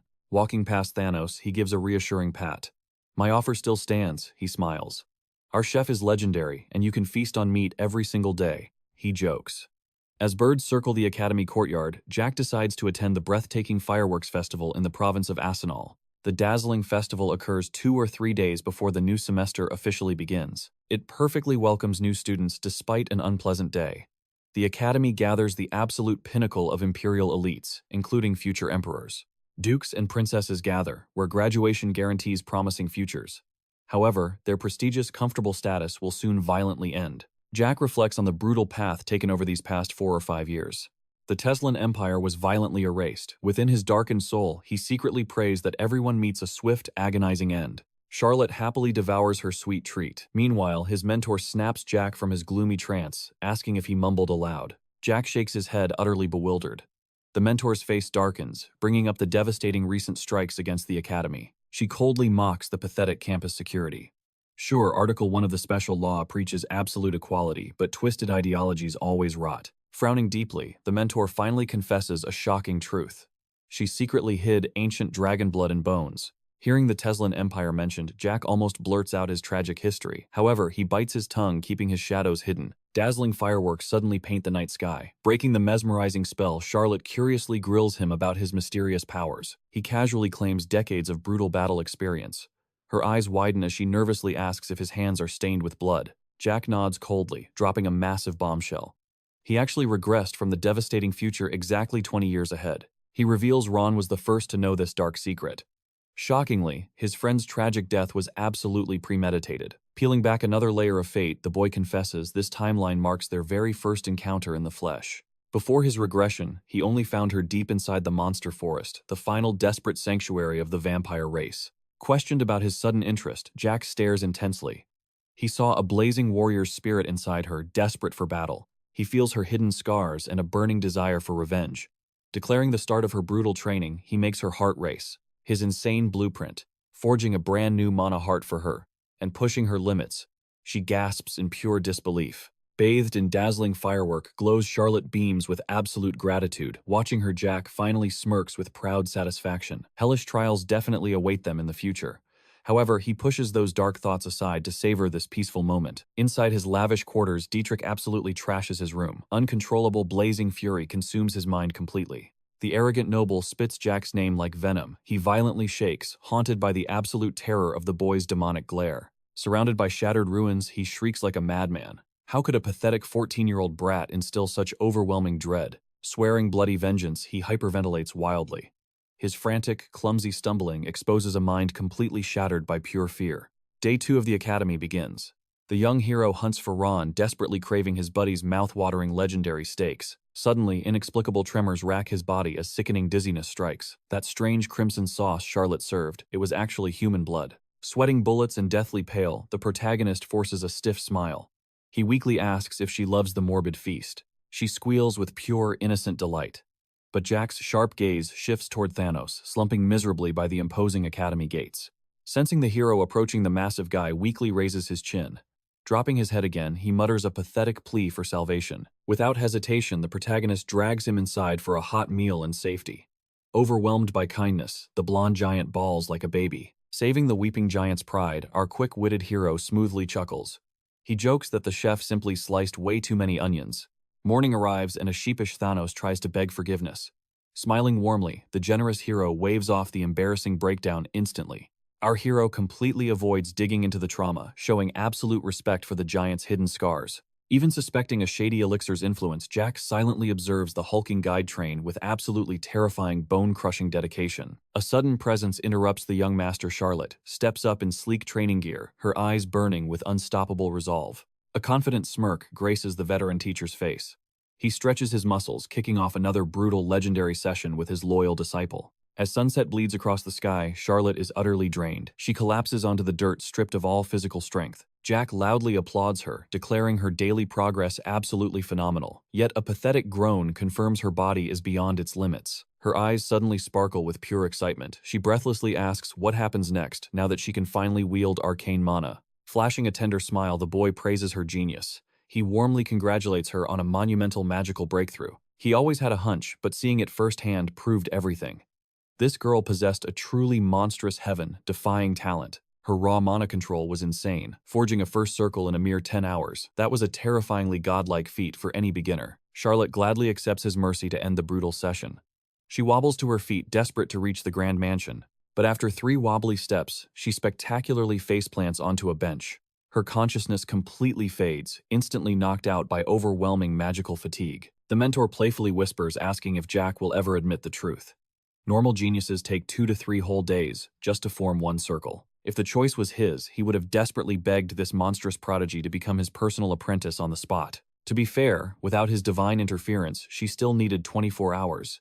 Suddenly, a brilliant magic circle ignites beneath her. It forcefully sucks raw mana from the atmosphere. It weaves an impenetrable barrier, violently stockpiling pure energy for her future awakenings. By injecting his legendary aura into Charlotte, our hero turbocharged her awakening. Of course, that insane cheat code would instantly kill normal people. Our boy admits he struggled too, making her sudden mastery absolutely mind-blowing. The mentor watches in awe. Jack demands absolutely zero reward, offering his guidance with pure, unselfish grace. Spotting Thanos, our hero gasps. Crying again, he teases, sending the hulking youth scrambling to wipe his teary eyes. The master catches his shifting gaze. It was obvious the giant felt utterly crushed by his own lack of progress. Heavy gloom radiates from Thanos. He cannot even answer if he has truly given up. Bitter envy torches his pride. He silently prays she lacks sword talent, terrified of being completely outshined in every single way. Did you think becoming the West's greatest knight would be easy? Jack's piercing question sends Thanos crashing to his knees, sobbing. Our hero sighs deeply at the towering giant. How could someone so massive be such a total crybaby? Jack pushes him forward. The continent's finest knight would never surrender his dreams just because a girl surpassed him. Patting the giant's blonde hair, Jack ignites a spark. The grand dream is still alive, but he must forge ahead through the pain. For the very first time, someone genuinely believes in him. An unfamiliar roaring warmth suddenly awakens within the knight's shattered heart. The world had mocked his ultimate dream. They called him a naive fool, but his iron will had never truly shattered. Jack relates deeply. He had faced the exact same family torment, prompting him to ask what was really holding the giant back. Thanos lunges forward, gripping the boy's shoulders. Tears flowing, he gives a soul-deep thanks to the one who finally believed in him. Playing it cool, Jack drops deep wisdom. Keep swinging, he advises, because hard-earned skills will never betray you. As Jack ponders his next move, a sharp crack echoes from the shadows. Someone had just snapped a hidden branch behind them. The hulking knight tenses up, noticing Jack's deadly focus. But who would dare creep up on them in this isolated spot? A chilling familiar aura washes over Jack. His instincts scream danger. Why is he always targeted exactly when his guard drops? The absolute worst timing. An uninvited threat had just crashed their peaceful training session. Thanos gulps. Jack's eyes suddenly blaze with pure battle lust. Grab the girl, our hero commands coldly, and stay behind my back. The blonde giant hesitates for a split second, then nods and quickly scrambles to his feet. Our hero's sharp mind had already unmasked the approaching shadows. I knew you were coming, he smirks, just not this fast. His piercing gaze sweeps the perimeter. 5 hidden stalkers are already knocked cold in the dirt as he locks eyes with their leader. They lay perfectly still, barely breathing, and completely knocked out cold. Charlotte slumbers peacefully in the giant's arms. Meanwhile, the white-haired newcomer casually announces he has successfully secured the girl. The sleepy mentor stumbles into the clearing. Yawning heavily, she remains totally oblivious to the deadly tension. "Are we having dinner, boss?" she murmurs. Suddenly, Dietrich and a terrifying squad of cloaked assassins materialize from the shadows. Assassins cover the ground and stalk the high branches. Murderous intent fills the air while Dietrich flashes an absolutely psychotic grin. "Long time no see, Jack Valente." Dietrich's voice drips with venom, dragging out his full name to spark absolute fury. Blue mana erupts around our hero. Shifting into a perfect combat stance, Jack barks a deadly warning to stay back. This redhead was the future marquis of the mighty Great Eastern Province. He understood a cruel truth: absolute power rules this world.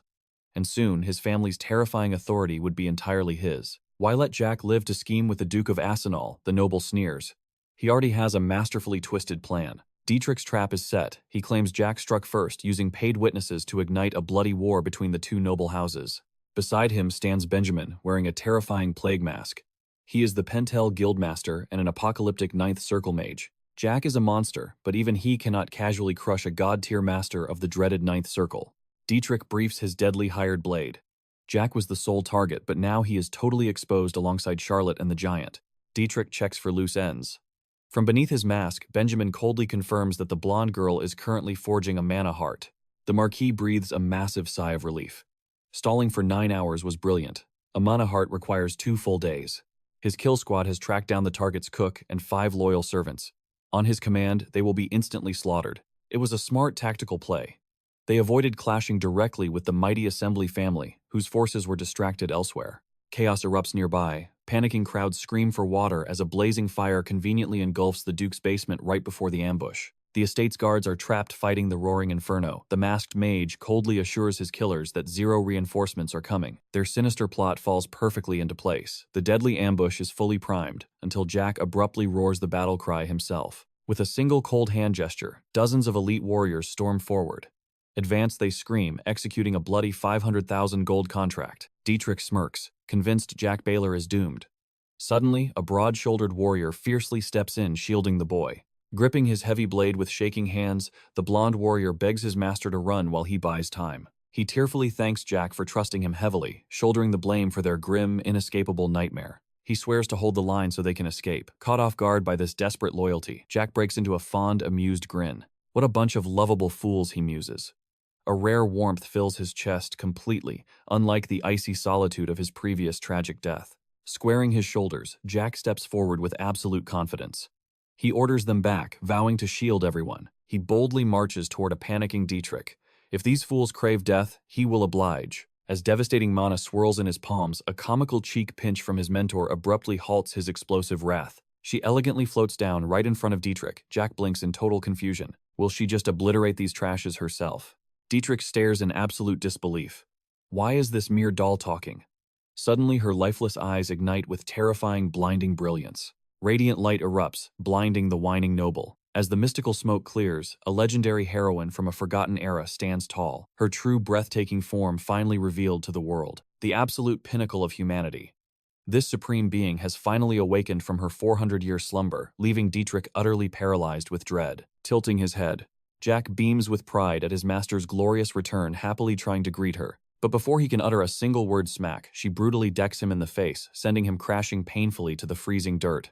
Nursing his swelling cheek, Jack cries out in bewildered agony. Why on earth did he just get punched? She sharply declares it payback for his sheer audacity. He completely ignored her warnings and forcibly dragged her from that dark cave. Back then, the reckless boy had acted entirely on his own stubborn, incredibly selfish desires. Yet despite the harsh scolding, Jack just sits there grinning like an idiot, overwhelmingly overjoyed to see his beloved master. Accepting his sudden punishment, Jack glares at the trembling Dietrich, barking a fierce order to hand over his expensive coat. Boiling with supreme humiliation, the arrogant noble practically grits his teeth into dust before angrily tossing the luxurious garment over. Jack gently wraps the heavy coat around his master's shoulders, softly murmuring that the chilling winds are far too harsh. Staring right into her eyes, he declares absolute zero regret for pulling her out of that suffocating darkness, standing firm. Pressed again about his reckless choice, Jack refuses to yield. He did exactly what fate demanded, and clearly it worked perfectly. Did you just want to peacefully rot away in there? She demands. Jack smirks. He knows her true heart far better than that. Humans are ultimately just beasts, chasing greed, he argues, knowing she desperately yearned for a beautifully transformed world. To him, humans and monsters are exactly the same. He saw right through her. She secretly prayed to escape that desolate prison. Her past was paved with bitter betrayals, trusting the absolute worst people had tragically chained her within her own legendary creation. While Dietrich's cowardly thugs tremble in utter despair, the Supreme Master secretly feels a profound, unspoken gratitude toward her reckless disciple. At first, Jack is utterly clueless, fully believing she only views him as an endlessly irritating brat. But catching her thinly veiled praise, his heart soars. Suddenly, terrifying black smoke violently erupts from her slender palm. Condensing a terrifying storm of mana, she coldly apologizes for the upcoming carnage. They dared target her precious student, panicking. Dietrich screams for an attack, completely blind to the danger. She whispers a forbidden ancient incantation. Pitch-black resin oozes outward, horribly mutating the very fabric of reality itself. A suffocating, toxic purple haze rapidly swallows the battlefield, completely obscuring the terrified mercenaries from Jack's sight. Continuing the ancient chant, she proclaims the dark resin's apocalyptic return. A colossal, nightmarish shadow skull materializes menacingly right behind her. Miles away in the Tolkien Empire, a mysterious master violently shudders. A sickeningly familiar wave of pure dread washes over him. Was it a mere hallucination? No. The world's natural mana flow is screaming in absolute chaotic agony all around him. Deep within the ominous Black Sea, shadowy figures engage in a frantic debate, their dark suspicions completely confirmed. This overwhelming soul energy perfectly matches the past. The undeniable magical signature belongs to none other than Valentine Milos. The legendary dragon still agonizingly bears the hideous scar she inflicted. Her terrifying memory endlessly haunts the cloaked man's darkest nightmares. Her impossible immortality utterly shatters reality itself. This supreme being has secretly dominated their world for 410 years. They are completely paralyzed by fear. Jack's amber eyes widen as the bubbling black tar morphs into a roaring demonic skull. The shadowy skull unleashes an ear-shattering, soul-rending shriek. Dietrich's squad is engulfed, leaving only the dark mage's terrifying silhouette with blazing eyes. The devastating shockwave blasts away the foolish attackers. Pure terror shatters the noble's mind. A chilling sensation creeps up his legs. All around him, screaming mercenaries watch their own limbs crumble into fine dust. As Dietrich's legs dissolve into nothingness, the cold grip of inevitable death finally chokes him. His trembling hands disintegrate. A spectral skeletal claw reaches out, sending him crawling backward in despair. He screams, begging and offering absolute fortunes, but the Supreme Mentor coldly ignores his pathetic wailing. In an instant, his entire body dissolves, sucked into a brilliant celestial portal above.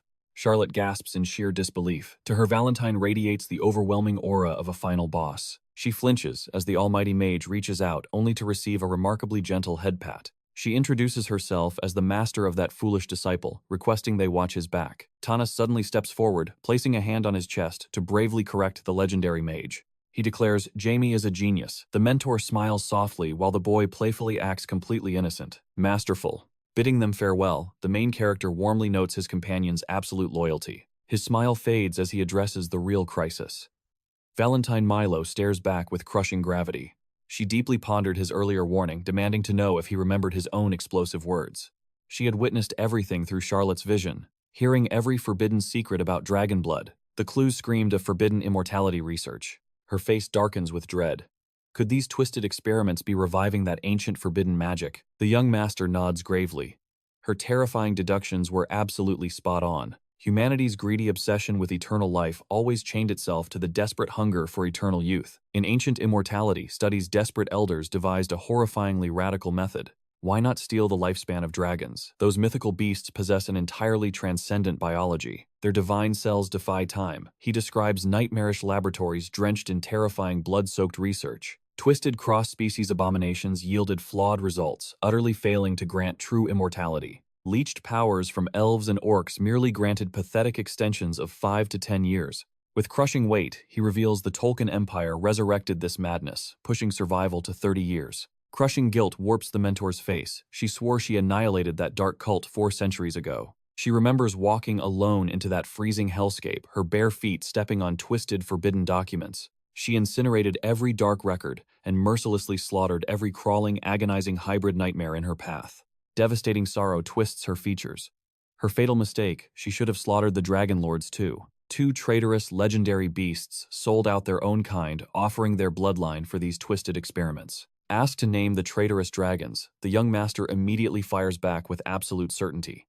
Only 2 supreme dragon lords can dominate soul energy, a terrifying gift passed to their heirs. This cursed bloodline, mixed with 10 circle magic, created utter nightmares, the shocked mentor realizes. She demands to know her disciple's ultimate endgame.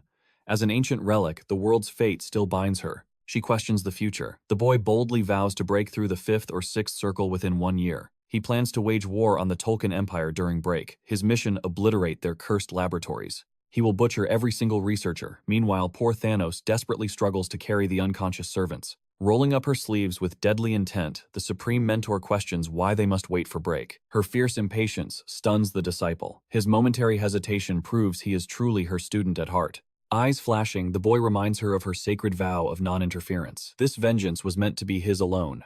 But now she shatters her past promises. She declares it her divine duty to obliterate these twisted experiments forever, even if she must unleash her wrath. She is marching straight to the Tolkien Empire right now, and nothing can stop her. Her absolute authority stands unquestioned. Erasing this vile laboratory will crush the twisted ambitions of those radical fanatics, dreaming of continental conquest through forbidden biological alchemy. He suddenly realizes she has already transcended her past sorrow, while his own dark, bitter resentment still chains him down alone. Breaking the silence, he makes an unpredictable demand: tear open a dimensional rift to retrieve a specific legendary blade. Without a shred of hesitation, she elegantly sweeps her hand, tearing a swirling purple spatial rift right through the air. From the chaotic void, a breathtakingly magnificent blade emerges. The Solarian sword, forged by the mighty Dwarf King and blessed by ancient mermaids, it radiates a glorious familiar light as he grasps its hilt with profound mastery.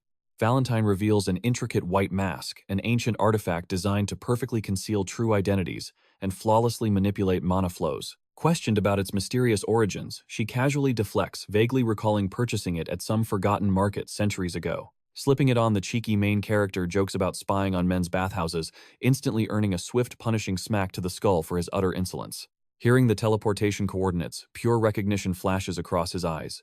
The destination points to the fallen capital of the ancient Gunnar Empire. His master's glorious homeland from 4 centuries ago, now completely reduced to ruins, it conceals that despicable secret laboratory beneath its historical monuments. Opening the magical gateway, she extends her hand, asking if he is fully prepared, receiving an enthusiastically confident laugh in response. Meanwhile, deep inside a shadowy facility, a mad scientist arrogantly brags about earning the personal admiration of the notorious Hankus Beckerman himself. Sweating profusely, when interrogated about the forbidden human trials, the doctor desperately defends himself using highly promising animal testing results. His cellular activation explanation is abruptly silenced by a chilling, authoritative gesture. Hankus coldly interrupts.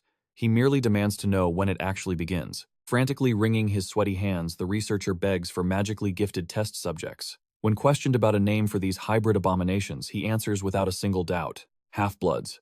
A twisted name making Hankus smile in sinister satisfaction. Before leaving, the main character abruptly turns back, sharply interrogating the doctor about any upcoming rendezvous at this hidden location. Stroking his chin in thought, the scientist completely denies any scheduled meetings. Suddenly, standing face to face, Hankus detects an overwhelmingly foreign mana current. But before he can trace this terrifying aura back to the master, the very earth beneath his feet violently erupts. In a single heartbeat, the solid ground catastrophically caves in. Hankus desperately dodges at the final millisecond, as heavy laboratory equipment blasts everywhere. The corrupted noble hastily conjures a magical barrier, while the agonizing, blood-curdling screams of the doctor violently echo through the place. His protection instantly shatters against such devastating impact. Coughing up pure blood, he vainly struggles to comprehend the horrific situation, with his servant frantically asking if the brutal attack has ended. But the warning arrives entirely too late. A blazing inferno suddenly erupts, threatening to mercilessly incinerate the unprotected doctor caught in the blazing crossfire. Trembling heavily from the sheer exertion, Hankus desperately manifests one final magical shield right before being brutally blasted backward. His barrier magically holds, but the crushing shockwave makes him vomit, pure blood splashing everywhere as he desperately clutches his agonizing chest. Snapping his head around, he spots the gruesome, lifeless corpse of that vile doctor sprawled motionless on the dimly torch-lit lower level. A truly nightmarish hellscape. Filthy bodies collapse everywhere, while crimson blood continuously drips over the unyielding cold stones. The main character stares in absolute horror at the blood-drenched chamber, instantly awakening his heaven-defying, deeply murderous fury. Questioned about his grand plans, he smiles with dark satisfaction and boldly requests total command of the impending slaughter. Receiving approval from the mentor, Valentine gracefully extends her palm, conjuring a devastating blast of hellfire. identical to the one that struck Hanka's. The blinding inferno utterly engulfs the darkness, shielding his face from the scorching heat. The boy casually praises her terrifyingly majestic spellcraft. They step onto the third floor, walking right amidst the decaying ruins of a glorious civilization completely forgotten for centuries. While the mentor coldly inspects the area for anything left to obliterate, the main character fearlessly approaches the heavily chained dragon. Studying the cruel steel beam impaling its chest, he triggers a fierce defensive warning growl. Tragic memories flood his mind. In his previous life, he found this majestic beast in a far more agonizing state, bathed in gore and desperately begging for death. But this timeline changes now. Smiling with absolute determination, he boldly unsheathes the Solarian sword, totally ignoring the beast's intimidating thunderous roars. His movements are flawlessly swift and deadly, precise. The divine blade paints dazzling crescent moon arcs right through the air. Instantly, the unbreakable chains are reduced to useless metal scraps clattering heavily at his very feet. Totally exhausted, the colossal dragon collapses to the floor. Staring with overwhelming compassion, the boy reaches out to gently caress its majestically scaled head. 18 agonizingly long years have passed since their first fateful encounter. Leaning down softly, the main character tenderly embraces its thick, battle-scarred neck. He murmurs deeply soothing words directly into the beast's ear, sincerely validating its prolonged, excruciating torment and utterly soul-crushing fatigue. Watching the mythical creature finally crack a faint smile, he bitterly recalls how it once desperately begged for death. A suffocating silence weighs in the room as the boy asks a soul-piercing question. Does it truly wish to continue living as mere experimental material, utterly forsaken by its parents, its wounded paws brutally pierced by cruel iron? Stakes. To them, this divine beast was nothing but precious livestock. Tears poured from the dragon's eyes, its scales stripped for armor and its blood drained for twisted experiments. Jack painted a grim picture. Endless torment, shattering its mind until the very spark of life extinguished forever. But then he offered salvation. A fresh start far away where this nameless legend could forge its own fate. A weak whimper rumbled in its throat before erupting into an earth-shattering roar, a defiant vow to survive. The main character's heart grew heavy. In his past life, he was forced to grant this beast a merciful death. Vowing to bring it home, Jack glanced at his master. She simply remained silent, granting a solemn nod. But this touching moment shattered. Hankus roared with explosive fury, making the traumatized dragon cower in absolute terror. Ignoring the vile tormentor entirely, master and disciple kept chatting casually. This blatant disrespect made the noble's blood boil. Hankus lunged, deadly magic flaring around him. Yet Jack just smirked, humiliating the continent's so-called strongest warrior. Instantly, the boy's smirk vanished into a killing stare. Overwhelming aura exploded, forcing the veteran knight to stagger backward. Crack. A brutal knee strike shattered the opponent's blade. The noble choked in horror, sensing the pure demonic energy. Like an unstoppable force, the student marched forward. His master watched, silently letting this one-sided slaughter unfold. Absolute chaos ensued. Driven by simmering wrath, the boy completely obliterated the enemy's proud weapon into mere dust. With a devastating blast, the arrogant noble crashed into the wall. The dragon watched, hope igniting in its eyes. Hankus carved a massive crater into the solid stone, before collapsing onto the floor like a broken ragdoll. Jack stepped forward, sighing in deep disappointment. Was this pathetic display truly the continent's peak strength? How laughable. Gripping his shattered hilt, Hankus crawled upward. He stammered, demanding the monster's identity. In response, Jack simply burst into laughter. That mocking, echoing laugh chilled the noble to his core. It was far more horrifying than any death threat. With a prophetic sneer, Jack declared that the knight Thanos would one day rise, destined to crush this blonde weakling. Blinded by sheer rage, the unarmed noble charged, yet the protagonist stood completely still, his blade resting with terrifying calm. Sinister malice danced in Jack's amber eyes. He shifted his cold, calculating gaze between the trembling dragon and his prey. As Hankus reached for a hidden dagger, Jack became a blur. Slash. The noble's severed hand spun through the air. Crimson fountains erupted. The boy's demonic glare oozed absolute disgust, silently mocking the knight's pathetic lack of power. Treating the legendary knight like a mere punching bag, Jack unleashed brutal kicks until he collapsed onto the cold stone. Wiping his crimson blade, Jack whispered a chilling advice. Get stronger. It would make crushing him later far more entertaining. Jack then exposed the deepest secrets of the Tolkien Prince's faction. He coldly prophesied the absolute ruin, awaiting their loyal dog. Spotting the disciple shivering in the corner, dark memories from Jack's previous life violently surged back. He remembered slaying this master before. Back then, a foolish knight named Morangos sought vengeance only to lose his head. With a sadistic grin, Jack manipulated the dragon's glowing binding chains, ruthlessly tearing off the trembling disciple's arm. His master calmly asked if the slaughter was over. Jack agreed, but noted there was still one precious prize to claim. Warping straight to the mansion's courtyard, Jack tore off his mask. A bored sigh escaped him, followed by a dark chuckle. His face shifted from twisted amusement to deadpan apathy. Bathing in blood was his terrifying normal. Turning to the battered dragon, he gently asked its name. The grounded beast raised its heavy head, whispering through the pain. Shell. Shell Bahamut. The heavy syllables stumbled from its jaws, overflowing with centuries of suppressed sorrow. Caressing those scarred scales, Jack felt its endless suffering. He softly questioned the grand surname gifted by its fallen parents. From today on, you are simply Shell, Jack declared with fierce authority, his piercing gaze promising unbreakable protection. The newly named Shell yielded. Inside a warm sanctuary, its grievous wounds were finally bound as it drifted into peaceful slumber. Resting upon plush cushions, the legendary Valentine Milos sat cross-legged. She curiously interrogated her wild apprentice about his next move. As for the almighty dragon lords, Jack smirked. Let those supreme beings lower their heads and come crawling to the weak. Warmth instantly softened his amber eyes.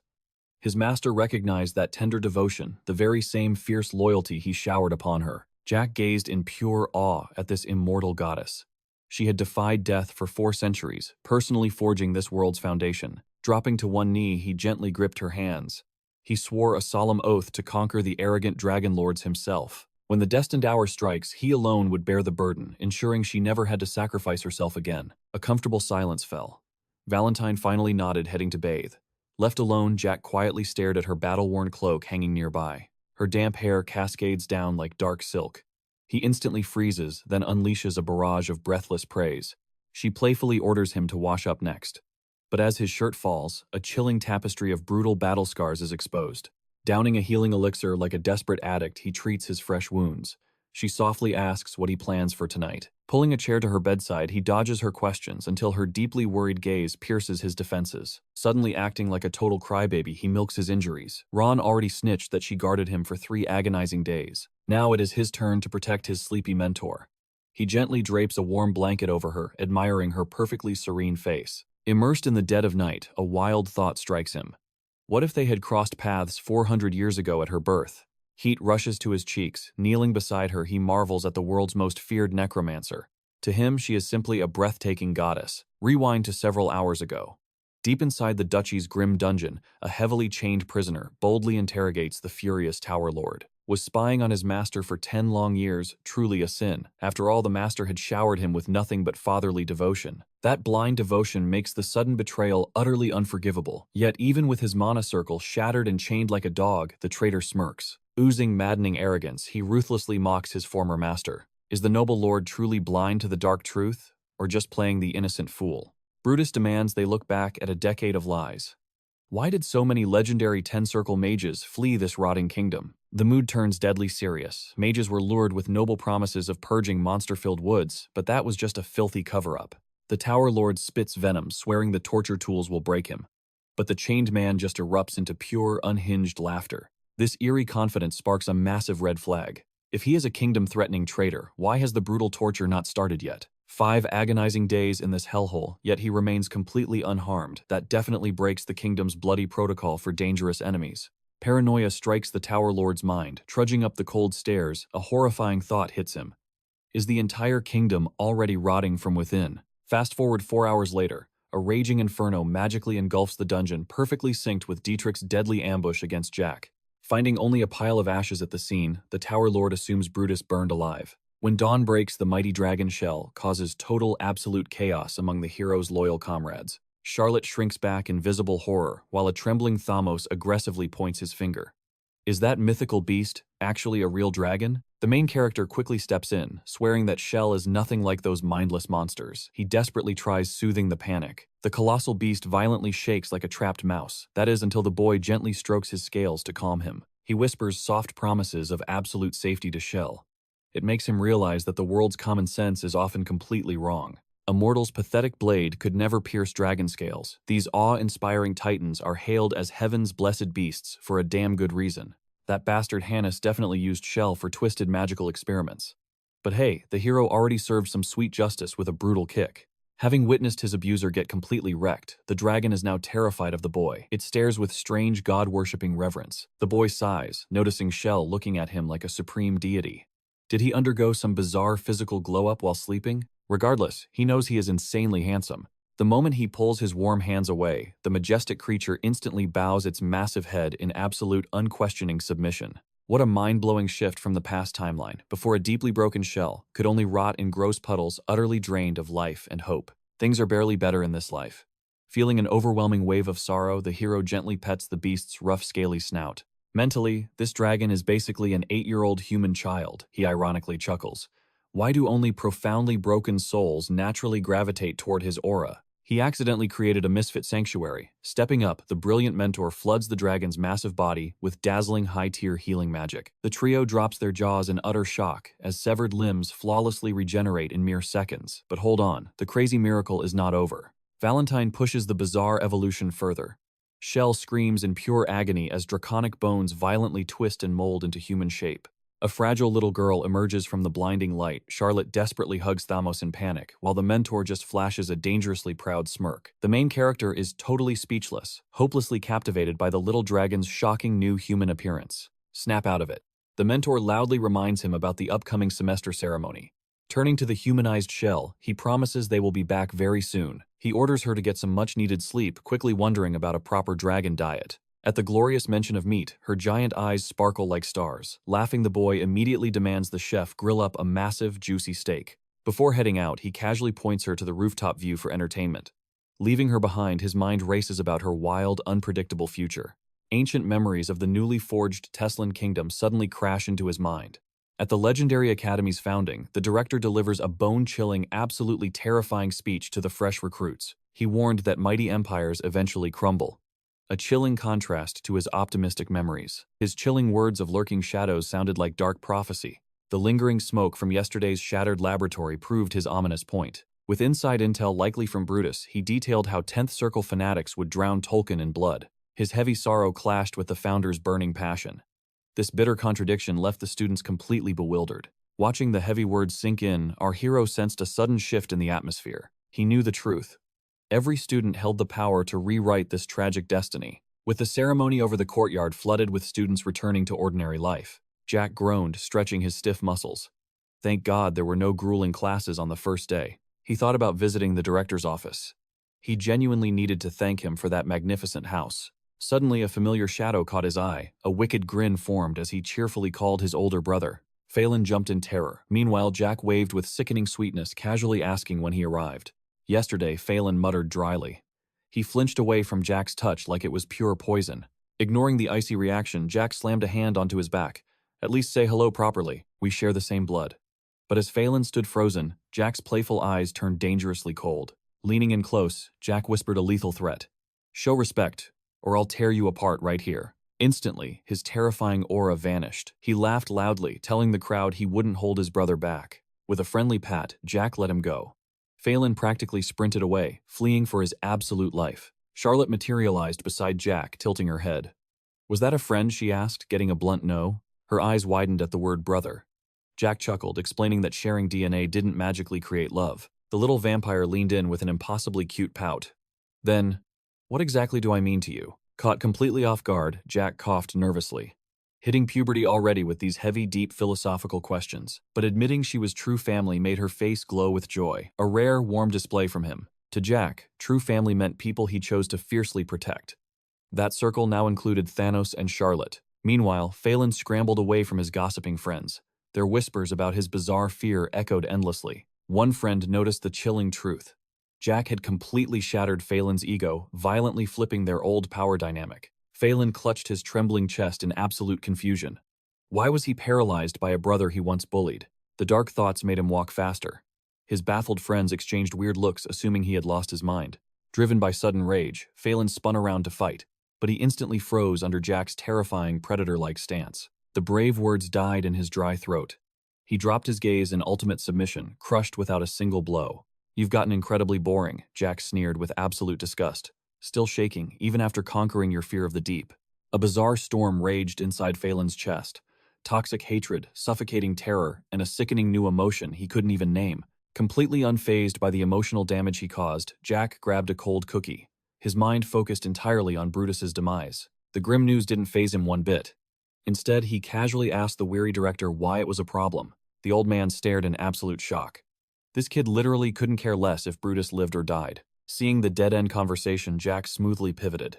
He switched gears to enthusiastically praise his shiny new property. He deeply praised the chef who captured Charlotte's heart. Still, the director's heavy silence about the murder felt incredibly suspicious. Just as Jack turned away, the old man barked his name.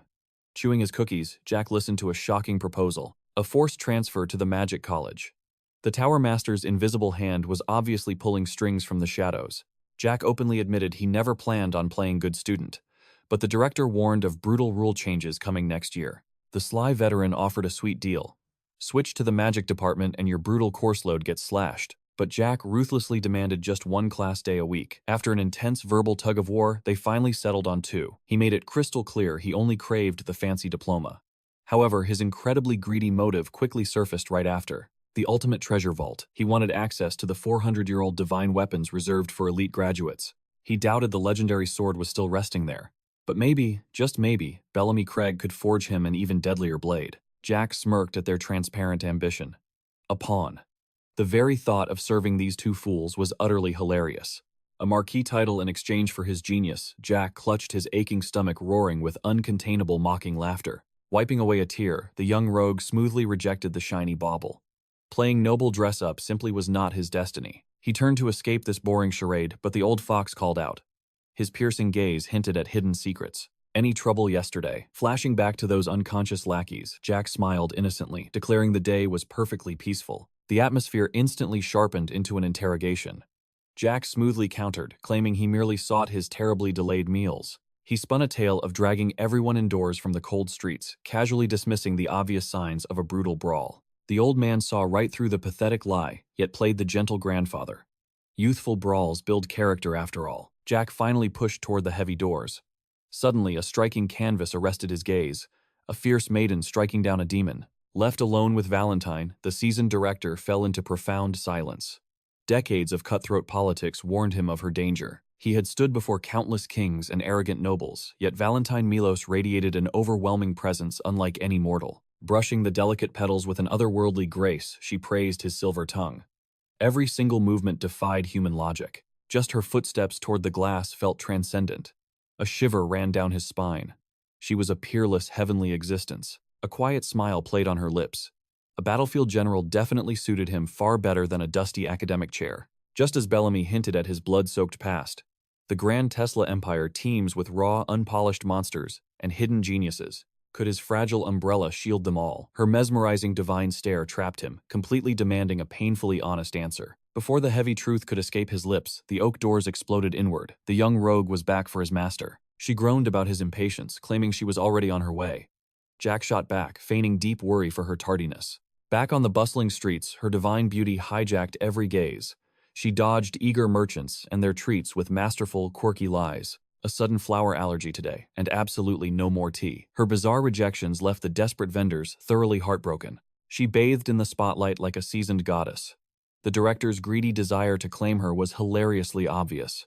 The playful air vanished instantly. Do you trust Director Rammel Jacks? Piercing glare provided a freezing absolute answer. He places absolute faith only in his chosen blood. A chilling truth that should make even Valentine tremble. Their bond with the old fox is pure calculated business. A transactional necessity. The wise mentor read the entire chessboard perfectly. No one makes a mere chess piece out of him. She only dragged along because the young mastermind pulled the strings. Yet the ultimate goal of this little detour remained a total mystery to her. They stood before the infamous Alades Guild. A bizarre choice to recover his stolen gold. This shady den belonged exclusively to bloodthirsty mercenaries and ruthless bounty hunters. Gold buys any bloody deed here. He knew hiring an elite magic circle assassin would drain a literal mountain of coins, exactly the astronomical fee that fool Dietrich blew. But what happens when both the bitter client and the deadly shadow perish? That chaotic loophole was exactly why they came. A sickeningly sweet receptionist greeted them immediately, bowing to the majestic mentor. Jack rudely stole the spotlight. Bring me your absolute boss. He fiercely demanded every single stolen copper coin be spat back out. He dropped a terrifying verbal bomb. Last night, 9th Circle assassination. The blood instantly drained from the poor receptionist's face. A pathetic squeak escaped her trembling lips. Her terrified coworker violently clamped a hand over her mouth, stifling his forbidden name. A predatory smirk sliced across his face, How curious that she knew him, leaning in his aura flared with suffocating murder. As his deadly shadow loomed closer, she panicked and vomited Dietrich's name. Her frantic partner desperately tried to contain the disaster. The steel jaws of his trap snapped shut. Dietrich was incredibly pathetic. Too terrified to fight, he hid behind cheap guild assassins. The power dynamic flipped instantly. The paralyzed staff shivered like leaves in a storm, minds completely blank under his crushing pressure. The young tyrant slammed down an hourglass. 5 minutes to drag out your leader. The golden sand of doom began to fall. Let that sand run out, and he would personally wipe the untouchable Elas Guild from the very face of the continent. Valentine watched thoroughly bewildered. Why was her crazy disciple so fiercely eager to annihilate a massive legendary syndicate? Jack scoffed at their fake prestige. These so-called grand guilds across the empire, nothing but pathetic lapdogs and cheap middlemen. He only wanted to unmask Dietrich's secret hitman. But that receptionist's sheer, unadulterated terror had already given away the juicy prize. Recognizing his face meant one terrifying thing. Seeing a walking ghost meant she was completely entangled in the dark assassination plot. Paying a loud gossiping guild to slaughter a noble. That was basically screaming your grand crime from the highest mountain peaks. Her terrified reaction to his survival proved she was waist-deep in the bloody hit contract. Paying a gossiping guild to butcher an aristocrat, that is literally broadcasting your criminal idiocy to the entire damn world. That was exactly why Jack expected Dietrich's personal strike. The entire guild stared at him like a ghost. Even the brokers who handed Dietrich the hit froze in absolute terror. The office doors burst open. The manager casually ate grapes until the chilling news of the visit finally struck him. Hearing Jack Valente's name, his face instantly contorted in horror. How in the world was that monster still drawing breath? Trembling with pure dread, the attendant relayed the boys' chilling ultimatum to completely annihilate their guild within 5 minutes. In his entire 34-year career, the guildmaster had never faced such absolute suffocating terror. The plague-masked assassins of Pentanel simply never fail. Their leader was a legendary 9th Circle mage, yet the target walked right through their front doors. There was no time to hesitate. As the final grains of sand slipped away, the guildmaster finally emerged, sweating profusely and nervously, wiping his clammy hands. Introducing himself as Vero, master of the Alades Guild, he frantically apologized. His trembling voice completely failed to mask his overwhelming terror. Sitting face to face, Jack coldly rejected the tea, his piercing gaze cutting straight to the bloody heart of the matter. Feigning absolute innocence, Vero forced a nervous smile. He asked what brought the young lord here, wondering if he wanted to place a contract. Jack merely crossed his arms, his dark aura suffocating the room. This chat was just getting started. Jack's predatory eyes immediately caught the disgusting spark of greed flashing in Vero's gaze, clearly calculating the gold this unexpected visit might bring. However, that pathetic hope instantly shattered when Jack casually brought up the ruthless assassination attempt he survived just last night. His voice dropped to a terrifying whisper as he demanded if his murder contract was brokered here. Vero hesitated before confirming, desperately clinging to the imperial laws shielding guild intermediaries. Jack, however, saw right through their corrupt system. Bloodthirsty mercenaries needed targets, shadowy clients needed blades, and greedy guilds played matchmaker for a hefty fee. Alades stood as a titan within the Tesla Empire's underworld. Whispers even tied their true shadowy puppet master directly to the exalted imperial family. Then the young master dropped the ultimate question. Exactly how much was his head worth on the black market? How much gold did Dietrich cough up? Vero stammered pathetically, claiming ignorance. Jack's brow darkened with murderous intent. He had zero time for lies. He demanded concrete numbers now. His blazing wrath made the guildmaster sweat absolute bullets. Jack despised repeating orders, and his razor-thin patience for these pathetic evasions was rapidly evaporating. Valente glared with terrifying intensity, while a panicking Vero desperately tried hiding behind useless legal clauses, guild contracts, and commission fees. A devastating kick suddenly shattered the air, barely missing the master. Jack was not here for business, but to collect a bloody debt. The assassins involved were already rotting away. But that bloody contract gold remained in play, and Jack demanded every single coin. The ultimatum was set. Vero had exactly 1 week to return Dietrich's entire payment. Just one missing gold coin would guarantee the absolute massacre of their entire guild. Before turning his back, Jack dropped one final warning. Not a single copper was to be kept as an administrative fee. He would sense any discrepancy. Vero stood frozen in absolute silence, his ghost-white face proving he completely understood the lethal weight of that threat. There was absolutely zero margin for error. Walking downstairs, Jack coolly smirked, telling his mentor that their little chat was incredibly productive. He planned to launch his own shadow investigations. Meanwhile, the panicked staff swarmed their master, who collapsed onto the leather sofa in total despair. Through agonizing groans, he bitterly cursed accepting Dietrich's suicidal contract. Noble blood spilling always invited total disaster. His pathetic wails echoed through the halls, finally realizing he had provoked a terrifying monster far out of his league. And that is where this epic chapter concludes. To catch the next thrilling episode, completely smash that notification bell, and we will see you next time on Tobs.